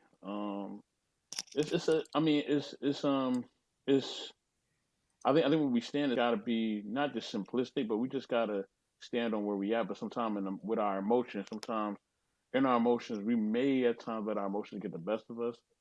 But through maturity, through discipline, through really self-love and self-care of yourself, you're able to discern who's supposed to match the energy with you or not. You know what I mean? If somebody ain't matching your energy and you ain't really rocking with them, then they got to keep it moving. You know what I mean? You keep moving. Maybe y'all can meet at a different time and your energies align, but for that moment, it ain't aligning. So just let them know, look, yo, the energy ain't aligning. I don't really see, your vision. I don't see where things is at. I'm moving on. You know what I mean? Point blank simple. I'm talking about if you're interested in somebody, I'm talking about the business, I'm talking about anything. If things ain't aligning, just let it be known they ain't aligning and keep it moving. I think the problem is that a lot of times, we try to make something to what we want it to be instead of really realizing what it really is. You know what I mean? Like something is like right there in front of your face and you know that's what it is, but you have in your mind what it could be. But if something ain't what it is, then just let it be. You know what I mean? It's really that simple. You know Well, what I you mean? kind of really lost me there. Were you addressing something differently than the sis thing, or because I kind of got lost? No. What I'm saying is that I'm just speaking like about like relationships in totality from what everybody is sharing. Oh, okay. You know what I mean? Like, you know, and like Sherelle was saying, like, be yourself. Like, be yourself, and the right people will just be around you. Right. Like, you know what I mean? To try to camouflage and try to make it seem like you're one way and you're not, then that's a whole Right. other situation. And a lot of times too, just another thing, if somebody's showing that they're not loyal to you, you just gotta accept that they're not loyal to you, straight up and down. Like Tommy B was saying, like he was speaking of his friend and his situation. I know friends who have situations like that too, where they just want to be with that person because that person may look a certain way, or that person may provide certain things. You know what I mean? And at the end of the day, if that person really ain't loyal to you, is it really worth it? It's not, because you could find somebody that looks just as good as them or even better. You know what I mean? And they can give you all the loyalty and love and everything you're looking for, but you're settling because you're insecure and you don't have enough integrity and character to basically say I could do something better for me. So yeah. Okay, thanks. Sherelle, were you speaking? Oh no, I don't even know. What I was saying. Well, last you said was it's a panda. Oh no, because I think that everybody looks like an animal, but I couldn't figure out what animal Zoe looked like. But then I realized he looks like a panda, the A Black panda? Panther. No, a Black Panther, like a panther. Looks like a lion, like especially if he would let that beard and stuff growing. You said my brother looked like a lion. He said a lion at first, but I feel Nah, more panthery than No. liony. More panthery. Because I don't see the mane. No, she's trying to say I look like a panther, but I was if saying he that looked like a Kaya lion, said he you would look look like a lion. lioness. And he wouldn't look like the big lions. I'm the big lion. But 84, I was gonna say, I think a lot of Why y'all people call get him comfortable 84? too. Well, best in the world, 84. Mr. Best in the world, 84. Come on. Everybody calls something different. Ain't no so man everybody gonna calls call something him different. best in the world, Mister. I 84 call work. him best in the world, Mr. That's Best in all the good. world. I call it 84. Sherelle actually know my true government because I've actually called Sherelle from my business phone, so she's seen my government. Don't tell my government, Sherelle.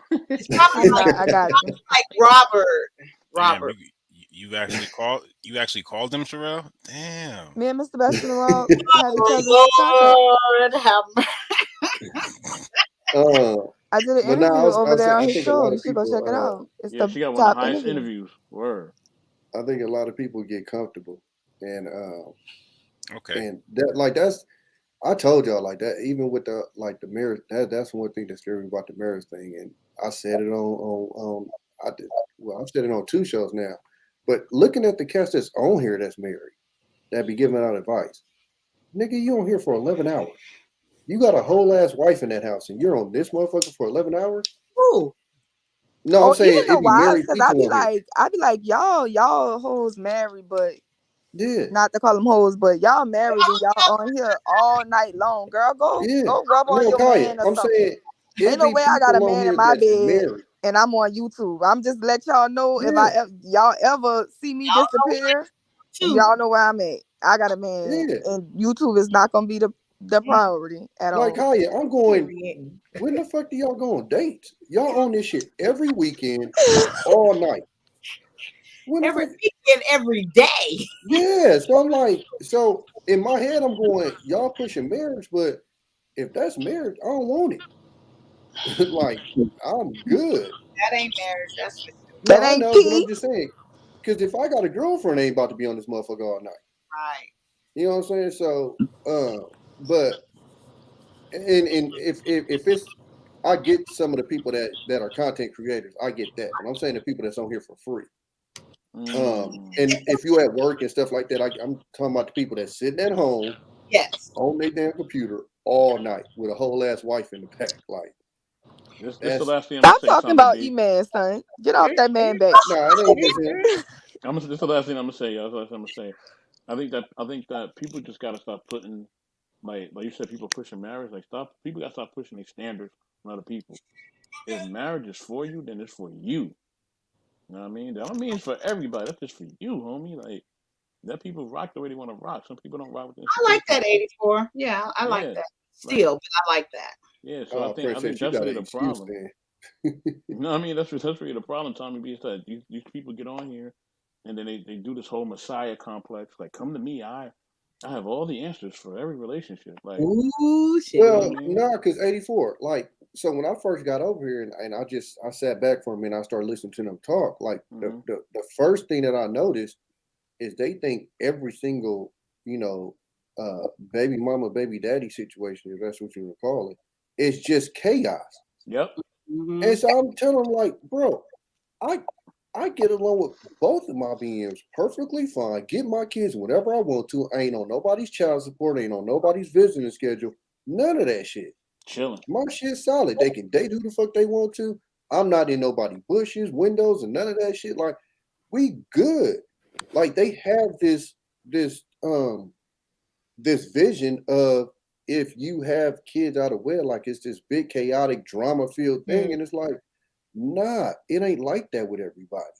And to be honest with you, with a lot of these cats, if you got with the chick and you knew her, a lot of the times you can avoid a lot of this shit. Like the women that I had kids with, I never feared that shit. Word. Like I was never shook of child support. I was never shook of this custody shit. I was never shook of not being able to see my kids because I had knew these women long enough and I had knew them, their families and stuff, that it wasn't even a thought in my head. Whereas I got people who are married, they going through a divorce, and they ex-wives or soon to be ex-wives is playing with their kids. So you tell me who the fuck got the better the better part of the shit? The dude that was married and ended up in a divorce and now he's fighting this just to see his kids. It's two of my partners right now in that situation. Right now, I probably just missed his son's whole middle school basketball season off of that. Wow. Meanwhile, I've never had to fight to see my kids ever. Tommy B, you know where that's come from, Tommy B? Like a lot of these dudes that got rejected in high school or in 100%. college and all the other 100%. stuff, and now they want to blame the Rodneys and the Jermaines, and because the Rodneys and 100%. Jermaines was pulling their girls, and the Rodney Jermaines, that's what their girls was leaving them for, 84. and they just mad that was happening, and now they want to take it. They want to get on the internet and come with all these terms and Big Shirley and all that when they know Big Shirley was probably leaving them, she would probably try to get with a Big Shirley, and she left them for the homeboy down the block. Like all this stuff is what probably happened to these. But that's why I say about the Pookie and Ray Ray thing. I'm like, what kind of men sit around and talk about other niggas all day? Exactly. Exactly. I don't talk about no Pookie. I don't give a fuck about no Pookie or no Ray Ray. They wasn't messing with what I was messing with. Exactly. But that also show you the person's environment they're around. Like, because at the same time, there's no way that no human on this earth could sit there and think that, every baby mother, baby father is dealing with baby mama, baby daddy drama, because like Tommy B said, it's not true. I'm not dealing with no goddamn baby daddy drama. And my dude never had to deal with any drama from my son father. Because again, it's how you formulate stuff. It's how you handle your business and your shit. And how your partner, even if you are not with them no more, how they know what it is going to be. Because at the end of the day, I told myself I won't, even though we had a whole different unique situation ending, but he knew, don't bring that shit to me, and because I'm not bringing it to you.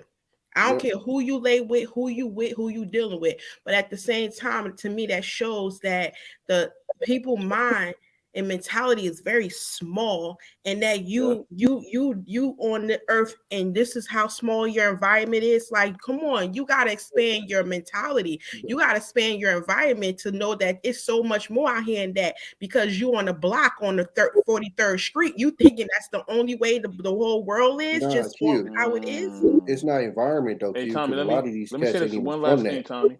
Let me say this one Go last ahead. thing, because I'm leaving. I'm leaving right after this. What I tell you, might well stay. No, I gotta go. Family's calling. The family's calling me. I gotta go.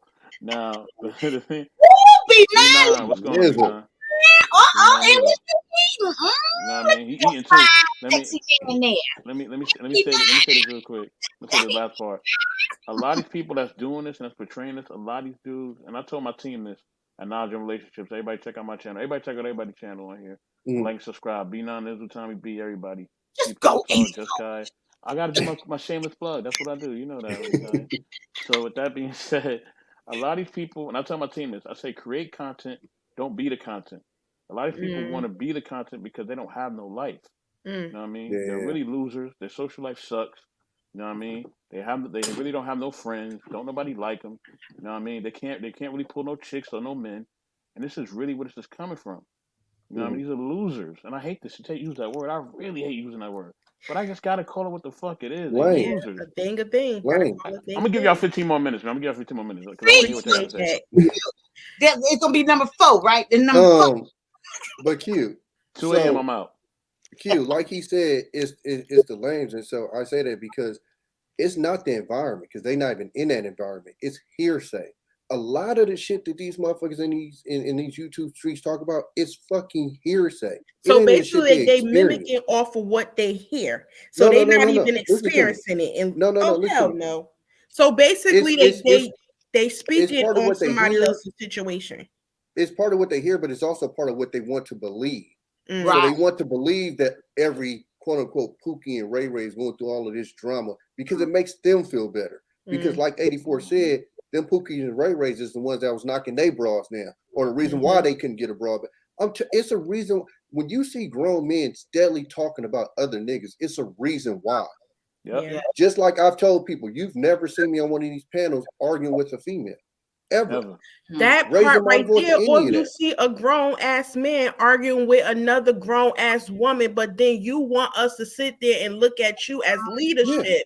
How?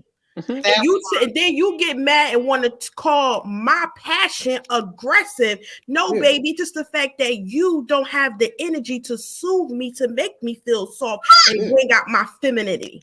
Like every man on this panel right now, you guys get my feminine energy because you guys even without these even knowing me, you know, it is what it is. Energy is real. Energy aligns. You know what I'm saying? But there's people who came on panels I've been on, and I'm like, oh hell no. And I'm at the point, like I told me and my sissy, we was just talking about this earlier tonight. My patients are running really thin with grown-ass men. And I understand I may sound young, but guarantee you I'm probably older than half of the motherfuckers in these YouTube streets, which I don't even be on YouTube. I only come on YouTube because one of my sisters from Ray Lipstick Vibe, that's my sister. And when she called me, I come. But other than that, like Kaya said, I'm fucking booked and busy. And the only reason I'm on here now because I'm up here for Kaya, and then because I don't really got my interviews until later on later on tonight. So you guys getting me right now. But other than that, it's like don't ask me a question, then I share my experience, and then you want to tell me I'm capping. You know what I'm saying? Then don't sit there and try to tell me about me. You can't do how you do that. And then you try to argue with me. So now if I call you a bitch, now you mad because you arguing with me like you a bitch. About me. Arguing about me. I'm gonna give you an example of how some of these dudes is awkward as fucking don't even understand that they are. I've seen multiple guys be on a panel with with a female, right? And go, oh, you know what? You're beautiful until you open your mouth. Who the fuck says that to a female? I seen one of them go, I seen one of them go, oh man, you know, I loved you all the way up until the point you said this, and this. It's like, bro, what kind of mouthpiece do you niggas have? And I say that because I'm like, I could see you niggas saying this type of weird shit on a date. Like, you the type of niggas that talk yourself out of pussy. Yes. You know what I'm saying? Like, yes. It just the energy that you said it with and the fact that you said some of this shit. Like, a lot of these dudes don't understand. Sometimes the less is more. Even if you felt that way. What the fuck? Like, what? I think on that show, it might have been like 100-something people in the audience, and you got, 7 to 8 people on the panel. Yep. Why do you think that's funny to pretty much embarrass this woman in front of everybody? What the fuck is wrong with you? But these weird ass dudes that we're talking about that's in this space that got all these complaints about women don't even understand that right there is why you're a fucking lame. Period. It ain't because you smart. It's because you're a fucking lame ass nigga. It's because you don't know how to speak to a woman. Yep. It's because you probably wasn't successful with women and went and maybe ran your bag up a little bit, and now you're on YouTube and you think you could speak to these women the way that you want to, and you think it's this shit that they like to use in this space, this alpha energy. That ain't alpha, bro. That's pussy. But let me tell you the most colorful thing, and I'm sorry to just pop back in on you. My everything died, my tablet, my phone, everything. The weirdest fucking shit I ever heard in my life was a nigga on one of these platforms said to me, "You speak in the white man's English." Nigga. They sure did, and I was there. Nigga, are you fucking kidding me? Tommy B now, got out of the look, seat. let me tell you something. If you don't understand what I'm saying to you, then go get a dictionary, go get a thesaurus, do what you gotta do, get your life together.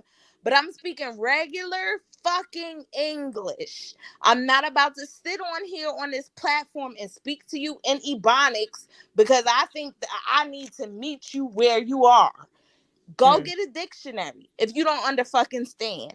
And that's something that's been happening to me my whole entire life is, oh, you talk white, or you speak too proper, or you're speaking the white man's English. No, nigga, I'm speaking the language that you know.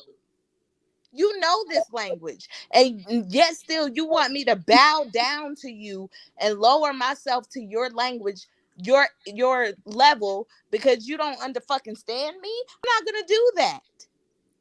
What I'm gonna do is I'm gonna go out here and I'm gonna find somebody who meets me where I am, and he's gonna understand me, and that's gonna be fucking that.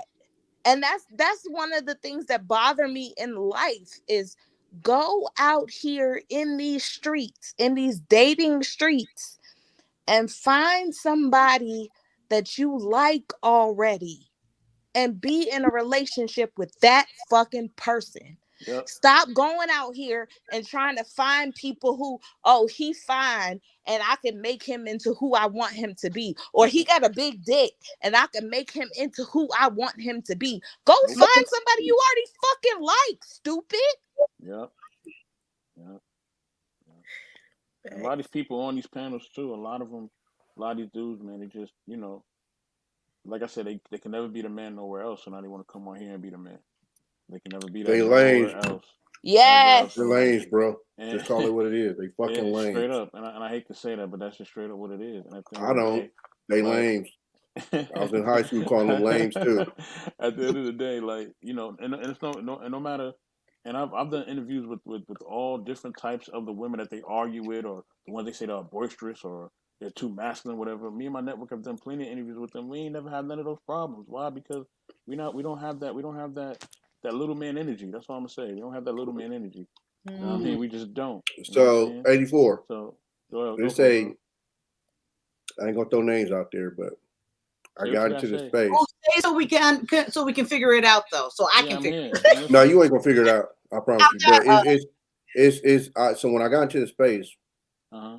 it's a female in this space that a lot of these dudes call difficult. Yeah. And I actually dated her. Didn't even know she was in this space. Was new to this space. She fucked around and seen me on one of the shows and texted me like, "What the fuck?" I'm like, "Oh yeah, woo woo." Man, when I was fucking with her, one of the sweetest women ever. Niggas on this, oh my God, she's so masculine. Man, are you like, it's hilarious. That's why I even say with the Kane Kayla thing, when they be all on her, I'm like, neither one of them even seem difficult to me. At all. Neither one. Not even a little bit. Kay a it'd be little hilarious bit. to me.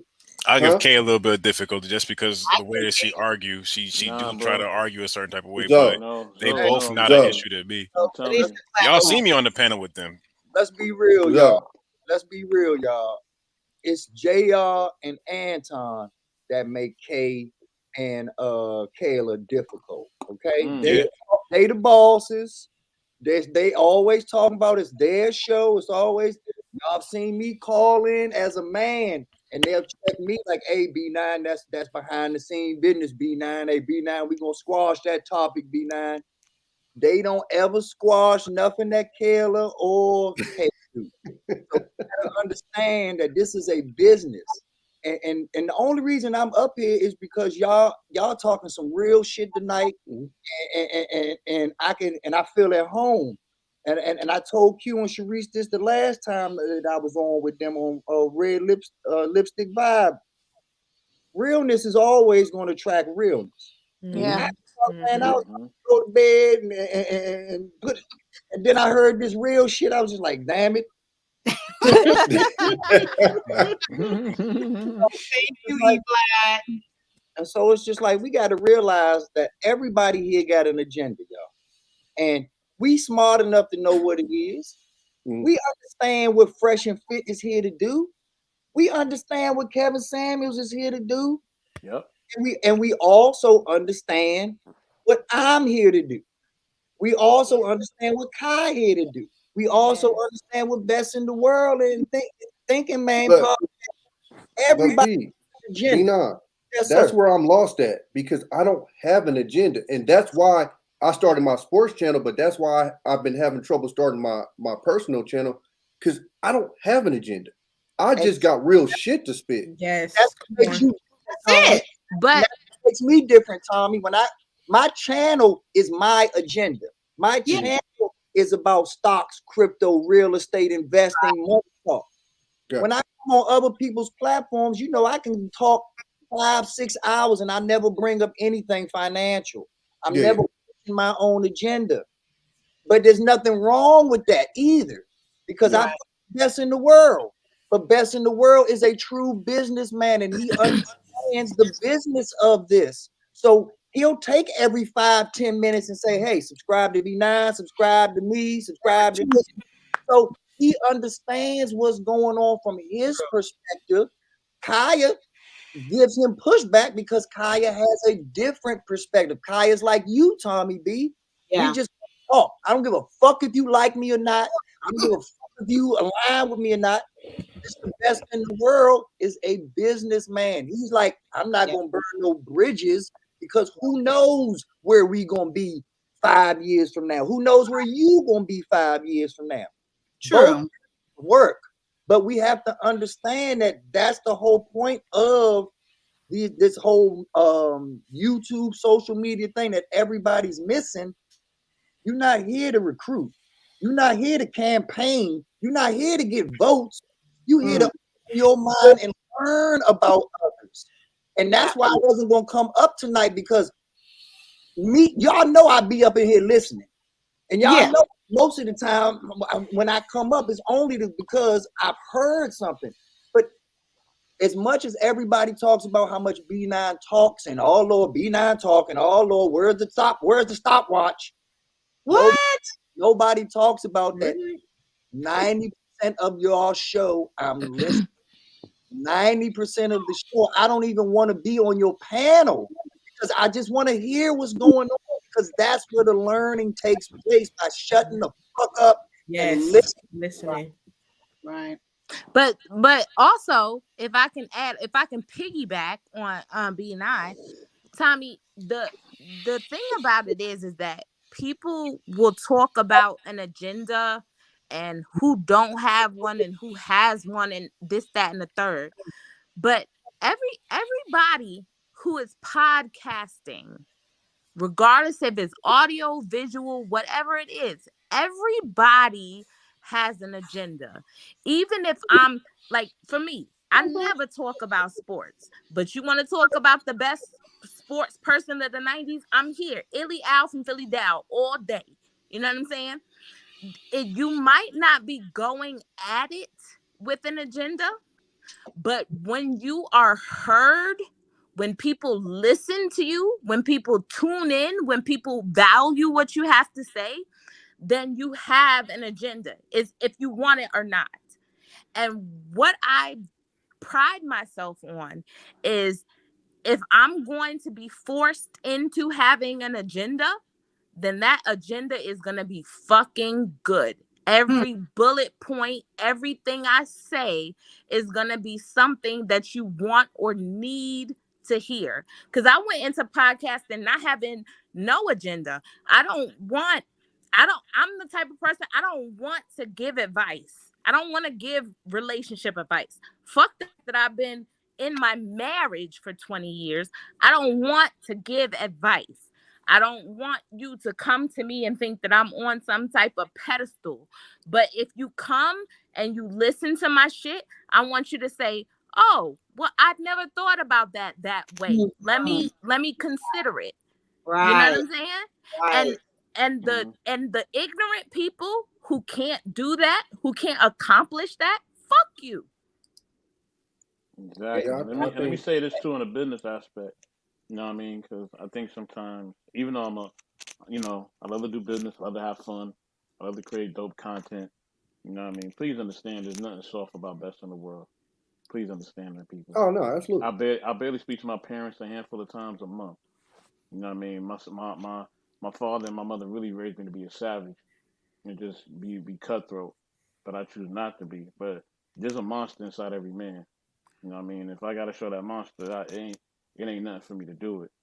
But I choose not to, because relationships are currency. You know what I mean? I understand in the YouTube streets. And Tommy B, man, I always share your page when I do my content creator blast. I wasn't able to do my blast yesterday because we was talking about a serious topic. You know what I mean? You saw my black on black crime. It got really serious. So this Thursday, I'm doing my content creator blast. I know you don't really have too much content on your page, bro. I'm going to always still share it. You know, whenever you want to do anything sports related, I'm here, bro. I love sports. As you see from the avatar, I love sports. You know what I mean? I love sports all the way back to like Jackie Robinson and Kurt Flood and all that. Like, we can get real deep in it, like for real. Oh yeah. Yeah. Like We Bill Russell and all that. getting into the NFL and the black coach thing tomorrow. Yes, sir. Yeah, that needs to be talked about. And likewise, Tommy B, you know, I always talk about black ownership. That's my key. And the NFL, the NBA, and those things, those are the billionaire boys club. And those are advertisings in the world. So until you see black faces integrated into those spaces, they all just talking bullshit. Yeah. But I love sports too. So anytime that you need me on your show, and you know I fuck with you. So anytime you need me on your show, stop playing. Yeah, and I think Sharice, what you said, I think was real because I think when I do finally kind of fire off my solo thing, I guess if you call it a you know, I guess my angle or whatever, it would be more just to kind of just be real and just come from real experience and stuff. And if it helps somebody else, somebody, if it don't, it don't. But because like I've said, man, this space feels like Revenge of the Nerds, like for real. Like it just feels like a bunch of dudes that was just nerds in high school, and they get to come over here and essentially almost bully the people that bullied them in school, whether it be the dudes, the quote unquote Pookies and Ray Rays, or it's the chicks that didn't want them. So that's why it's so the space is so weird to me. And I guess that's why I didn't know if I had an angle or anything in it, because I'm like, I don't really like a lot of the shit they be talking about. I don't align with. I don't have these experiences. I don't understand what the fuck they even talking about. So I don't either. A lot of the time I'm sitting here listening and I don't even like get what they talking about a lot of the time. So and then even another thing too that I've noticed with a lot of these cats is because I tell people all the time is, you know, just because you live in the hood don't mean you like you're from it, and that not in a negative way, but just meaning, you know, like I give you a perfect example. When Nip got killed, I made like 3 phone calls. I knew who did it, why it happened, all that, like locked in. And I think a lot of people think because they grew up in a certain space that, you know, oh, well, I'm from here, but nah, it's deeper than that, you know. And me saying that meaning because I know some of the backstories of a lot of these people.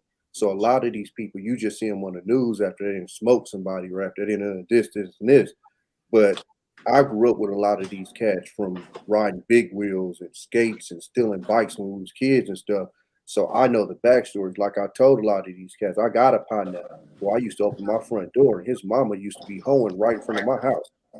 You know what I'm saying? So when they making these statements about guys as, you know, doing street stuff or whatever, I'm trying to explain to a lot of these cats, y'all don't even know what leads up to that decision. You know, because a lot of them will go, oh, you know, I had the what would they say? I could have did it too, but I chose not to. And it's like, it's not that simple, bro. You know, your life didn't align the same way. And I throw myself in there because I made decisions in my life because I had a dad that was around and because he led me a certain way, yada, yada, yada. But because of that, and because I was around people who didn't necessarily have that, I understand why I turned out different. But a lot of these cats, they don't understand it. They think that their shit lined up directly with theirs and they just made a better decision. I'm like, it ain't that simple. So I think that's another big part in this space that I think I would like to try to kind of, and I don't even, that's part that's weird to me. I would like to try to explain it, but a lot of these cats, I don't even know if they even really want it to be explained to them because they like to step on these people because these are the people that victimize them. I'm cutting you off right there, Tommy. Yes, they do need it, and they I don't care if they want it or not, but they need to hear the truth. They need to stop thinking that they can go around and, like you say, that's why I fuck with Jedi Mike. That's why I fuck with Jonathan Ernville. They nerds that let it be known. I'm gonna be a nerd to the day I die. I'm not coming in this space all of a sudden with braids and bandanas and this and that or whatever. They are true to themselves, and like I said, that's what made me come up tonight. People that are true to themselves is on this panel and talking real shit. You definitely need it, because see, when I talk about I represent the manosphere, I have to back from that because I realize how big the manosphere is. And when you can put Tommy Sotomayor in it, and you can put the Fresh and Fits of the world in it, then I can't be a part of that circle, because there's a lot of bitch ass niggas out here that are hiding under that umbrella of manosphere, and they not really the root word of manosphere is man. And so if you ain't got the root word, then don't talk to me about all of these extravagant words. Right. And you know, I talk about capitalism. And if you're not talking about capital with capitalism, then shut the fuck up. Yep. Word. Exactly. I'm And going, that's I'm going to bed. I'm going to bed, family. Oh, In love you, regard now. to Miss Okay, you got one more thing else to say. Watch before you go. Oh, sorry, B9. Miss Q and Miss Sharice, y'all gotta realize that y'all are different. And and Tommy and Zoe can back me up on, and Mr. Best in the World can back me up on this. Yes, We sir. in enough YouTube circles where we're fortunate enough to come across you special gems. Most niggas don't come across a Miss Q, a Sharice, a security boss, you know, a Mrs. Hale. You know what I mean? Like, this shit is rare to come across. Most people don't come across a guy that's like, I'm gonna keep it real. Whoever, oh, you my best friend, cool, but you wrong. Those people don't keep it real like that, man. So we're lucky to have found you all. But please believe 7 out of 10 times, and that's being real nice, we meeting the opposite of y'all. We meeting the exact. So when we talking about these chicks, we not talking about y'all. And y'all kind of take it personal because y'all are women, and we're not being specific enough when we say women are doing this, women are doing that. But y'all are getting at the bag. Y'all are free with how y'all want to live y'all life. Y'all have no constraints. Y'all are different. Like I said, 70 to at least 90% of these women living under the constraints of what people are telling them to do, what society is telling them to do. They've never used their own brain. They've never had to figure out something on their own.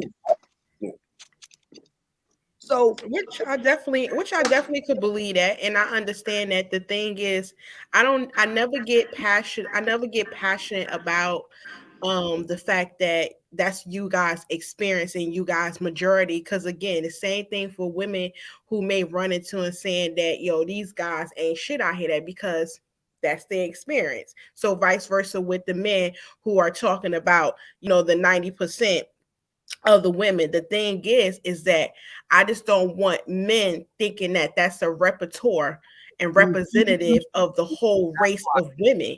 That's the part where I have an argument with about. But that's when you And see then somebody approaching me, I am Kwamia. I am a queen, queendom. Respect me as such. However, do not approach me or talk to me and speak to me like Shaquana, because me and Shaquana ain't the same. That's the difference that a lot of men have to be able to separate, but they don't. So that's where my argument comes in. Yeah, and I feel the same. Probably got to echo. My audio is probably not great, but I feel the same. It's like I've been with my man through so much fucking shit. And The problem that I find is that a lot of people are not even mature enough to grow with the person that they with.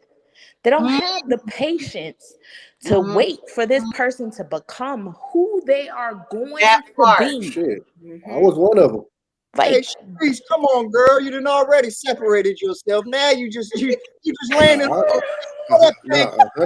Sharice, 100%. I was one of them. Like I just bounced. But it's the truth. It's like I had to have the patience to allow my husband to grow into who he is. And I expect that same patience for me to grow into who I am. And if you don't have the patience to do such, then you need to find somebody the fuck else. That part. But see, and I tell y'all, like, one of the biggest difference between a lot of these cats and say somebody like me is I went to go seek help to figure out what was up with me, because like I told these cats, and I was telling them on the other show, they was having this conversation. They was, of course, talking about the women, and they was talking about how these women use these guys for lunches and stuff. And I told them, I said, I don't think I've ever been used for a lunch before. And they was like, oh, basically almost making it seem like I acted like I was holier than thou. And I said, well, no, this is the reason why I don't think so. It's because if I have, it hasn't happened enough for me to even notice it. If you're going out on 5 dates and all 5 of these chicks use for lunch, bro, go home and look in the mirror, because you a lame. So for me, what I do with mostly anything, when I see anything going wrong, is I look at myself first and I take that accountability. What am I doing wrong? And then after that, then I'll go and I'll address the situation. And so I end up having to go to therapy and figure out, some of the shit that was going on with myself.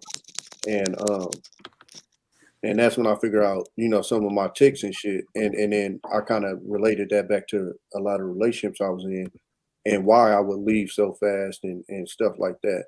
So a lot of these cats, like I said, you out here telling these corny ass jokes that you think is funny, but it's actually insulting, and you don't understand why chicks don't dig you, because you lame. Like you're telling a joke that's literally insulting this chick, and you don't even see the fact that it's insulting her. Hey, Tom, I want to tell you and the panel a little secret here. Most of these niggas out here that is talking all of this shit and talking about this and that or whatever, they ain't never gonna apply that in real life. They ain't never gonna turn their computer off and go outside and talk shit like that to a woman. They ain't got it in them. And like I said, the one thing that you can't fake is your swag, is your aura. That emits off of you. It's nothing that you can just paint over you. I always say it ain't on you, it's in you. Exactly. So at the end of the day, all these niggas y'all, you was on. I didn't come up on the panel, but I was listening, and you was on a panel earlier tonight where certain dudes was talking bad about women and this and that or whatever. But good God well that if they met that woman face to face, they first one taking pictures of her, showing and coming on YouTube back to these spaces saying, look who I got a picture with. Look who fucked with me. Look who this and that. The same Megan, you don't want to fuck Megan Good? Get the fuck out of here. You know what? And not even that. And I didn't do this to, get at him or whatever. But even, when Black David was saying the stuff that he was saying, I'm like a lot of these cats don't understand. Some of the stuff that you're saying, you're gonna run into people that actually live that life. And when you run into people that actually live that life, it's gonna have to hold up. And so when he was explaining how he said he used to live, and I'm telling him, bro, that don't add up. Because if you was doing what you said you was doing, you probably would have ended up married. And I can tell you that because that's probably the reason why I'm not married, because I lived the way that you saying you lived. So it don't add up. But whenever I do that type of stuff, people think that I'm, bullying, or I'm like, it's not that. It's just, bro, I've lived a certain type of life. I've really been out there. So I understand a lot of people may think they safe and they can come over here and create this life or whatever. I don't know, but it's like if I see some shit that I don't live, I'm gonna speak on it. But You know, that's and why you gotta tell your story, Tommy, because a lot of dudes out here have put themselves in a situation where they can go to Brazil, they can go to Russia, they can go here, they can go there, but they still don't understand their own hood. Still don't understand the true dynamics of what the backbone of America really is. And this is why when TJ came up, I started clapping on Black Man Unfiltered's platform. Because she came up saying, okay, we heard the fucking problem over and over again. That's why Kyle dropped off the platform, because we heard the problem over and over again. When are we deal with the fucking solution? When are we gonna actually? You can't say that you love Black women, but you spending all your time in another country. If you in another country, knock yourself out. But don't double talk. Don't say that you in one place, but you really in another.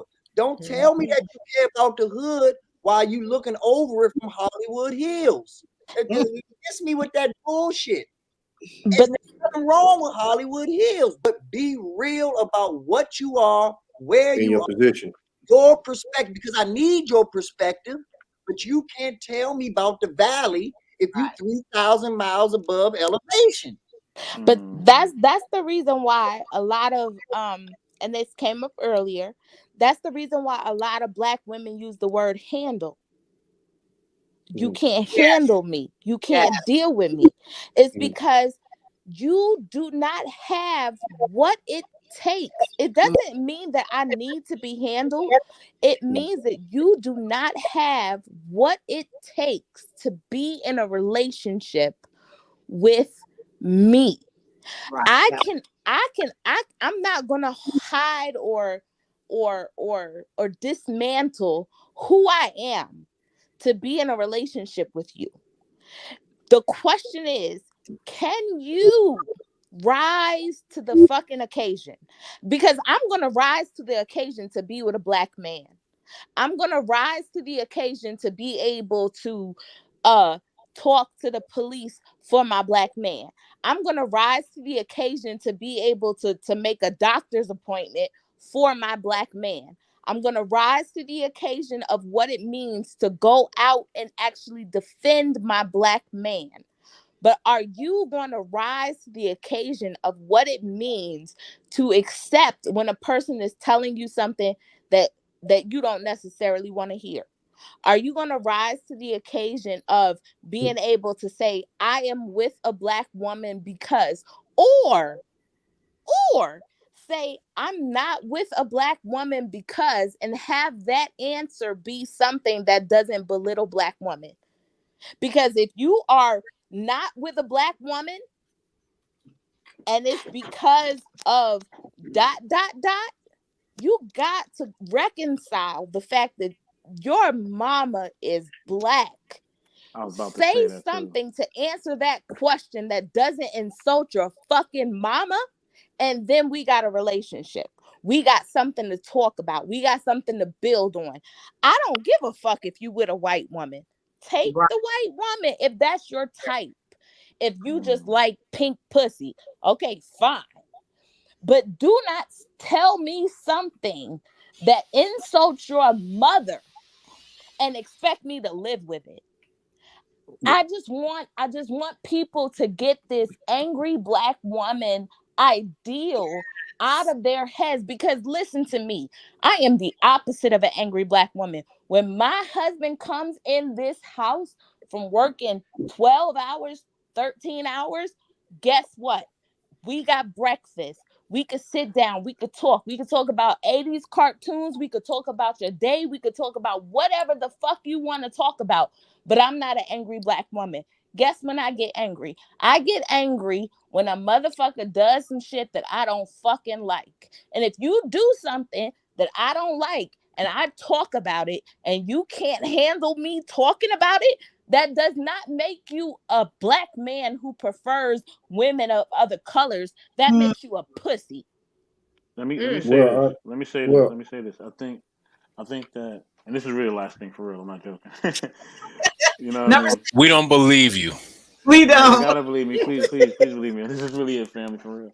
I And called it from the beginning. Go ahead, I know you Jig. got me, Kai. Kai, why you do this to me, Kai? But with that being said, I think people who put those stigmas on our women, they don't understand where we come from and what we've been through in this country. We've historically had to defend ourselves because our life was on the line. You know what I mean? And when people got to do that, whether it's a man or a woman, you know what I mean? You got dogs sick at you. You got people telling you can't go here. You got people saying all different type of stuff at you, and they coming at you on the highest level, and your life is on the line. Of course, you're gonna have that assertive nature in your DNA because we got to be assertive. We ain't assertive, we're gonna die out here. We got to be assertive. Assertiveness is just in our nature, just from the jump. Because if we're not assertive, guess what? We're not gonna get employed. We're not gonna be able to eat. We're not gonna be able to get housing. So we got to be on it. You know what I mean? It's about survival with Black people. We got to survive out here, and we striving for survival, and that's how we always been. So of course we're gonna be more assertive. Of course we're gonna have more of an attitude. You know what I'm saying? It's just in our nature. You know what I mean? Like when your back is put up against the wall, what you gonna do? You gonna starve and die? You gonna fight? You gonna fight, right? Need to be You know what I mean? heard. Because your life is on the line. So I think people who are saying that they must not understand our culture or our history, what we really been through, they lost. You know what I mean? And they didn't really get a reality check. And I also feel like Tommy B, like you were saying, bro, like and even what B9 was saying, like let these people live the life they wanna live.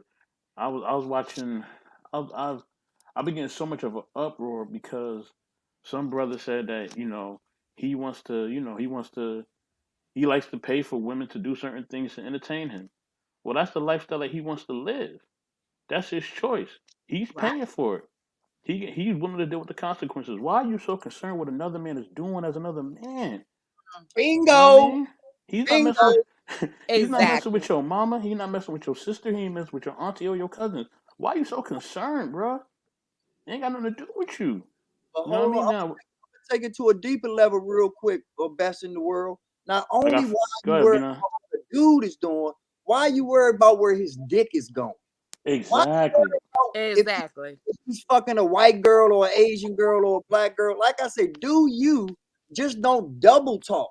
If you doing what you supposed to do for your community, your business, your this, your that, I ain't got nothing against you. But you can't talk about putting the black family back together and your wife is something different. But I don't care who you fucking. I don't care who you because if we have to accept and not care about homosexuality, lesbianism, transgenderism, and every other ism out there, why do I give a fuck where your dick is going? Exactly. Exactly. With that being said, family, much love. Great Oh, you segue, really you going? know? He's not gonna leave yet. He's not gonna leave yet. No, I'm gonna leave. I'm gonna leave. Oh, really? You sure you ain't gonna be in a group in the comments? No, I'm going to No, bed, he don't y'all. comments. He comes up and be heard. But yeah, but I promise you guys, if Tommy starts speaking right now, he'll hang around a little bit more. I think Tommy has something to say. Yeah, Therese, I was gonna push back a little bit on that. I get what you're saying. I think the handle thing is deeper than that, and I say that because even just looking at social media, when they have this conversation on there about women in their mouths, all you see in the comments is some nigga gonna deal with this. You better deal with this. Yeah, like that's the energy that's being pushed out. Another thing is even with the with the plate thing, like it's an argument out there about fixing your man's plate. It's the most ridiculous shit I've ever heard in my life, and for you to be letting this man stick his thing in you and you're arguing about making his plate, it's nuts to me. This man, if y'all in the house together and you hear a noise, he's essentially gonna put his life on the line, and we're having an argument over whether you're gonna make this man's plate, something that takes what 45 seconds. But that's an actual argument that's going on in our community amongst people. Why? And I don't know why. And I'm not going to make that the majority. I can just go off of people's replies. And when you look in the comments of any post where they talk about a woman's mouth, or if you look in the post where they're talking about stuff as far as like somehow catering to a man or something, it is filled with women in there that's pretty much saying, fuck that, I ain't with that, yada, yada, yada. And that's insane to me. But hold on, Tommy. Tommy. Go ahead. I got a question for you. Go ahead. No, it's not a question for you. It's a question for the general public. Okay. How many of these bitches who don't want to make a plate, they don't want to wake up and make their man a meal at 3 o'clock in the morning, all of these hypothetical questions, these bitches is single, are they not? Nah, but that's what I'm saying, Sharice. Nah, Sharice, it's motherfuckers out there threatening niggas with attitude. Oh, you know, I'm gonna get attitude. Hold up. The thing about it is that I don't want a man. I don't want a man who's willing to sacrifice these things and make himself lesser to be with me. If you could sacrifice all of these things that are a standard to be with me, that means you a simp ass nigga who I could walk over, and I don't want that. 100%. 100%. And that's exactly why I made that statement earlier, saying that these dudes don't set that's why they go through some of the stuff they're going through. My thing is, and like you said, because I don't think they all single, but they damn sure ain't fucking with me. But that is out there. So I think the angry black woman thing is over pushed? Absolutely, 100%. Thank you. But I also don't act like it don't exist too. Right. You know what I'm saying? Yeah. So it's a balance there. And I think, you know, when I have conversation with some women, it's like everybody goes to extreme. You either got one side where they're saying all of them like that, or you got the other side going, what? It doesn't exist. And it's like, nah, it's somewhere closer in the middle, you know, and that's where I usually stand on that. You do got, and another thing too, and I said this on another panel weeks ago, is you also got a situation where in our community, you got the males and the females that need therapy like a motherfucker. You got broken people on both sides trying to make a relationship work. If you're not broken, a relationship is hard enough. And now you got two broke motherfuckers who probably got issues that they need to deal with, and most of us ain't handling the issues we need to deal with, trying to make a relationship work. That in itself is difficult as fuck. You know what I'm saying? So it's a lot deeper than what a lot of people want to go to as far as just, you know, angry black women or dudes messing up with this, that, and the other. Because like I said, when I went to therapy, it was weird how I found out that certain shit that I went through, whatever, was the reason why I moved a certain way with women.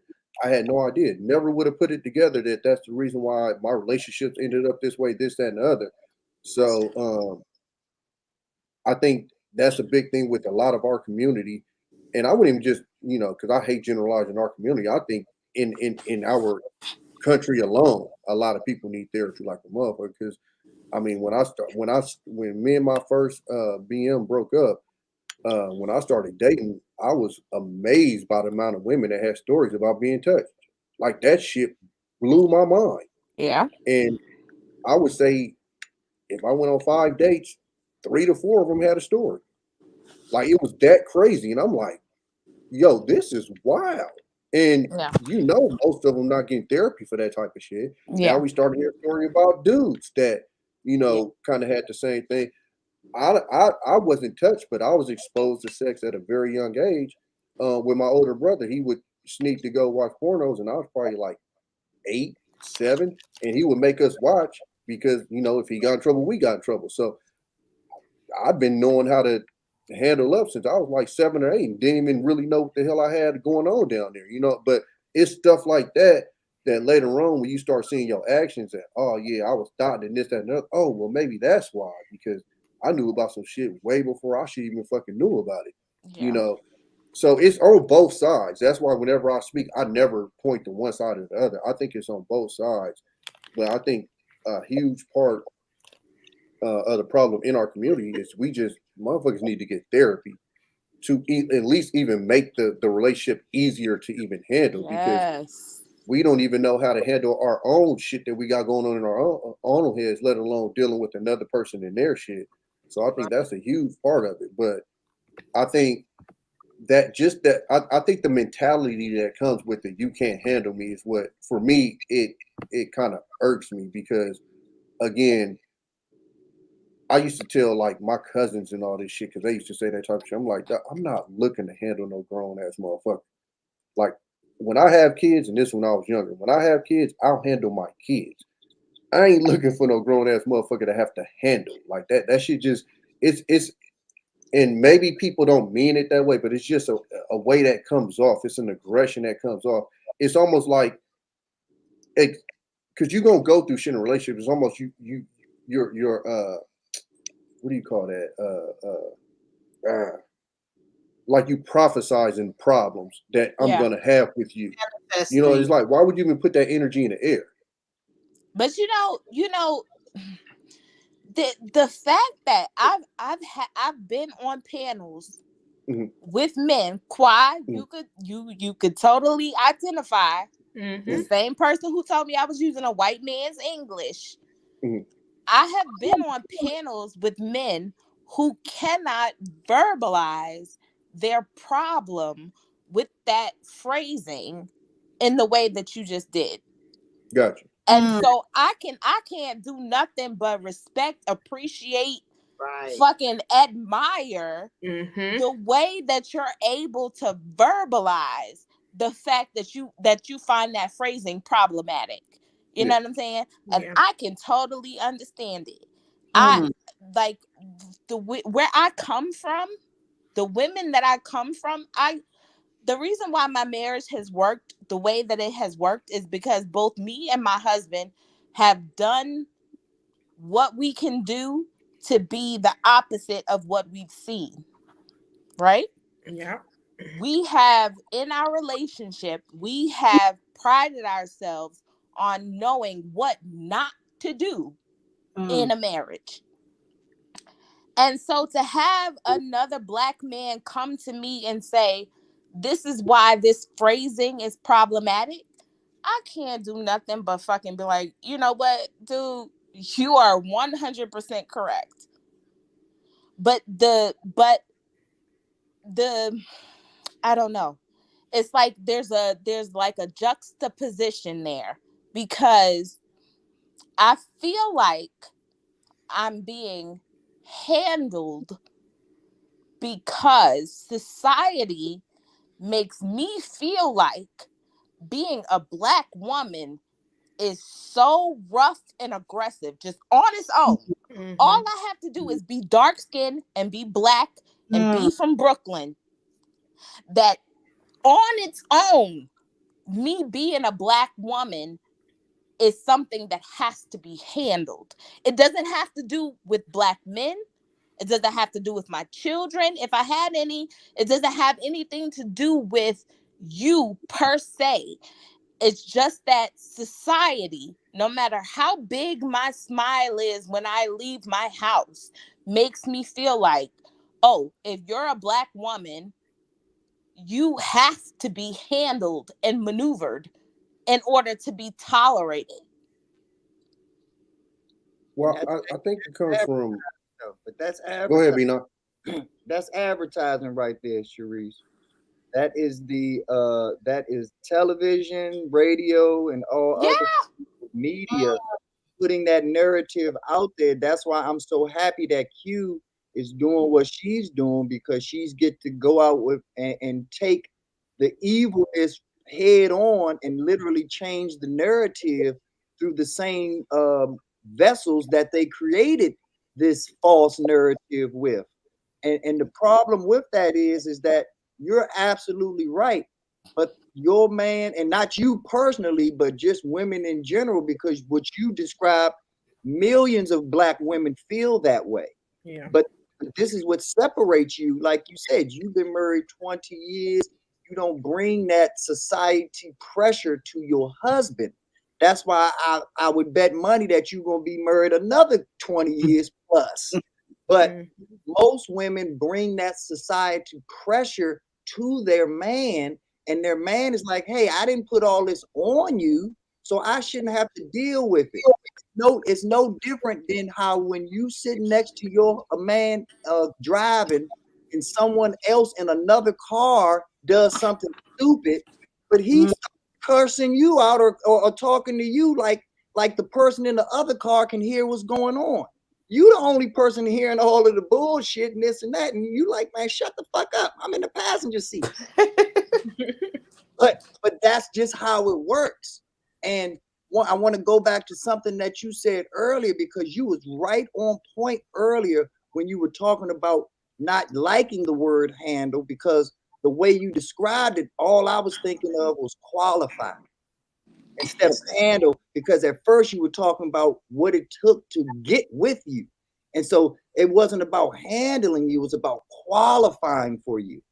And then Tommy correctly brought you up to speed, because you combined the two, moving on from meeting into actually being in a relationship where you actually was in an argument, and the way that you argued, he couldn't handle it, thus making him a pussy. You're a wonderful woman, Q's a wonderful woman, Kai's a wonderful woman, but I'm sure that y'all still a handful when y'all get mad. Oh yeah, definitely. Absolutely. As much as your tongue is something that you feel has to be handled, we all have to be honest here. When a Black woman, or really any woman, gets angry and the weapon of choice is tongues, men are going to lose that 10 out of 10 times. Right. So we get frustrated because we can't handle you. We can't. And you have to, and it's no disrespect to us as men. It's like, I'm no less of a man. I can't bench 1,000 pounds. I can't. So don't put 1,000 pounds on the damn bar, because I know the result is going to crush B9 or any man. So because of that, you have to understand that when you get angry and that tongue gets going, that is the equivalent of that 1,000 pounds of pressure on our chest. So you have to at least be able to realize, like how Mike Tyson has to realize, I got a weapon here. I have a registered weapon here. I can't use my hands the way the average civilian can use their hands out here. That's the power that all women have with their tongue. It's literally a registered weapon when you add the component of anger in that mix. That's why. One quick question, Tommy. It's real quick. So I hear everything you said, and I appreciate that. And it's true. Like all three of us women say, yes, once we're angry, upset, our tongue it is a weapon. And y'all the special ones, Kaya. Don't forget that. Like I said, y'all will give it to us, but y'all are the cream of the crop. So if the cream of the crop will give it to us when they're angry, imagine what's going on with these bottom feeders out here. When they're not, right? So, but then my question is though, like even though when we get angry, yes, our tongue is lethal. We have established that. And then you mentioned the pressure on the man, So my question is, we have to go through things. Things are going to happen. We're going to get upset with each other, but it's far and it's not frequent. Men have to have a limit. Do men have to have a limit on how angry we can get? No. But no, my question is, I know it's pressure on you, but when it comes, don't bow out so quickly. Meaning it doesn't come like every week. It shouldn't even be there every month. So let's say 3 times a year. And that really should be max, top. But when it comes, to use Sharice, don't pussy out on us. And I know it is what it is, but and we can go, like I said earlier. What exactly are you calling pussying out? What is it? What space of what a man is doing is? I'm trying to. I get it's the joke. I'm trying to put something specific in my mind. What a man is doing in response to a woman being angry. That is specifically pussying out. Well, first of all, even engaging, you know, and I was going to tell Kari, like, the way I was raised, you don't argue with a woman. Oh no, You and I end the respect argument. what you share about your father. When he said Period. it was over, it was over. Yeah. Period. It wasn't nothing after that. Yeah, totally. And so let me tell him really quick what pussy and out is. Pussy and out is sitting up there and getting louder than me, screaming like a bitch right back, like me looking at me.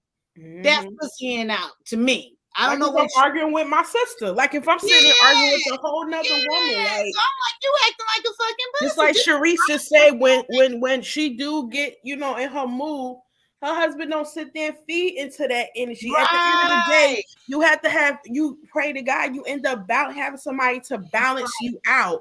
So someone that does not match your energy. Yes, Tommy's dad No. It's over. It's over. I don't know who said no.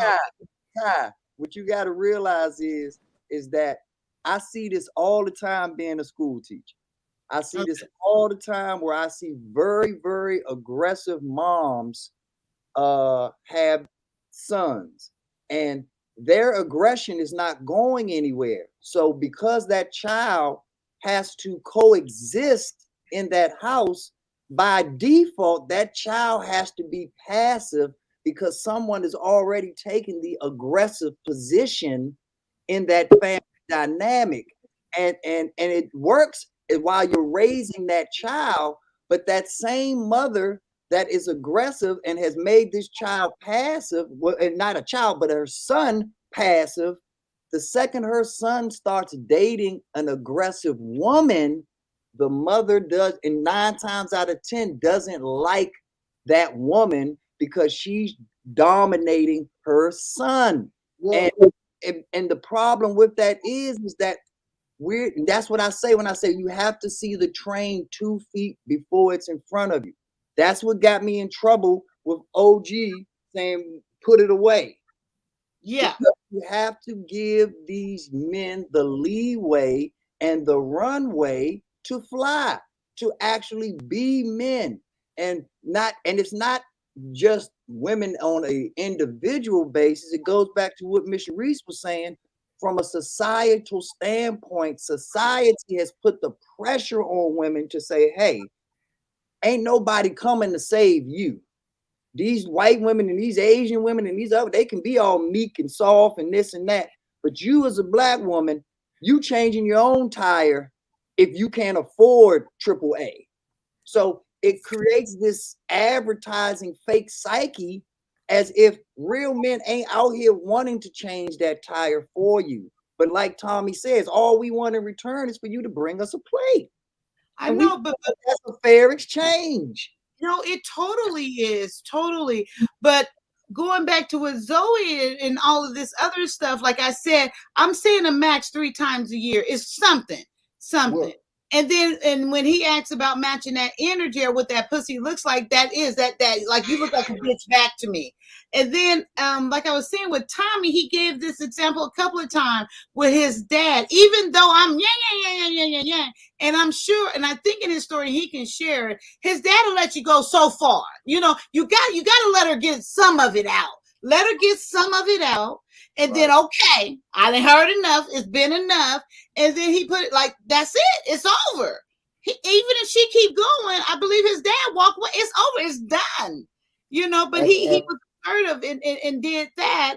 And see, and I can respect that more so. It doesn't mean that I'm over. No, but he put an end to that moment. So now maybe I'm going to have to come back and apologize. We're going to make it add on, Kai, is that, and I'm not speaking for Tommy, correct me if I'm wrong, Tommy's mom, after Tom's pop walked away, Tommy's mom wasn't going to burn his clothes afterwards. Exactly. Wasn't going to do other malicious things. Right. But that's what other women are doing. When other women, when you say the argument is over and you walk away, you can talk back to your car being keyed. But but that goes to who you're dating. I think what you also miss with them being raised by these women is they're also learning those behaviors. Like I learned my behavior from my dad because he was there. So I saw that interaction and okay, that's a now even though I done fucked up and I didn't argue with a chick before, whatever, but even with that, I was able to even have a case point to go, okay, well, this is how it ended when I did this, but when my pops did this is how it ended. So for me, I can see now I can go back and go, okay, well, most of these dudes, all they do is have their mom, and their mom handled it this way. I'm gonna keep on da-da-da. Oh, what you said, da-da-da. Like, Bina, I'm never coming back for the last word. When I say it's over, you can say whatever the fuck you want to. It's over. Period. Ain't no more responses after this. But Tommy Period. B, this is what you gotta realize, Tommy B. You and Zoe and Jedi Mike and Burnville, y'all are just as rare as Q and Sharice. That's what I'm saying. Yeah. When you talk about what you do and how you handle shit, that don't really move the needle. Because I'm most explaining how why I'm like that though. Because like if I didn't have my dad, it's a huge chance I wouldn't be like that. You know, so that So be nice. I'm trying to get here. So what are you trying to like? What should this conversation be going? Because I hear you, and I'm trying to figure out like where, because we need to say this so people can hear it. Be like, okay, wait, we can make a different decision. Okay, so I see you twice giving kind of pushback on that. So kind of what direction or what should we be leaning towards to be productive as other people will see this live? We have to get out of the trap of society. That's the answer to the question. Miss Sharice said it, and I couldn't, and I'm giving her credit because I wouldn't have even been able to eloquate it that way if she hadn't put it that way. Mm-hmm. But society is the issue, and we as men we're doing it slowly. It's not happening at the rate that it should be happening, but we see the needle slowly moving as men are walking away from society. Men are saying, hey, I can sit at home and make $100,000 a year with this coding, with my IT acumen. All I have to do is buy the right equipment and I can invest in myself instead of working for the next person or at their company or at their. So we are evolving where we're seeing now, hey, we're breaking away from the society norms and constraints that you tried to put on us, especially Black men. That's why my channel is about investing, real estate investing, about the conversation. Real, exactly. Because, and now you understand what I say, that and I'm learning the powers that be will pay $1 billion to make sure that you will never make $1 million. It works. Like, I can't believe it. I was shocked. Not rocket science. And that's why I say every fucking school system in America should be ashamed of itself, that if your child is in 3rd grade or above, should be learning financial education, should be learning about stocks, crypto, real estate, all of it. It take a lot of money, really. And it doesn't take a lot of brain power. It doesn't. It doesn't take a lot.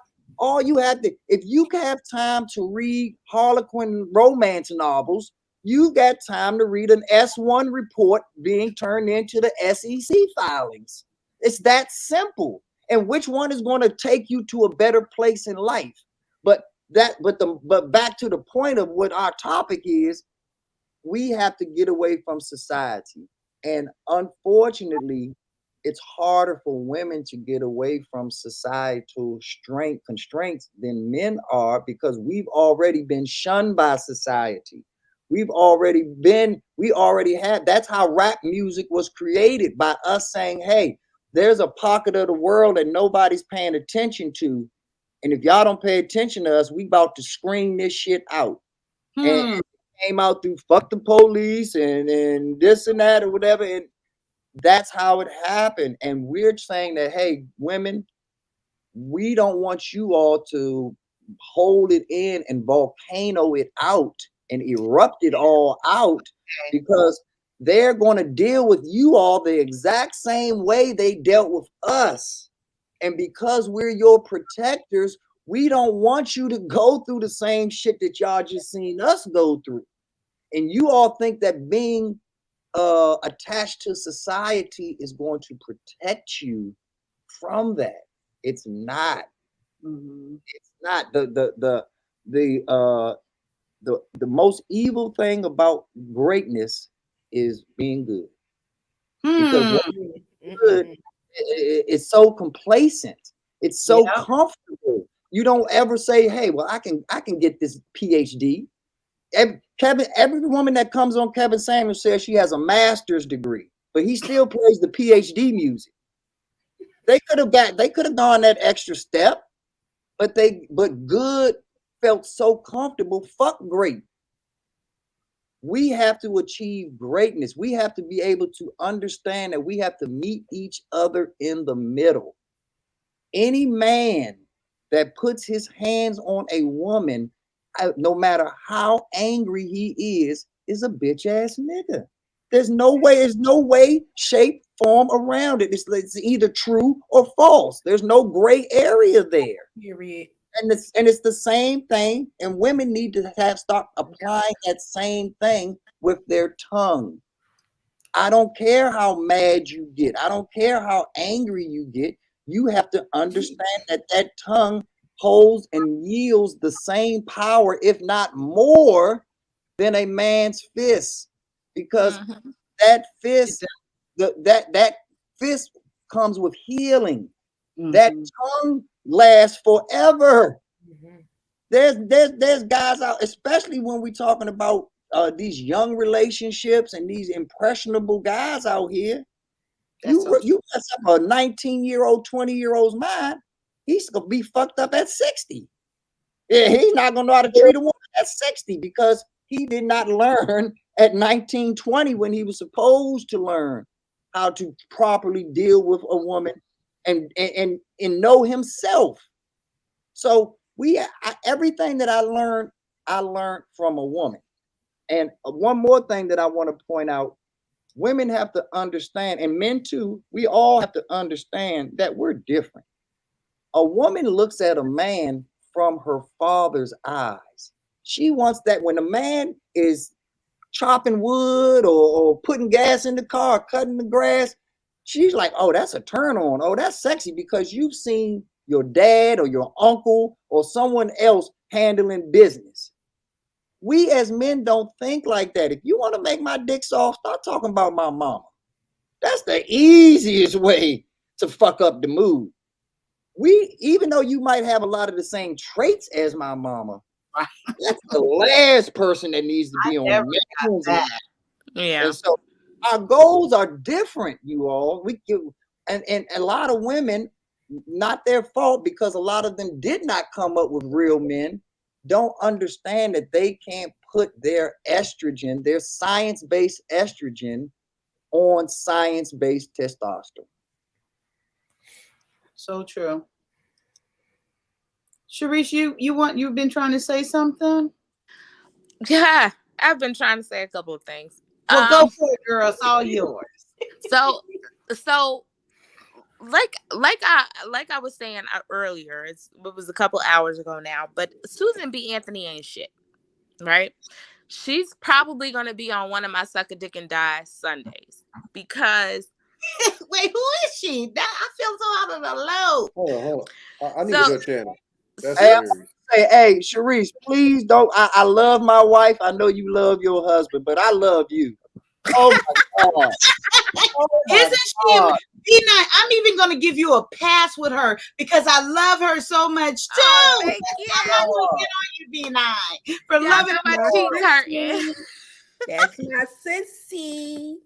So what's that name again? B. Anthony? That's her Instagram, you guys. Susan B. Anthony. So Susan B. Anthony is one of the women who are supposedly the founders and the pioneers of women's suffrage. And what a lot of women don't understand, we're going to talk about women in general, not just Black women for this moment. But what a lot of women don't understand is that Susan B. Anthony and the women's suffrage movement was inherently racist. The feminist movement was inherently racist because what these women, these white women, were talking about was not the liberation of all women.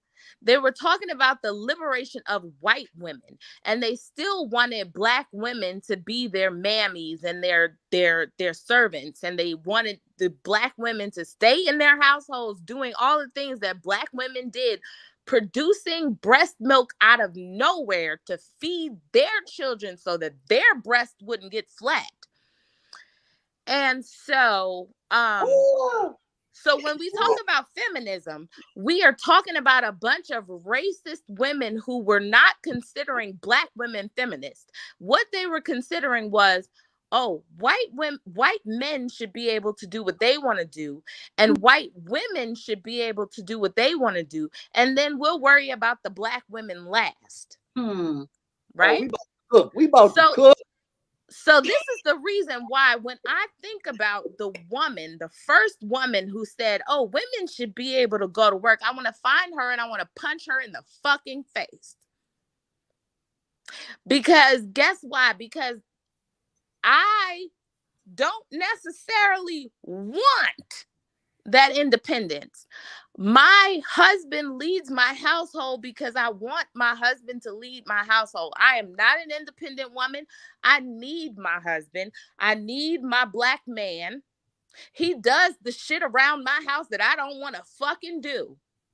And if there is a woman out there in the world who wants to contest that and say, I want to actually kill the spider, I want to take out the trash, I want to do the math on the taxes, I want to figure out what taxes is free and what taxes make me have to pay a fucking fee, she's a fucking liar. And I don't understand. We talk about these gender roles, and we talk about the independent woman, and we talk about what you bring to the table and high value men, but all that shit is some fucking bullshit. Because if you want a man, if you want dick, that should come with the role of allowing the person who has the penis to do the penis shit. And that comes from a woman who is bisexual. I have fucked another woman, and I have looked in the eye of a woman who expected me to kill a bug that she was scared of and said, fuck you, bitch, I'm leaving. Yo, be not. You got him over there excited. He too excited. She is kicking the bobo, y'all. She is dropping. Yeah, like I wish Tommy B had another mic, man, so he could just unplug that one and drop it. Like, she is dropping the facts, man. Like, and how many times have y'all heard me say that systemic feminism is the slickest form of racism? It is. How many times have y'all heard me say that? A lot. It really is. And she brought it home, y'all. Like, she's trying to tell y'all that Black women were already in the pole position. Black women already were more valued than white women. That's the reason why the white women didn't want to align with them, because they realized that they were on the bottom of the totem pole. Come on. They realized that they were the ones that was just there for breeding and studying. They brought no value to America. Come on. None whatsoever. So they tried to bring them to the table. But the funny part about it, and this is why I say it's the slickest form of racism, how did these white women finally get in? They didn't get in through the suffrage movement. Oh, they got in off our fucking backs, off of affirmative action. Exactly. Affirmative action, but more white women now that qualify as a minority have taken advantage of those programs than all Black people combined. Exactly. And the thing about it is the reverse of the shit is the reverse of it. It's like it's a mind fuck. It's like all of America is the narcissist. All of America is that big, black, muscular guy who's in your house, who's telling you, oh, you ain't shit. Your mama don't love you. Nobody loves you. That is America. And we have let America lead us to believe that we don't need a black man. We have allowed America to put us in a space where they have torn down our families to shreds. They have torn down our family structure to shreds. The traditional African family structure. Because if you don't think that the African wife has any power in the household, you are fucked up. Because she might not be the one who's calling the shots. She might not be the one who's telling everybody where they need to be and to play their position. But she is the one who is running the entire thing. Hey, and we have to stop believing that our strength is in our ability to not need the person of the opposite sex. And or see, the person who we're in those a relationship with, if it's not the opposite sex. We need each other, whether we are bearing children, whether we are not bearing children, whether we are in a heterosexual relationship, a homosexual relationship, whatever you are in, black people need other fucking black people. And that's and why all of us are walking around talking about, oh, I'm what do you call it? I'm antisocial, or I don't like people, or I'm an introvert. That's what they want us to believe, because they want us to think that we don't need other black people to have a civilization. And as long as we think that, we will not have a civilization. And who do you think, everything you saying is true, but who do you think among the black community believes that more, the black man or the black woman? It's absolutely, I think it's absolutely split down the middle, and that is what they want. It's not. And I'm going to tell you why it's not. It's the black woman, because the black woman still has more influence over what's going on. The Oprah Winfrey's of the world, the Stacey Abrams of the world, they have the influence. And all throughout history, we've had these mammy type figures that have always been the backbone of the plantation, of the white man's success. And now we have these same black women that are now doing it for white women. They are supporting they are all of it, and they're hiding under Democrat. They're hiding under Republican. They're making any excuse necessary to now be the mammies of the white woman, the Rachel Maddow's of the world, the Hillary Clintons, the Pelosi's, you name them. It's just like, when are you going to put, and we as men are trying to point out, hey, if the energy that you're pouring into these people thinking that they're going to get you ahead, pour that shit into your black man. Pour that same energy. If you got time to go out and wear pussy hats and make signs and go out for this and that, put that energy into your black man. No, I totally the results that you gonna get. I'm not saying you, Miss Sharice. I'm agreeing with everything that you said. I agree. I agree with you. Yeah, that's so true. And so that's the problem, and that's why we exist and have created this space, because most women talk that talk like, oh, I'm with you, black man, or I'm down with you, black man, I'm this and that. But go microwave your meal, though, because I got to be at this rally for, like you say, White Women United in 20 minutes. And it's just like, wait a minute, you just told me you was down with me. Not only are you not making me or bringing me a plate, now I got to microwave my own motherfucker. That part. And then, like Tommy said, but the second your tire get flat, or the second we hear a bump in the middle of the night, I can't say, well, I'll deal with that shit. But I got that rally in the morning. I got it. Malcolm X was stood up all night with the rifle at his window. He didn't say, nah, fuck it. If they burn a house down, they burn it down. I got that speech, that important speech tomorrow. Like, and so women can't use that excuse of I'm down with you and I'm this and that as if our eyes don't work. And most of these simp ass niggas, their eyes don't work because all you do is you throw them a little pussy and then they hooked and then they this and that. But the problem with that women is that only a simp will beat a woman. Only a man who is that caught up in a woman would ever put his hands on a woman. Right. So when you say that you want a real nigga and you go through this whole vetting process to get a real nigga, understand that's why you need to honor and respect us, because you'll see through a true vetting process, we're few and far. In the same breath that if men go through a true vetting process, they will see that women like you all are few and far. We won't. But that's the reason that is the reason I think why my marriage has worked the way it has. Because the same way that if, like you said, if my husband hears a bump in the night, we got 2 guns.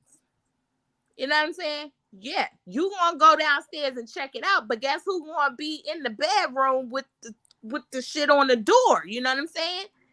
But you gonna be in the bedroom, and because exactly because you're a good enough soldier to follow the leadership of your husband, he can now focus on who the real op is instead of having to focus on is my wife and her arrogance or her attitude putting herself in danger, when I know that the best place for her to be protected is behind that door with that hammer. Exactly. That is exactly the point that I was getting to, is that I play my position. I play my position, and it does not matter. I've been with my husband so long, and we were so young when we got together.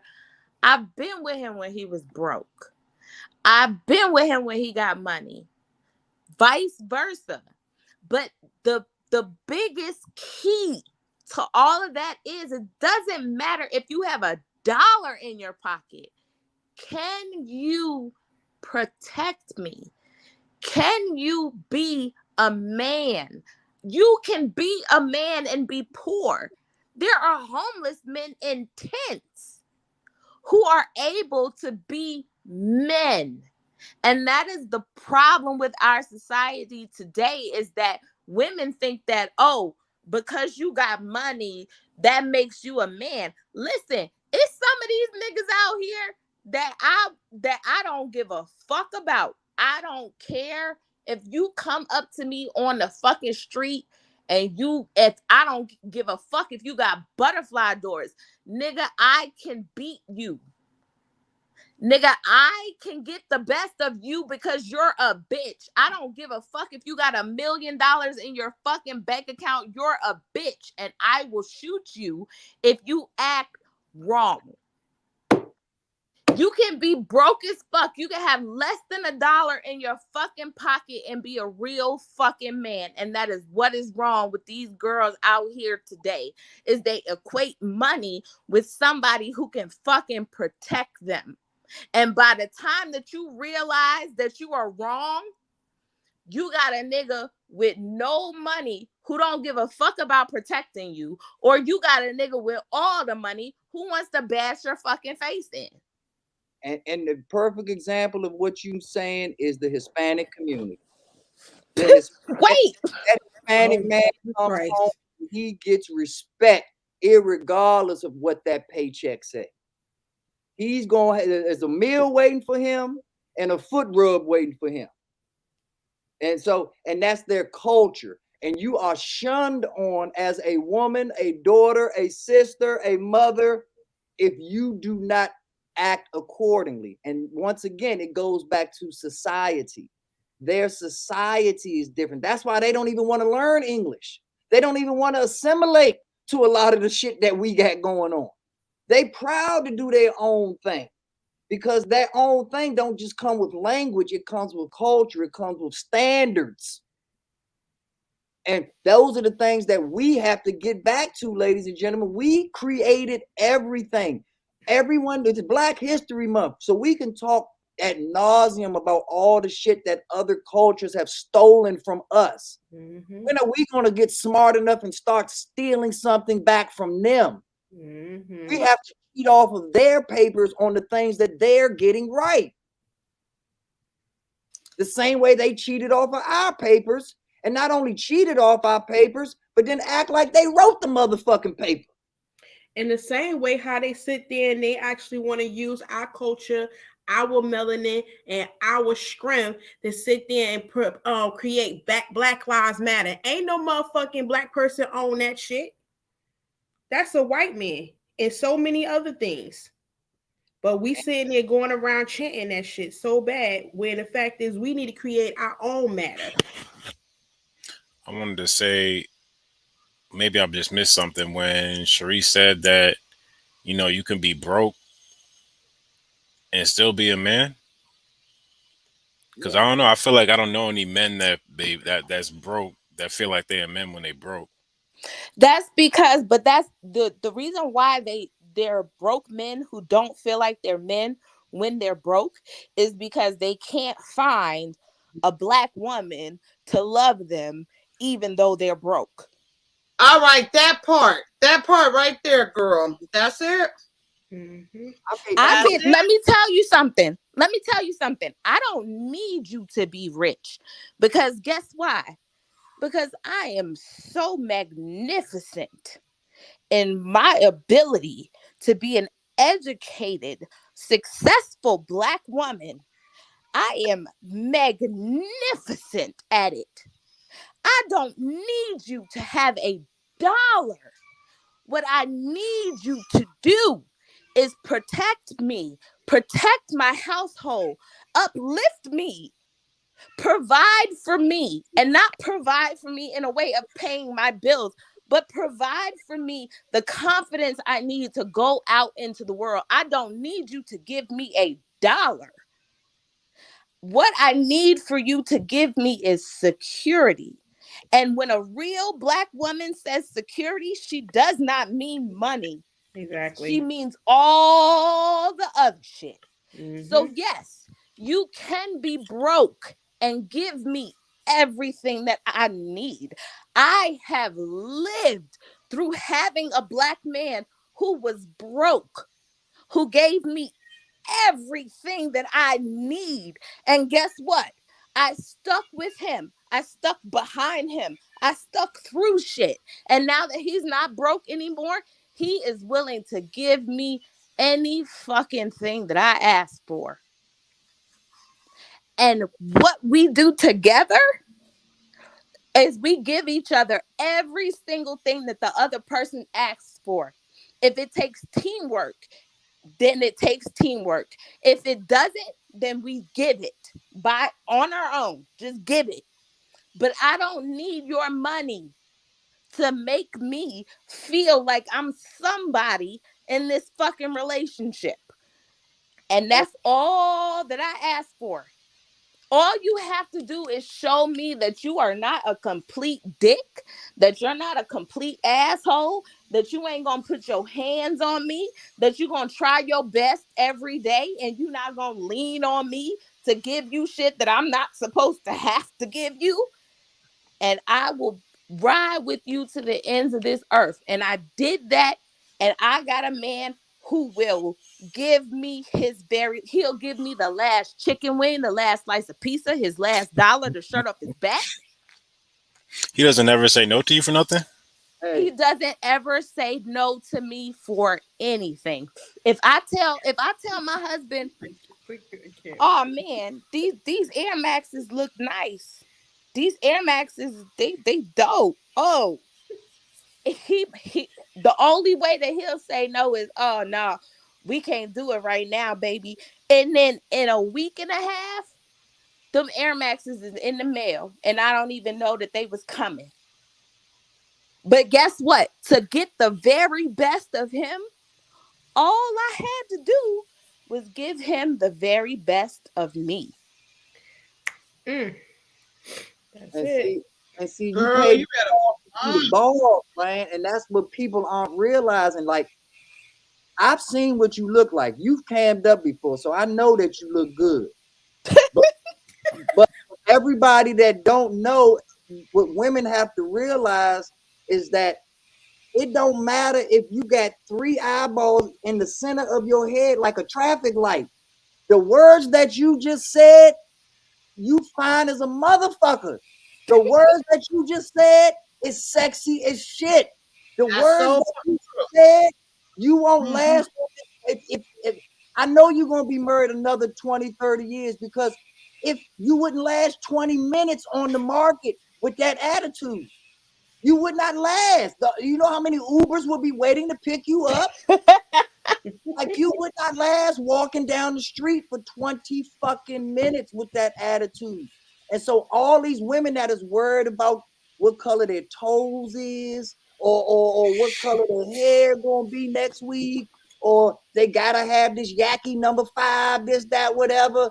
Like, they not focused on the real shit, because I will take a nappy-headed, out of shape, suit, whatever, that has the right motherfucking attitude that's gonna make both of us better. Analogy, but that's on purpose, because that's how real it is, y'all. And until people understand, especially all of these people that are into Christianity or Muslim or any religion, it all teaches you to look past the candy coated shell. Because I've had red M&Ms, I've had blue M&Ms, I've had green M&Ms. They all taste the fucking same. I ain't never had one M&M that's like, oh man, give me the brown ones, because you know that the brown ones, they taste totally different. They all the same. Yeah, exactly. So, young, what you said, like, real talk, you wouldn't last. I'm taking it down to 5 minutes. You wouldn't last 5 minutes as a free agent with your attitude, especially when your competition is what it is. That only heightens you even that much more. And I really believe that women don't want to help other women because of their competitive, because they want to have that advantage, because they want to have that ace in the hole for them. I don't really think that they want to put it on an even playing field, which is another thing that separates us. All the games like that, I can't wait to give it to Zoe. I can't wait for Tommy to say, hey, B9, I'm worth twice as much as you are. You know how happy that would make me? And then not just twice as much as I'm worth, but he did it off of my information that I gave him. Do you know how happy that would make me? But women ain't happy for other women. They will say, hey girl, what you doing to that guy is just fine. The nerve of him to tell you that he don't like 19-inch nails. Well, fuck him then. Move on. Yes.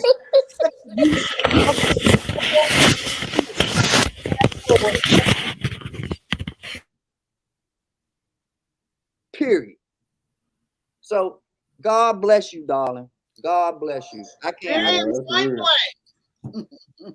Thank you, baby. I'll take her. I got her. That's real, B9. My boy he made chief in the Navy. I put a whole post out on him, like 3 paragraphs. Congratulating. That's my guy. We came up together. You know what I'm saying, and all that. And I told him, I said, it felt like I made chief. You know what I'm saying, like that. That was. And that's the difference between a bitch ass nigga. You can have a dick. You can have a car, you can have a great job, but are you going to be happy for your fellow brother? Are you going to be happy for the next man or the next woman or their accomplishments? I come on this thing and all I've done is say, hey, Q got a great show. Q going to do this. The sister's going to do that. Tommy B, if you need me for your sports show, I ain't got to talk about me. And anytime anybody asks me about me, I say, go ask the people that know me. Yep. Oh, yes. Tell you who B9 is. If you really want to know who B9 is, let them tell you. I ain't got a motherfucking thing to tell. Or you be around me long enough where you make your own conclusion. B9 the only man in the last 18 years that made me some money. I didn't have to make them get my money away. I made some money off of B9. Information sharing with me. And that's my point right there, Tommy. When you ask about me, I'm gonna send you the Kai. And it only been a couple of weeks. It ain't even been a month. Other people outside our circle ask about me or challenge me on the platform. You see all the time. I say, "Hey, man, Jedi, y'all go ahead and let them know. Tommy B, y'all go ahead and let them know. I ain't got a campaign for me. Right. That's why I pour into you all because y'all know what I'm about. Yep. Can't nobody come for you either. They can. I'm human. They can come. Not around me. They can come. They gonna have some obstacles. You remember that woman's mouth, right? No, I'm kidding. I'm kidding. Go ahead. But I mean, that's another thing is this crabs in a barrel bullshit. It's like I want you to prosper. I want you to thrive. I want you to be the happiest person that you can fucking be. And that goes for my spouse. A lot of people, they root for their best friend. They root for the bitch across the street. But you don't want to pour that same energy into your spouse. Look, my husband is older than me. And he, like, to society on paper, it's like, what the fuck? But my husband is the smartest person I have ever met. This nigga can take some shit apart and put that shit back together, and it worked better than when he took it apart. And I pour into him. Oh my God, you are amazing. You are smart. You understand the world. You are worldly. And when he get down on himself, guess what? I'm here to pick you the fuck up. Right. Fix your fucking crown, king, and walk. Head held high. And don't nobody want to do that. Don't nobody want to make these fucking same investments into people. They want to pull. All you want is fucking compliments. And you don't want to give nothing back. Name me and you wonder why people call you a shiftless hoe. Name me the media outlet that supports Black people publicly. Like just any media outlet. Like you got Stephen A. Smith on SportsCenter.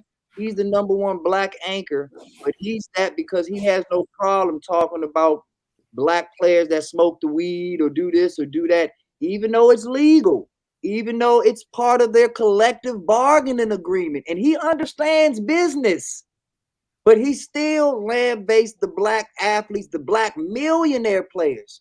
So what is he going to say about the Black guy, like you say, that's making $10 an hour? What does he really think of the Black guy that's out here hustling to make it or washing windows or doing whatever to make it out here? If you can talk bad about millionaires, if you can talk bad about people that look just like you, but if you don't do that, you're no longer important to the infrastructure that has been built. But you say, name me one person that has gotten trouble this year for talking about Black people. Joe Rogan just talked about Black people. Some stuff came out on him. There's no real penalty coming for him. But just like John Gruden did with the Raiders, let that same information be followed up with something derogatory about the LGBT community or something anti-Semitic. He will be fired before you can say fired. Yep. So that we have to understand that, and that's why I always go back to Q, even though Q's being quiet today. That's why I always go back to her, because I understand what she's doing with her Black media outlet. And I understand that there's a lot of Black women behind you that are trying to do the same thing. That's why it's so important that we get away from that crab in the barrel mentality, rally behind Q and push her forward to the top, so that we can now say, hey, there's our cream. And now she can reach her hand back down and pull us up to that cream as well, versus always being stuck at the fucking bottom of the barrel, fighting for who's the number one nigga. You can have the title, Q, because you put in the work to be there right now. And I will gladly push you forward in the same breath that, and y'all know this, anybody that's in these chats or that go in the same platforms that I go around, I say, you subscribe to everybody Black. You ain't got to watch their content. You ain't got to, but you've done something to help them out just by clicking the fucking button. And is it hurting you? Is it hurting you that you clicked the button for a Black person that you don't even fuck with, really? That you don't even want to listen to? Is it really hurting you that you help somebody? But you'll act like you such hot shit because you want to keep paying it forward after a white starts a Starbucks coffee thing, and you want to be cool with everyone else and buy the next coffee forward, but you can't hit a subscribe button for free for another Black person, for someone that looks just like you when you look in the mirror. Right. That's crazy that you saying that, B9. It is so funny you said that, because before I even at the beginning, when I even got into this whole, media and podcasting and just putting myself out there, it was the facts of I'm sitting there subscribing to other people's stuff. And then you'll see they subscribe to your stuff. And then it's like they take the subscription back. And I'm like, why would you sit there and do that? It does not hurt. It does not hurt for you to sit there to subscribe to my channel or whomever channel. Leave the subscription alone. Let it be, because it's not hurting you. It's not killing you. It's not gaining you money or anything. What it is giving you the loyal and bringing blessings to you of the unknown that you are receiving tenfold, that you will ask, where the hell is this coming from? But because you that damn devious, and also you so selfish, because you want what it is, you want to do something for me because you expected me to give you something back. So the thing is, I don't go when you unsubscribe to my shit. Guess what? That's why I'm doing so much shit that I'm doing, and things is coming to my way, and I created my own table, and motherfuckers want to sit at my seats because I stay subscribed to your shit. I don't go back unsubscribing when I see that you unsubscribe to mine. And you gonna unsubscribe to all the blessings in tenfold. Girl, you better preach. You done said a word. Yes. R3. Girl. And I'll give you an example of it, Tommy B. I don't know if you've seen it, but I was on Just Kai show about 2 or 3 weeks ago, and it just came up that how we pushing Black Man Unfiltered channel, we pushing Sir Harry channel, and those are the channels that we pushing this month.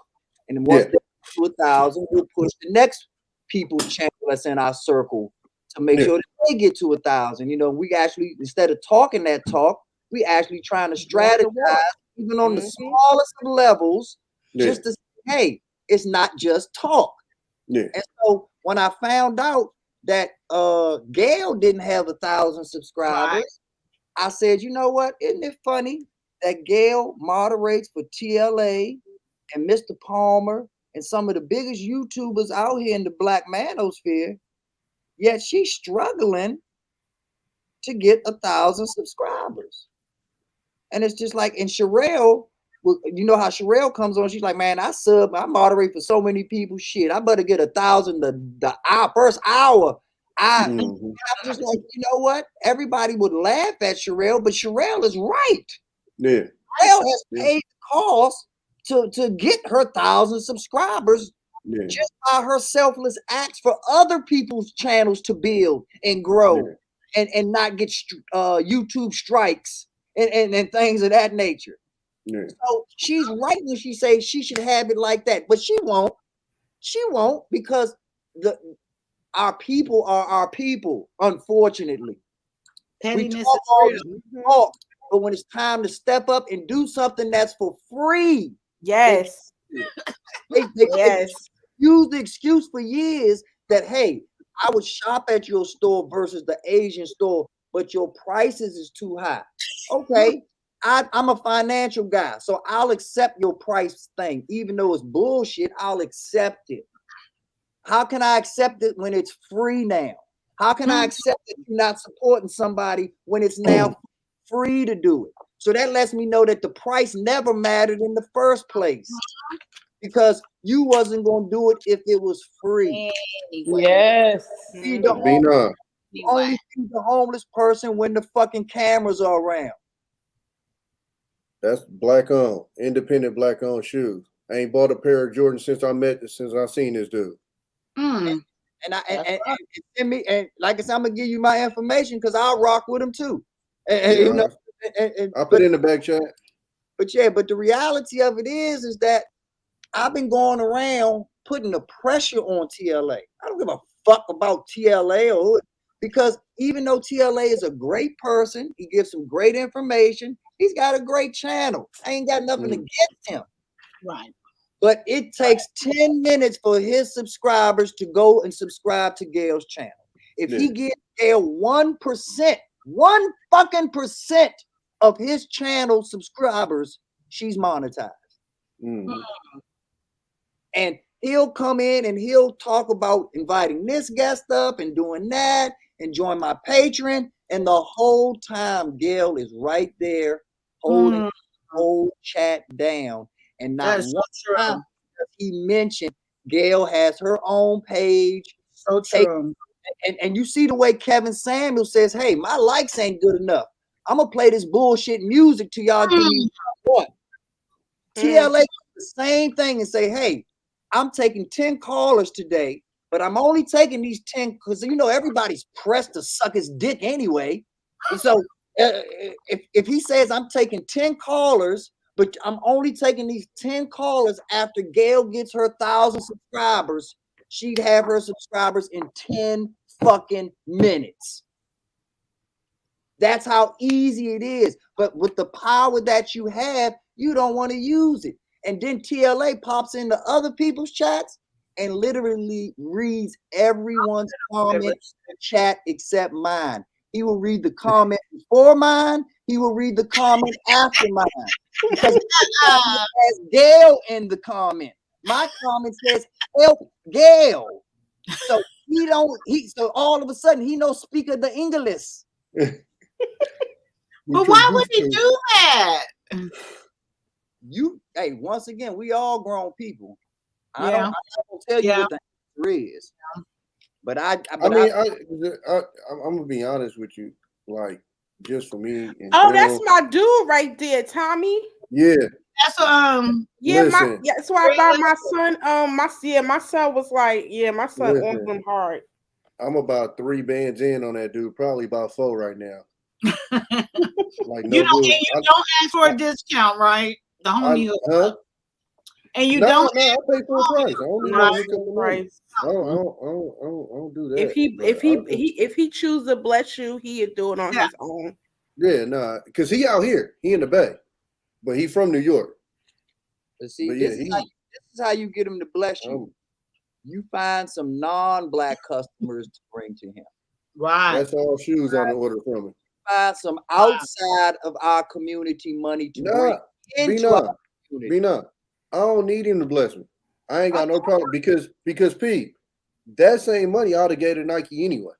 So when I seen him and he was doing this thing, fuck that. I'm gonna give him the money. And his shoes is flyer, and not as many people got his shoes. So fuck it. I'm gonna fuck with him. But you missed what I said. We have to. No, I hear what you said. We have to have the mentality where, like you said, not only do we pay full price, but still bless him by saying, "Hey, Asian guy, hey, Hispanic guy." Oh yeah. No, always bring him up. Always bring him up.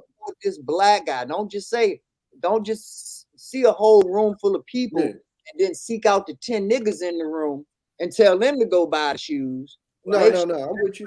in that room is supporting that black owned. Yeah.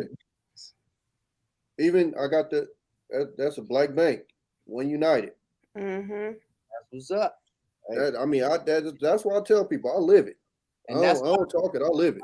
Man. That's why I fuck with Killer Mike. I don't give a fuck what Killer Mike's song sound like. I don't care what his rap sound like. I don't give it. I mean, and they tight. Same thing. God rest his soul with Nipsey Hussle. Like it was just a bonus that his music was tight. Yeah. Fuck if he was singing polka songs. Yeah. Anybody with an attitude and a mentality like that in real life, and doing it on the ground for real, not just talking it. You gotta get. But I mean that I've always been like that. My partners got t-shirt companies. I get their t-shirts. I got another partner that got a self-published book. I got his book. And I don't ask nobody for no discounts or nothing. I don't even tell them I'm buying it. I buy it, and then when they see my name, they end up texting me like, "Oh shit, appreciate it." I mean, as soon as he posted, I buy it. As soon as he posted the book, I pre-ordered. Boom. You know, it's just naturally in me. I don't need no thank yous. I don't need no nothing. And then when I get the book, I post it and all. Like it just for me. But one thing I do say is I tell people, I say I don't even know if I got haters because I don't focus on the shit. If you look on any of my social media, whether it's Instagram or Facebook, you won't see not one post about a hater, about it, none of that shit. And then I tell people this too. It's weird to me because whenever when I bought my own truck, if I've gotten a new job, any good thing I've done in my life, I've never gotten more likes on my pages than that. Ever. Every single time something good happened. So I don't know if I just surround myself with certain people or what the fuck, but when good shit happened to me, my likes go up. You're a winner. That's all it comes down to. Everybody here are winners, and winners get, what's the root word? Once again, they win. So I mean, at the end of the day, that's all it comes down to. For the last 15 years, LeBron James has been voted the most popular and the most loved player in the current NBA. Yeah. But also for the same 15 years, he's also been voted the most hated. So they go hand in hand. So even though you don't see your haters, that just means that you don't have verbal haters, or you don't have haters with the nut come out on Front Street. They hate behind closed doors because it's a part of your success. The same way that the side effect of taking Benadryl is drowsiness. It just comes with the Benadryl. You're going to get the good part of that Benadryl. You're going to get rid of the allergy, but you also going to get the drowsiness. It's the same thing with success. You're going to get the pearls that come along with success. You're going to get the hate that comes along with success. Well, I got like even with the podcast, we've been going for about a month now. I noticed the people that don't repost or support it or watching stuff, I just don't focus on it. I just keep it pushing. You know what I'm saying? I'm not gonna call nobody out. None of that shit. I just keep it pushing. And that's what winners do. Winners don't use the rearview mirror. Winners know that they can't run as fast moving forward when they looking backwards. Winners know that they got to keep their head and their eyes focused, not only to run faster, but also to be safe and not run into a pole or a brick wall or something else. I mean, it's a waste of energy. And it's another thing. It's another thing because you can't focus on the people that ain't bringing, like how even B9 said, real energy recognize real energy, and it's going to automatically going to align. And like I tell people, I don't want followers. I want supporters. My supporters, and they're going to last there, and they're going to be there no matter what. So fuck a follow, because at the end of the day, I focus on them because they focus on me. They put into me. And they looking for my content and what I'm doing next. And they like, yo, Q, you doing 151 things. We just can't wait till you drop because we know you quiet over there. When you quiet over, we know something's tipping, something going down. You're brewing something. But the thing is, I focus on them, and they already know I'm gonna always deliver them.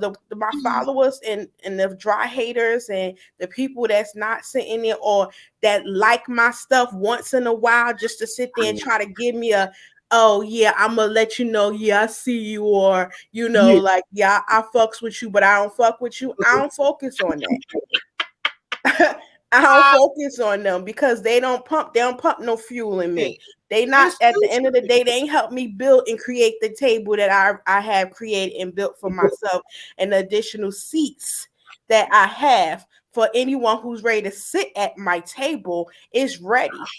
Okay, I got an announcement. This woman is so great, so amazing. She has cloned and duplicated herself because one was not enough. It was not enough. So she has cloned herself to let you know there's another her to go around. Okay? Run, yo. Hey, don't get it twisted. She just did that to back it up. When I said, for those who can't see her, she looked good. She was just like, here you go, baby. Look at that. Show them, chocolate. Just eat it up. So beautiful. But also to go back on this too, like this is what I even always say with my podcast and anybody podcast and panel that I go on. Support is free. It's 0.00 cents. It costs nothing. And at the end of the day, my thing is, if we don't support one another, who will? No, they not doing it. They know the gifts, the talent, the creativity, the skill that we have. But at the same time, would they really want to promote that? No. It's a hard ass shell just to get where we had to get. Look at the Tyler Perry had to create a leeway for us. Look at Black Entertainment TV had to create a network for us, and the all Black channel. You know what I'm saying? So you got to realize at the end of the day, we have to do it for ourselves because they're not going to do it for us, and we have to support one another when we have to. And again, anybody I collaborate with, I work with, that comes in my presence and I like or subscribe to your shit, trust and believe you're going to see a motherfucking comment. You're going to see a heart. You're going to see a flame. You're going to see me all up in your shit. Because one thing about me is a natural, organic, authentic support inside, internally in me. I don't have to work to do it. I don't have to say, oh, you know what? Let me do this. It's just automatically natural. Like Tommy said, it's just a given, natural, organic, genuine thing. And my thing is, why not? What's the point? What is it going to hurt? Again, I'm going to say it one more time for the people in the cheap seats that had to buy the $36 tickets because they was too late buying the $100 tickets to really hear the message. At the end of the day, you have to just end up just subscribing, just just keep it there. That's it. That's it. That's all. If you truly at the end of the day, if it's truly genuine, let me tell you something. Reality shows who really real. Just listen to the word reality. It's real. The word real is in reality. So that life is going to show you who's real and who's not. Because at the end of the day, it doesn't take a lot of work and energy for you to be authentically, organically real in who you truly are. It doesn't. If you support, you support. If you don't, it's cool. But at the end of the day, don't ever come to me and say the opposite of what I do, what I don't do. Because ain't nobody in these YouTube streets, not too many know me on these motherfucking YouTube streets. They could never come and test to me. Only a very handful of people who could say they talked to me and been on a panel with me and could say that they heard my conversation. But many people in Instagram streets definitely will never step to me because at the end of the day, they know I don't give a fuck about being liked. But the one thing you're going to do, you're going to definitely respect me. That part. Boom. And I just want to add on that, as usual, everything that Q is saying is correct, but taking it even to the next level, like I try to do. Yes, you do. What is the aftermath of that? What are the ramifications of you doing the right thing? What is the ramifications of TLA helping Gail get 1,000 subscribers? How many other people, not just unity, growth, imitation. imitation. That Starbucks example that I gave of paying the coffee for it. Else that it's from the second person until it ends, they're all sheep. There was only one shepherd. There was only one leader. There was only one person to decide to do that. Everyone else said, okay, this is what we're doing. Fuck it. I'll do the same thing. Huh. They didn't come up with the idea. They didn't come up with that. So the ramifications and the aftermath is imitation. So for all of the subscribers that TLA has, now they're going to go out and do the same thing TLA is doing. They will now go out and push for other content creators that are Black or that have supported their channel or for whatever reason. It is the I like that. That's why I fuck with y'all, because understand, who knew me? Who knew B9 when I first came on YouTube? Because I ain't been here that long. Does anybody remember me when I first came on? I first came on, and most of y'all know me from Lapeef Show. Yeah. But when I first came on, everybody hated me. Everybody laughed. Everybody said, look at his hair, look at his clothes, he's a clown. He looks like a crackhead. He looks like this. He looks like, I mean, I heard it all. But they were saying it to your face at least? Hell no. I'm about to say you ain't even I have more respect when they say it to your face. You already know my aura would stand for that. But you know, they keyboard warriors in the chats and this and that, like I said, thinking that, you know, that I'm not intelligent enough or that I'm not thorough enough where I see everything. I see everything. Right. And the more I kept talking, I noticed it was one or two people that said, you know what? These niggas dead now. But those two people weren't the right people, because everyone else was still in the chat. Fuck B9, this nigga, get him off the channel. We rock with K, whoopie, rock, roll over him, K, blah, blah. But then another two people said, you know what? B9 knows what the fuck he's talking about. Right. And those other two people were the right two people, because obviously other people in the chat, whether it be through Facebook connections, IG connections, respected them other two people in the chat.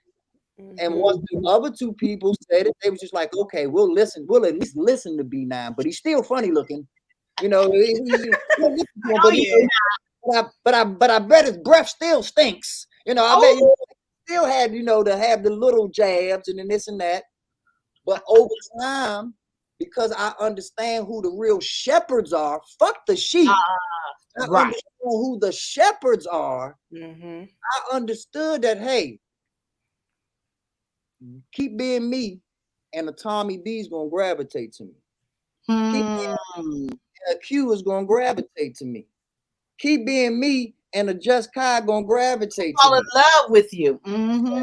Same motherfuckers that was hating on me because they love Tommy B so much, because they love Just Kai so much, because they love the motherfuckers hate me too. But you understand what I'm saying for the example. Because they love Red Lipstick Vibe so much. Because that's how I got to know you. That's how I got to know you. Yes. And I'm about to say that, you know, you can't say that name. You know, that sends shivers up my spine. You see now, that's the bullshit I'm talking about right there. I didn't told this man that I love him, and he confessing his love right in front of me to another woman. See, that's the bullshit I gotta deal with him. I just want y'all to see this, okay? I do that because I know Red Lipstick Bob ain't paying me no motherfucking mind. She got her own man. She got her own thing going on. What that got to do with the fuck I just said?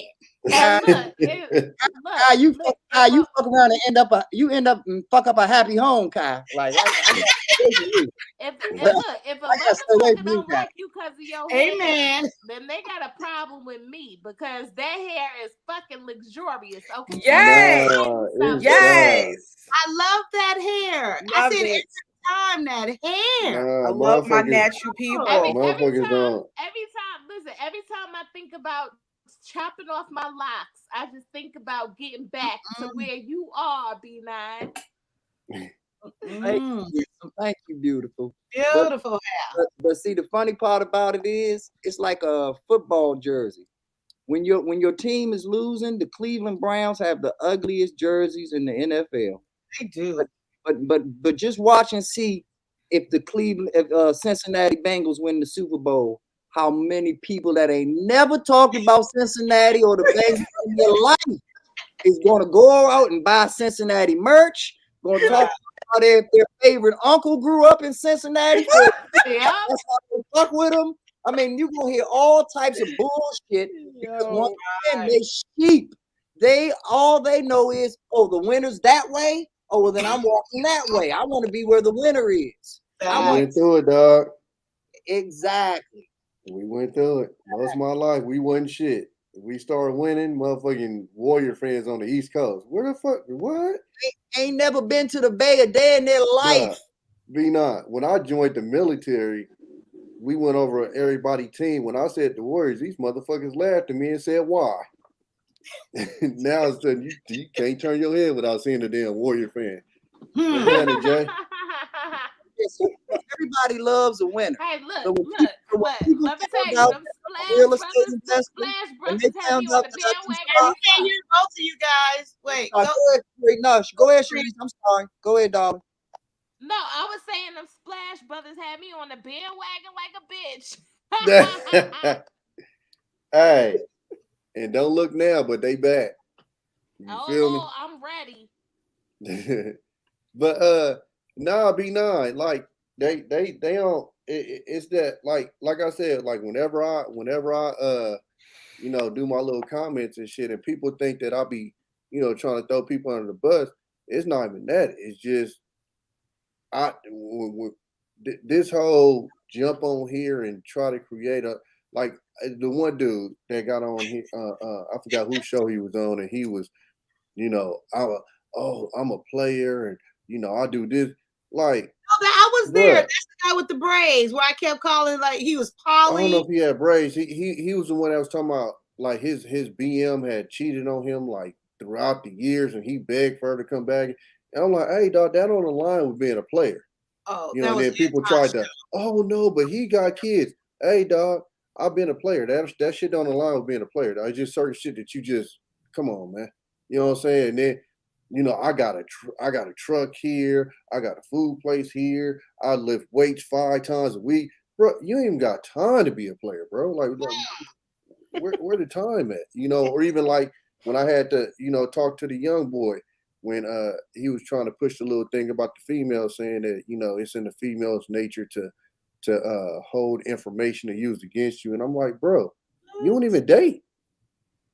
You know what I'm saying? People thought that I was trying to be mean to him, but I'm like, bro, like a lot of y'all got to understand, you ain't got to be a part of every conversation. Like it's just that, I don't speak on marriage because I ain't married. I ain't never been married. I sit back and listen. But a lot of these motherfuckers on here, they feel like they got to talk and talk and talk. And it's like, bro, y'all motherfuckers ain't experienced everything. Everything. It's some people, they got a story for every situation. My pops told me a long time ago, the motherfucker that can't stop talking is the motherfucker that can't stop lying. Straight up. And then also, Tommy, if you talking all the time, you're not fucking listening. And if you're not listening, you're not learning. And if you're not learning, you dead. We were just telling somebody that last week, Kaya, wasn't we? Yeah, we was. Let me tell you, the best, sexiest thing, it's like, don't listen to respond, listen to hear. Yeah. Because if you're listening to respond, that means you ain't transmitted to nothing I literally just said. Because you ready to spit and vomit out which was in your head, ready to go. And it's like, I tell my son who just turned 21, and I tell him that all the time. I'm like, listen, boy, listen, don't listen to respond, listen to hear me. And as I continue to drill that into his head, I pray that he gets it. He slowly but surely get it. But you guys, you young men sometimes could be hard-headed. No, that's real. Because I had it was one boy, one dude I had to jump on. I ain't gonna say his name, but like every time he responded was, I understand. And then he would make a comment after that showed he didn't fucking understand. After a while, I'm like, bro, stop fucking saying you understand. You don't. Like, stop saying that shit. But it's like natural in his head to just be like, to start his sentence off with, I understand. It's like, if you don't understand, stop saying you do, because as soon as you say that shit, the next word that come out your mouth shows that you don't fucking understand. But I say that and everybody's like, ooh, and I'm like, it's not even like, it's not, I mean, like I tell people, I'm ghetto, so I'll talk a certain way, but it ain't to intimidate nobody, nothing like that. It's just matter of fact when I talk. Bro, stop saying you understand, because it's showing, like y'all said, it's showing you're not even fucking listening to listen. You listening to just respond. So your way of peacefully responding is to say, I understand. So it de-weaponizes the person that you're coming back at, and then you can get your point out. But instead of like actually receiving information and seeing if you understand, and if you didn't understand, then you can explain that. It's just, oh, I understand. And some of the shit that they were talking about, I know you didn't understand, because you're not that type of person. I'll just put it like that. And so some of the conversations they was having, it's like, you got to live a certain life to fully understand it. So the fact that you keep on going, I understand, it's like, bro, no, you don't. This shit that you got to go through. And my thing is, if you don't understand, just say that, because I feel like a lot of people that sit there and choose not to say, hey, I heard what you say, but I don't understand this. It's like they're looking or feeling like they may be judged, or feel like they lack of educated or stupid. No, I feel like you lack of educated and stupid if you don't ask me what I mean or what I just said for you to understand. That right there would disappoint me, because now you're going off, taking what I said.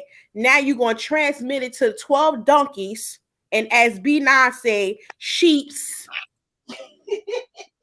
And then by the time it gets to the 13th one, it's translated completely wrong, because you didn't ask me what I meant or what I don't understand that. And as Black people, and that's how, not even just Black people, just people in general, as long as you on this earth, we are here to learn.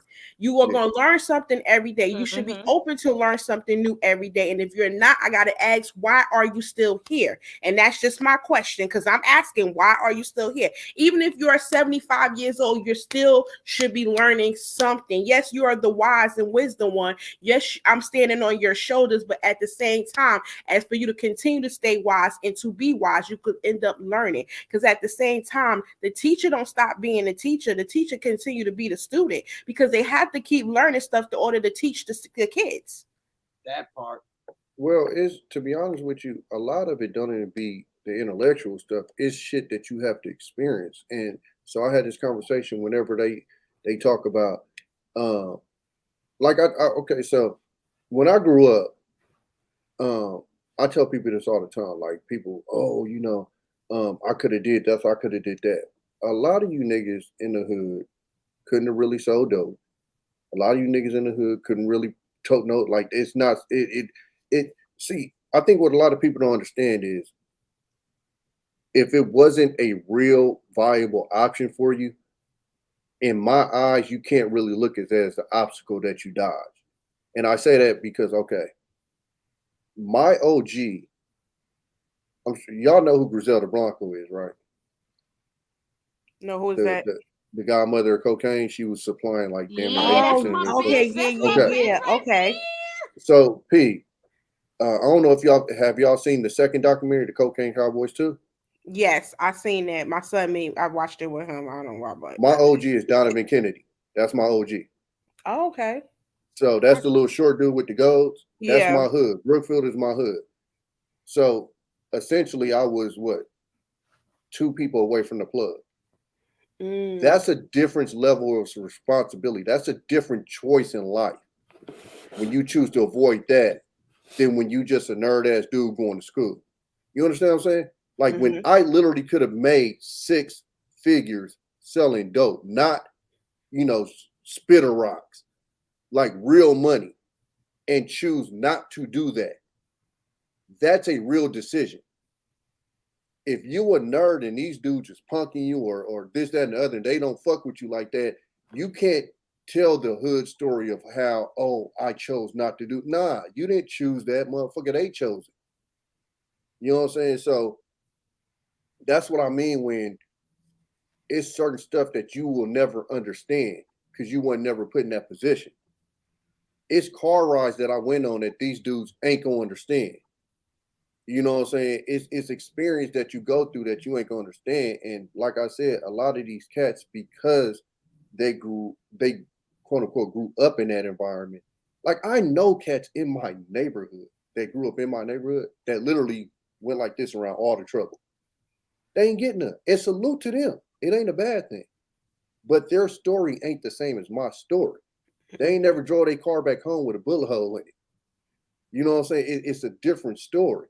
So even though we grew up in the exact same neighborhood, you can't understand it because you ain't go through this shit. And again, I'm not saying that shit as if it's like a stripe or anything like that. I'm just explaining it's an experience that you can't understand. So when I had these conversations and I can show empathy for these people that are in these situations, a lot of these cats will never understand that because you ain't never peeked behind the curtain. Like I done seen the results of somebody who had to put in some work or whatever, and what happens after that. Because what the public see is the tough guy face. It's the mean mug and stuff like that. But I done heard about the nightmares that come behind certain situations. I done heard about throwing up. I done heard about the real shit that comes behind some of this shit. And so that's why I explain I'll be trying to explain to them in certain words, like, bro, it's not even possible for you to understand some of this shit because that ain't what you went through. And you ain't had these conversations with these cats. You know what I'm saying? Like I told them I got a niece that was 10 years old. She knew how to cook crack. So her decisions in life can't be looked at the same as, say, somebody else that maybe grew up with her but ain't had to go through that type of shit. You know what I'm saying? I got other cousins that, 10, 11 years old, they saw a dude get smoked right in front of their front door. They gonna grow up a little different than you did. Mm-hmm. You know what I'm saying? So when they had this cutthroat kind of attitude towards people, like in the hood and stuff, it annoys me because I'm like, I get it because you ain't really tapped in like that. But at the same time, you don't know what you're talking about. It ain't as simple as, oh, hey, I chose not to do it, but you did it. So, hey, it's your fault. You need to do it up. Because they always end up in this situation of who's this mysterious guy who makes you guys do this and da-da-da-da. And it's like, I could break that down to you, but because of the sarcasm in your voice, you ain't going to receive the information because you ain't asking it in a real way. It can be broken down on how, this country kind of perpetuates this shit. But because they not really trying to get the information, they being sarcastic with the shit. And because, like, I think another part of it too is a lot of these dudes is the dudes that used to pick on them or give them a hard time or whatever when they coming up. And like I said, a lot of this YouTube shit is a lot of these dudes get back. It's a lot of that this is their way to kind of punch back or whatever. They somebody here. And so I think that's why, when I'm on some of these panels sometimes and some of these dudes talking, like for me, it's hard for me to just sit there when somebody doing some weird shit and for me just not to be like, nah, you off. And then it'd be weird because when I do that, people look at me weird. I'll be looking at the comments, and it's like, for me, I ain't doing it to embarrass nobody, to punk nobody, nothing like that. I'm just like, nah, bro, you off. You know what I'm saying? Nah, what you saying don't add up. You know what I'm saying? Like it'd be a lot of that. It'd be a lot of that. So that's what I'm telling you. I'll be seeing the looks and the comments I'll be getting in this motherfucker. I don't care. But I'll be seeing that shit. But the funny part is, like I say, give it 6 months. Give it a year. The same people, the exact same people. They ain't gonna change their names or nothing. The exact same people that was just like, man, Tommy capping, Tommy don't know nothing, or Tommy simping, or Tommy this, gonna be the same ones like, damn right, Tommy. Hell yeah, Tommy. Gonna be in the chat fighting for you. Y'all leave Tommy alone. Tommy from my hood. Tommy from this, or Tommy knows, like you say. Oh, I've seen it flip like that before too, yeah. So that's normally what's gonna happen because people like us, we're ourselves. So the easy part is being honest. The hard part is remembering the lie. So we're not going nowhere. You ain't gotta like me today. You ain't never gotta like me. But I ain't going nowhere because this is me. You are you. Everybody here is authentically themselves. And that's why we don't have no problem sleeping at night when you say, oh, I don't agree with that point. Well, I think this person shit, or they fake, or they cap, or they did, or they beta, or they female masculinity, toxicity, or any other bullshit word you want to use. We sleep good that night. Yeah. But but the perfect example is when they lead with the, I usually don't agree with him, but I like B9. I ain't got to come on here and say I usually don't agree with B9. It's stuff I might not. I can't think of nothing off the top, but it's stuff that you said that I probably don't agree with. It's stuff that I said that you probably don't agree with. But that's being a human. I ain't gonna agree with nobody 100% on this earth, so I don't have to lead my conversation off with I usually don't agree with B9. But so as soon as you say that, I already kind of see what kind of time you on anyway. Like, oh, okay. You know what I'm saying? Like, because they have a tribe. No, go ahead, Curious. I know you've been holding on. Go ahead, darling. No, I was just gonna say, first of all, Tommy B, as an East Coast girl, I'm subscribing to you just so I can hear that accent. Just whenever you present it on Blue Ivy's internet, I just need to hear that accent, okay? You call that an accent? Kaya, we don't hear it. In the house. We don't hear it, Kaya. No, I don't. But you know what? This is like my square talk. If I spoke that like my Oakland stuff, half of y'all wouldn't even know what the hell I was talking. See, that's the thing. That's what I love. Like, give me too that short in the West house. Coast shit. It'll be hella. Give me You that feel West Coast me? shit Blood. where I don't even know all what kind the of fuck shit. you talking about, but I'm here for it. Okay, but that's neither here nor there. What I was gonna say in response to what you were saying is that I'm like that on the East Coast type shit, and also a little bit on the South, like Atlanta type shit. I'm like, I don't want to hear you talk about skirting your situation. You know what I'm saying? Yeah. Like, I'm from Brooklyn. My husband's from Detroit. And you cannot say anything between you cannot say anything between the two of us that's gonna like slide in and have us think that you really about that life. Yeah. There's nothing that you can say that either one of us haven't seen or done or heard. And I'm not here for you giving your perception of what you think gangsta quote unquote life is. You know what I'm saying? Because we both have lived it, we both have seen it. Like and like from BMF for him to me, you know what I'm saying? Like, I've seen niggas try to roll up and try to take over Cypress Hill. People from LA and Detroit try to come to New York and try to make a name for themselves and that sort of thing. And so none of the things that a lot of people can say or do will impress me. And I think that a lot of times, and especially for me, because I don't code switch. Like, for the most part, I don't code switch. I just speak properly. That's just me. Same thing. That's my mother. I'm a 4th generation New Yorker. So Sharice, my mother, real quick, lover, you can go right back. We got someone jealous in the backstage right now. She has never been up on my platform, but we have a superstar here, and I think she's feeling a little jealous and left out. So she might be afraid I'm taking her family and her sister away, because I love you guys, but I'm gonna go ahead and lift her up. She has never been on my platform, but she has been here, rocking with me in my chats, and of course I still do love her. Miss Lips herself is in the building. Hey. Hi, everybody. What's Look going at on? her. Y'all having too much fun up here. Okay. That's another chocolate brown sugar baby. Beautiful sister.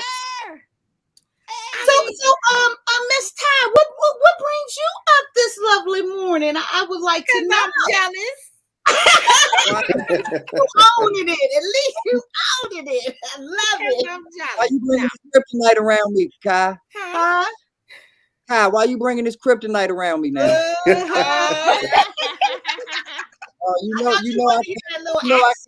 I can't focus when her fine ass is in the building. She came up here to talk about this gangster shit because she the most gangster of everybody. Yes. Okay. Yes, honey. I mean, I enjoy the conversation. Y'all just been talking some real good stuff up here. But we love you too. They love you more than me. You see, Q didn't change the whole route of the train for you, and she said she'll think about me. So I'm still on the track. Listen, baby, that's called loyalty, okay? Exactly. Like I can't just you try to trick me. You first of all, you couldn't trick me with that question because I know where I stand, because I know my position, because I have standards, boundaries, and rules. So you could never trip me up. You listen, we friends, but I can't call you my sister yet like that, bro. Well, like I said, I'll take that friend because I take that word very seriously myself. Oh, yeah, so absolutely, and I appreciate it. I appreciate it. Go deep. We've been through so much together. Aww. Yeah, we have, and it's so scary how we are so aligned without actually being blood sisters. Like we have to question that: are we really truly not blood sisters? I don't know. I know. I gotta ask some questions. Yeah, we need to do a 20. Because Papa was a Rolling Stone back in the day. Okay. Exactly. We need to do some 23andMe. We need to figure this shit out because we might right? blood. Yes. Well, Sharice, I already know we were separated at birth, so there's no if and buts about that. We don't need a test, okay? We'll let them work it out. But me and you, girl, we already verified that, okay? It's easy. Y'all are terrible. Oh my god! Go ahead. I just want to hop on real quick because I gotta get Mr. Caleb to the bus stop and all that other jazz. I would just want to talk about the whole thing about supporting each other. I mean, what you guys were saying was right on point, and it's sad, like the example that B9 was given when you have someone that's close to someone in a bigger platform, and you're not even really supporting them, like. The whole situation with TLA and Gail, like that girl should have 1,000 or more subscribers by now. And you always shouting her out, but you're not telling, you're not really like, okay, guys, I need 1,000 of you people, do it for me, and go subscribe to her channel. Yep. Because if you got followers like that, they're gonna do that. And if you told 1,000 do it, Miss Ty, if he told 1,000 people to do it, she'd have 5,000 subscribers. She would have 5,000. Yeah. Exactly. But see, that's the difference. If you have followers, but if you have supporters, and you tell your supporters, they will do it. Yeah. That's the difference. Yeah. So you gotta be willing to do it. Right. You right. gotta be and the thing is, he has very loyal people that follow him, because every platform that he goes to visit, whoever is there, platform, his followers raid the comments, they raid the chat. So he has followers. So it's interesting to see in these YouTube streets, how things, the whole politics of it all. And like I put in the chat, I'm really not pressed about being monetized and all that kind of stuff. Baby, I make money regardless. So and I'm just looking for, like me and Kaya always say, we looking for loyal supporters. I'm not looking for quantity. I'm looking for quality people. I'm not. If you got 1,000 subscribers but only 20 people watching your content, how is that working out? Yeah. You got 2,000 subscribers, and I go look at your videos and only 50 people watched it. How is that working out? I got less than 200 and I got over 300 watching my video. Exactly. So that doesn't make sense to me, but I'm in the wrong and I need to come over there where you are and go follow these people that I don't rock with and align with them. No, sir. No, thank you. Yeah. No, thank you. I appreciate it, but no, thank you. Right. I'm gonna give you a little pushback on that, Miss Ty. The reason that you want to have 3,000 subscribers, even though you have 50 views, I get your point, and you're right. It's on you if you only getting 50 views. That means your content. Right, it's the content, right? But okay, right, exactly. But the people have done their job in some. Yes. They've done your job to say, hey, we've given you the springboard to uplift yourself. If you failed, you just wasn't good enough. We moving on to the next person. That's a good point. Yeah, that's a good point. Yeah. It's on us that we didn't at least give you the opportunity to shine. Exactly. Can I interrupt this whole thing real quick? Yes. Don't be interrupting our love things for B9. Leave me alone. Sorry. Go ahead, Sharice. You got the floor. Where you from? Who B9? Yeah. He's from the DMV, girl. Murray. You wait. Murray. Really? You say DMV. Where in the DMV? Like you from Baltimore? DC. You can't hear that accent. I wouldn't even listen. I would not have to guess that for a million. You don't act like you that's from what I'm DC. saying. Like you from Baltimore? Yeah, that's what I'm saying. Wow, that's My mom's from DC. Hey, B9. Guess where I'm at? Where you at? I'm in Baltimore right now. Ooh, I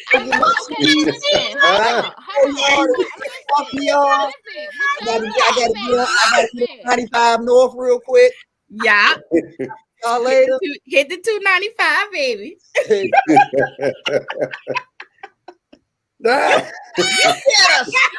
You come get it now, B9. I'm gonna ban her from the channel because of you. You better stop. Yeah, he's sprung. He's sprung. Okay, but yeah, he is. Listen, Yes, he is. Listen, you from Baltimore? Like Baltimore? DC. Are you from DC? Okay. I figured as much. A little bit. So what I want to do is I want to come to DC at night. we need B9 at night. No, I'm gonna go at night. I've never seen DC at night, like, cause I'm from New York, so I've been all around the tri-state area. I'm coming too. I want to go at night, though. Hey, all jokes aside, it's beautiful summertimes at night. Yes, that's what I'm saying. That's when all the white people do all their jogging and all their stuff. That's true. I gotta see my mom's side of the family. Yeah, oh, you definitely gotta check in, holler at me, man. We gonna for sure. We're gonna have a good time. We about to have a podcaster meet up in DC. Okay. Yeah, that'd be cool. Do that. Let's go. And I don't know if you all are a part of it, but Roland Martin is based here in DC on K Street, and I bring him up. I love Roland Martin. Yeah, I like him too. Yeah, me too. But I bring him up because he's the the vice president of the Black Association of Black Journals, National Association of Black Journals, the NAJB. And so y'all can come up here, and while y'all do the podcast, make enough time to actually register and become members of that organization and get that real networking going and really get yourself into what's going on. Exactly. This. Okay, and the bigger question is, I got my press pass last year, and I am just trying to get into the African American History Museum, and I can't nobody get me in. But that's a hard ticket right there. The two hardest tickets in DC is the African American Museum and the Kennedy Center to see Hamilton. Yeah, right? because it's the shit. Shit, to see Hamilton anywhere. Huh? I said because it's the shit. So I need to get in that museum like yesterday. Well, make sure you get us all in like yesterday. I come across tickets every now and then. If I come across some, I'll definitely let you know. I got your IG channel now, so you know I'll drop some in your DM if it's something worth talking about. I don't waste your time. Hey, But look, I'm from Brooklyn. I will sneak in the back door. If you tell me, look, come and I can get you in the back door, I'll come in the back door. Look, I didn't pay for not nary a movie between 1992 and 1996. Every movie I saw, I snuck in. So I will do it. I get in your trunk, okay? Let's do it. Hey, do you know about council members, the Barons of Brooklyn, by any chance? Yes. That's my family. Really? I can that's totally see that. And I'm about to say, and that's where I get my philosophies from. And that's where, like, I had a totally different philosophy before I met Councilmember Burns. Do you know that they were some of the biggest contributors to Spike Lee's first 2 movies?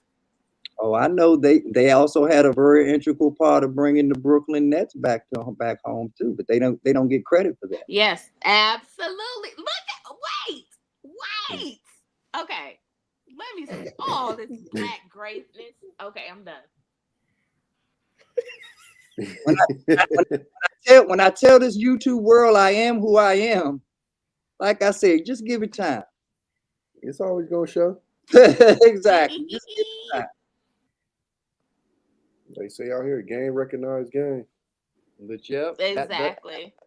That is literally my mentor. Like when and as much talking as I do, when and he's not a talkative person, but when he enters the room, I shut the fuck up. I ain't got a word to say when he enters the room, because if he gives me 5 minutes of his time, that's 15 more minutes than I deserve. Well, I'm related and his wife to, like, too. And his wife too. His wife is a plethora of knowledge as well. They are a true power couple. But no, didn't she write a book?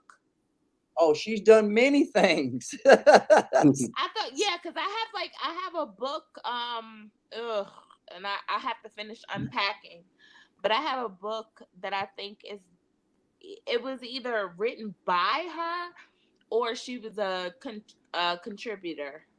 She's a best-selling author. She's definitely a best-selling author. He's a best-selling author as well. Like I said, they have done so many great things, and they have opened my eyes so much to what we can accomplish when we work together. And because he's very focused on the FUBU philosophy, for us, by us. Mm-hmm. And the things that they have amassed and have accomplished and have done for their children and their families for years and years to come, you can't do nothing but pay attention and respect it, because he did it for us. You can't you can't get on nobody's success when everything they did for us. Yep. And we as people didn't even back our own support the way we were supposed to. We were tricked into not supporting the people that tried to lead us out of the quicksand. We found a way to break the stick off so that we could start sinking again.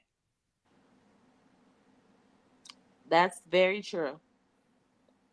So when I come up here and I say what I say and I try to kick a little knowledge, please believe everything I say is knowledge, and it is not proprietary. It is for everyone to have. I do not have an exclusivity on knowledge, because I learned it from someone else. I learned it, and I have so much more to learn. That's the burden of knowledge. The more that you know, the more you realize you have so much to learn. You're so stupid in this world. And I don't mean it as a negative thing. I just mean it as you have a longer journey than you thought you did. You thought you set the your MapQuest to the right amount of mileage and this and that. Nah, you got way more driving to do than you think you do when you acquire knowledge. Yeah. So I do this out of love because those are the people that directly loved me to help me accomplish the things that I've accomplished and to set my family up to make sure that whether I'm here or not, they're here and they're going to not just survive, they're going to thrive. And yeah, that's the key is not necessarily surviving. We have to find a way to thrive. Exactly. That's why I really want to bring all of the Black people across the whole country really together, because we all have something to share and we all have experiences that will benefit each other. That's right. Ty. She said she that is so true, Sharice. I've never thought about it in that magnitude though of everyone, and maybe you're just, being general there, but it is so much, especially us as a people. And when I do share, like I'm not very knowledgeable of our history and like I would like to be, and how I come here and learn so many different things about. I'll turn my camera. I'm getting ready, you guys. I got Sir Hill in like 30 minutes. So and like how much I learn, and I truly I just appreciate like every moment here on this platform. Every moment it gives me an opportunity to learn and grow and to share, some of me. So I really appreciate when I say to Sharice and Q how much I love you guys, how much I appreciate you guys for entering my life, and of course it goes back to Ms. Ty. She brought me, into her circle, and I really appreciate that. I feel very honored to know women such as yourself. I am around women where I know now I am going to thrive. I'm going to grow because I'm around women that knows way more than I know. You surround yourself by someone that can feed into you. But in the same sense, I can only hope and pray that I also feed into you women. Half of what I know that I've already gotten from you guys, but I truly want to express that, and I want you guys to know that I am not one that give away my love like this. I'm telling you, right, B9? Like my love. I don't just agree to agree. So if I'm telling you this, I promise you're stuck with me. I told Lips that a while ago, you're stuck with me. I'm here. And I appreciate each and every one of you guys. And I look forward to having more conversations with you guys. I look forward to coming over to your platform and, feeling the vibe over there and contributing whatever I'm able to. And for sure, taking and learning and gravitating and getting all that knowledge from over there as well. So I really wanted to express that to you ladies this morning. And I'm not going to forget you, Tommy. And B9, you already know how I feel about you. My love is strong for you. But Tommy, I tell you, Tommy, I'm going to go back to the first time I met you and saw you on these YouTube streets over at Anti. When you came in, I don't know if you remember, you was talking raw hard. I was like, yeah, that's Oakland, because we found out right away, because the first question, where you from? Where he from? Where he from? It's like, oh, that's all right. In the house. And it was amazing, your rawness, your authenticity, your transparency. You just put it out there.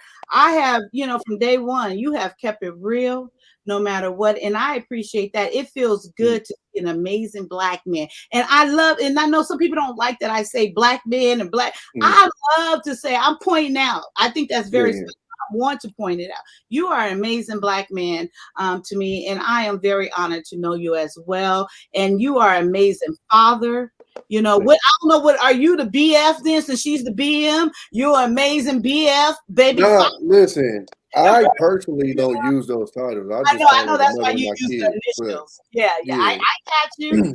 But I want to, express to you as well. And I see you still be over there trying to get through those knuckleheads. I see you over there struggling. And I said, I don't know why Tommy feeding all his energy over there, but it's needed. It's needed. You're there. So evidently you feel like you need to be there. And I want to tell you, I appreciate you for that, because I can't do it. I could just like man, I had to leave. I'm like, I'm not about to have this same old conversation. I'm not gonna sit here while you putting down Black women, even though I know they saying it's not all, but it feels like it's all. You're right. You're talking about me over there and these Black women, and do that. And I just couldn't have that conversation again. But I appreciate you guys bringing it over here with solutions, with ideas of how can we move forward. So I just want to say that to all you guys. And I know it's genuine, because that's what I'm giving here. I don't even question that. And if anybody want to say some last words, and if you guys are going to be up for a little bit, I'll appreciate if you come over and support Sir Hell Speaks. Oh, definitely. We're going to be going up at 4:45 this morning. He has amazing content over there. He amazing questions that goes deeper, make you think, put me on the spot, having me giving all my damn opinion, getting me in trouble. Because, I can say some bullshit sometimes, but it's my bullshit. And I stand by my bullshit, But yeah, I would appreciate if you guys would come over there and show him some love this well. But I give the platform over to you guys. Everybody go through each person you say what you would like to share. Your channel. Oh, I will say one more thing, and Q, you will go first. You guys, make sure you go over to Facebook Thursday, 9 p.m. Eastern, and go see Soul Sister. And Q, you can take it from there. And I'm gonna see if I can find that to put it up as well, the link. Yes. Thank you so much. Kaya, I do appreciate it. Had amazing time, good energy on this amazing platform. I love to come on platforms where the energy is amazing, the vibration is solid, and we talking about solutions and not actually bashing one another, but taking accountability, every last one of us. But of course, my name is Kwamia, but for those that do not know how to pronounce it, you could call me Q Kwa or either Queen. I am the founder, CEO, host of Pillow Talk with the T podcast, which will definitely be returning back on March 3rd on Instagram Live and 8:30 p.m. Eastern Standard Time. Check your local listings for your time zone. You can also check me out on all major platforms as well as social medias. Just to name a few: Facebook, Instagram, TikTok, Snapchat, TikTok, and all that good stuff. Subscribe to the YouTube channel. And also, like I say, I'm on all major platforms, just to name a hot good few: iHeartRadio, Pandora, Amazon, and Apple. Not only that, I am 1/3 of Brown Sugar Diva Talk, where we speak real talk dipped in brown sugar. So we are definitely returning back for our season of Brown Sugar Diva Talk every other Sunday on Instagram Live. You could be able to subscribe to our channel, Brown Sugar Diva Talk, on YouTube, as well as go follow us on the Instagram page. And then, of course, your girl is making it on TV. So please come through and support Soul Sisters reality show this Thursday at 9 p.m. Eastern Standard Time. Check your local listings for your time zone. Where go follow the Instagram page as well as the Facebook page, which we will be having an exclusive watch party on Facebook this Thursday at 9 p.m. and along with the amazing cast, where after you'll be watching it for the first time with us. So after the show and the viewing of the show, it's going to be a live Q&A where you could be able to ask the entire cast questions that come to your mind and your heart. Oh, can I shout out something? Huh? Don't forget this Friday. No, I'm kidding. Go ahead. I just play. I love y'all. Go. That's go, okay. Go. I'm gonna clown you today on my upload today. No. I love you. I love you. Go. Don't forget, guys. This Friday, it's the all male men's panel, where I'm the only young lady on the panel, and I get to ask a whole bunch of men questions.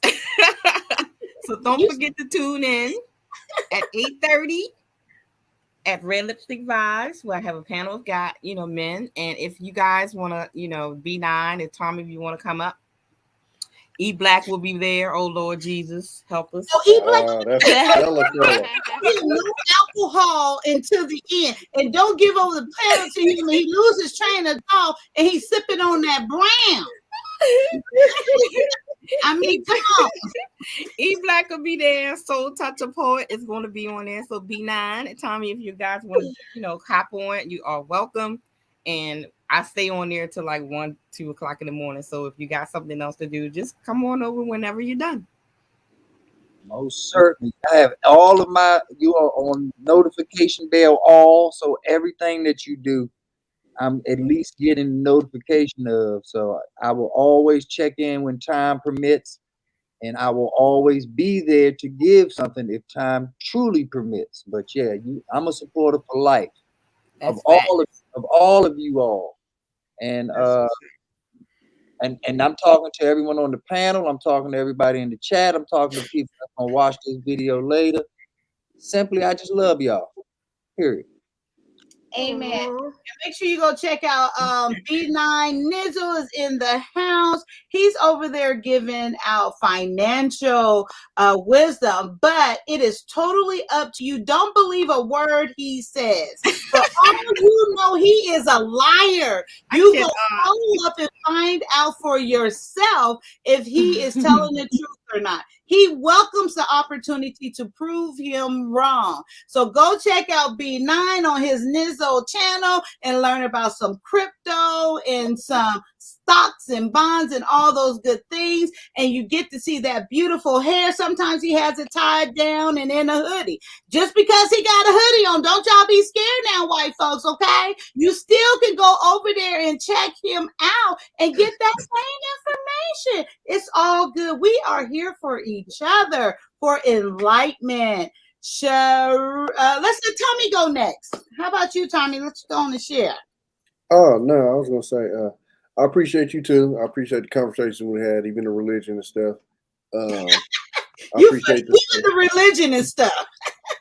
Well, no, because we have good conversations. Yeah. Yeah, I'm gonna be traveling this weekend, so I'll probably be able to listen in on you guys' stuff. I'll probably not be able to hop on too much, but yeah, I just appreciate the space. I always love coming on your show. It's always cool to come out. But yeah, everybody have a good day and stuff. I'll probably be on Sir Hill when you hop on her. I'll be watching. Okay, awesome. Okay, you guys, last but surely, absolutely surely not least, this is my twin. Yes, we were separated at birth. I want you guys to know this. We think a lot. She is the smarter of us two. But see, I gotta investigate this. But see, that makes me smarter because I know she's smarter, but she has valuable information. She has that passion. She's open and wise enough to receive what you are bringing. However, like I said, she's my half sister. Okay, she's going to call you out on some bullshit though. So don't come incorrect. We have Miss Sharice in the house. Hey y'all, hey, it's your girl Sharice, the host of Grown Ass Folk Podcast. I would just like to say about tonight's discussion, my final thought is if you're the smartest person in the room, you are in the very wrong room. Find you a new room.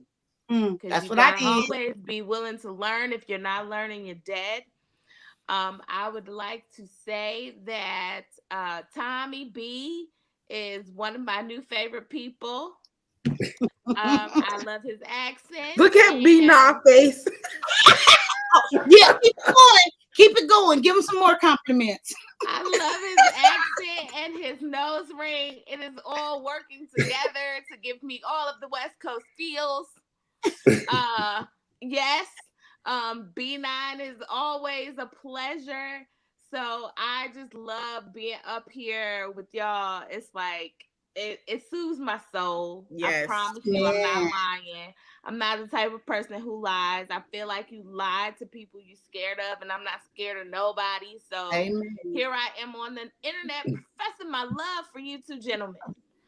Oh, I thought you were talking to me. My bad. And yes. Also, And guess what? You are working towards being my kinfolk. I love No, we you. already separated. Wait. I'm not a liar. I'm not a liar. We're kin. We separated. were separated at birth. A lot of things we think the same on. So I can appreciate that. Yeah. I am available wherever you listen to your podcast, your favorite podcasting platform. I'm also at Grown Ass Folk Podcast on IG, at Grown Ass Folk Pod on Twitter. The Grown Ass Folk Podcast is the place where millennials, elder millennials especially, get together to talk shit about why we're so fucked up in our relationships. Not just romantic, but familial, platonic, fucking professional, all of those things. You can catch me on my podcast platforms as well as IG Live, where we will be doing Movie Mondays, resuming Between the Sheets, and also we're adding Suck a Dick and Die Sundays. Wait, huh? Wait. Repeat. Wait. I can't wait for that one. Yes. I can't wait for that one. Kaya, you might get your multiples on. Yes, you might. Repeat it. I didn't hear you. I did not. I heard one word. It's Suck a Dick and Die Sundays, where we get together to talk about all the people in this world who should and very well might suck a dick and die. Amen. I can't. That's definitely gonna be my Sunday show. Lord have mercy. What time? Did you say a time? Yes. So that's gonna be every Sunday at so it's 4:30 Mountain Standard Time. So that means 6:30 East Coast time, 5:30 Central. 4:30 Pacific. Well, no, it's 4:30 Mountain Standard, so it's gonna be 3:30 Pacific. Oh, even better. Wow. Yeah. Sunday. Yes, we're gonna get together every Sunday on the Lord's Day when people are closer to God and it's more likely that they'll end up with Him. But we are going to discuss who should suck a dick and die. I can't. Definitely gonna be my church. Oh Lord. Okay. Where more than two are gathered in His name, He is with them. And we will get together. I can't wait. I can't. That is hilarious. I know B ain't gonna be there. He's gonna be there early. Yes. Popcorn and everything. Right. Yeah. So well, you guys. Follow me on Instagram and you will get the updates and everything for when the first episode will take place. Did that. And yeah. And Q, did you share your Instagram? And Lady and Lips, did you guys share your Instagram? I'm sorry, I don't have moderator. I don't know all the information. I'm sorry, guys. Yeah, they can just my follow. stuff is the same all across the board, really. Yeah, all across the board. Pillow Talk with the Tea podcast everywhere. Okay. Every single place. Okay, perfect. Oh, I think 2 Cent, she got something. Yeah, she got that one in there. Oh, she got that in there. That was right there. Her Instagram name, what the fuck is Grown Ass Folk Podcast. Okay. Oh yes. Yeah. Oh yes. What the fuck? You missed it. What the funk? He's normally up here and we give each other a hard time, right? He has his babies and spending more time with them, like changing off and having personal time. And I'm just telling all your business, Jay. But anyway, because normally he would have picked mine up right now. Right. And so he got some well-needed rest today. So, but Funk, this is one to go back and watch. You especially will really enjoy this whole stream here. It's not on IG. What's not on IG, Funk? Oh, it's at Grown Ass Folk Podcast. What the fuck? You should already know my IG. We have been on like 75 panels together. Get your life. Not 75, Lord. Okay, and there, here. Let me where is it at? Wait a minute, don't leave yet, Queen. Why aren't you showing up over here? Can I not see? I've been trying to catch your name all night. Who, me? Yes, up here on this side. It's Pillow Talk with the T. I know, but it won't show up over here unless it doesn't show up over here on YouTube, on the YouTube side. I've been trying to catch it all night to make you a moderator, but it doesn't. I don't know why it doesn't show me on your name on the YouTube side. Oh, that's weird. It hasn't done it all night. I've been trying to find it all night. That's why I specifically look right now. Are you in the creator YouTube creator No, I'm on like everybody that's watching. Oh, wait. I'm sorry. I forgot one thing. Uh-huh. I am also 1/3 of Oh, I was hoping you was gonna forget that because I'm the only one that's not 1/3 or 1/4 or nothing, but that's okay. I'm gonna earn my spot. It's not. I am also 1/3 of I knew it. Brown Sugar Divas Talk. Yes, baby. Coming at ya with the dark skin drip.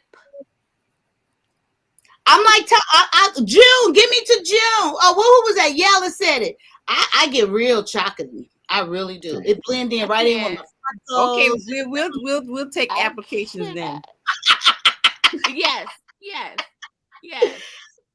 Oh, so do you see, Pillow? You don't show up over here. I don't know why not. You haven't showed up all night because I've been trying to catch it. Are you putting spaces or are you putting it together? No, because when you're on the YouTube channel, if I catch your name up there, I go to the 3 dots and I can make you a moderator. Yeah, I just say something, so you should be able to do it. That's weird. No, I don't. You have to. Are you in the creator studio? No, I'm not. But it could be done here. I know it could be done over there, and it's harder for me over there. But if I can see her name over here, I go to the 3 dots, and then it said add as moderator. But her comments don't show. Okay, I'll do it later. I'll get the right name. Come Q. I'll put a comment in the chat. Put a fresh comment. Put a fresh comment in the chat and see if it works. And see if that works, Kaya. Can I interrupt while we're doing all these technical things? Yes. I just want to reiterate again that B9, your hair, and Tommy B, your nose ring, are both spectacular.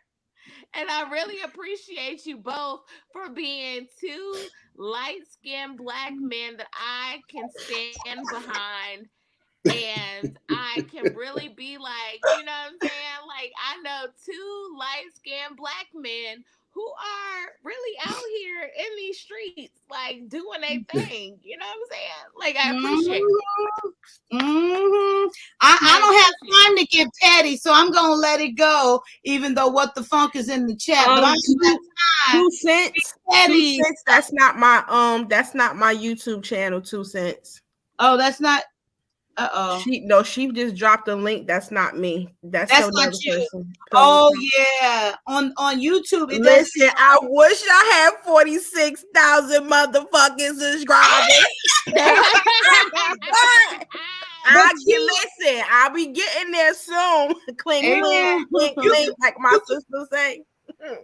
You can put it in yourself now, but I have to go. We got 1 minute to get over there, and Sir Hell just sent me the link. So I'll see you guys over at Sir Hell Speaks platform. And once again, I thank you all. I love you all, and I appreciate you. Good morning, everybody out there in chat world and that rocks with me. I'm so glad we had this time together. I cannot. Bye, y'all. Good morning, good night, wherever you at. Wait. What are you trying to do? Wait. The nice part. Go. Together. Oh. I gotta go meditate. It sounds like you were starting a whole nother song. Bye, you guys. I'll see you over there. See ya. Okay.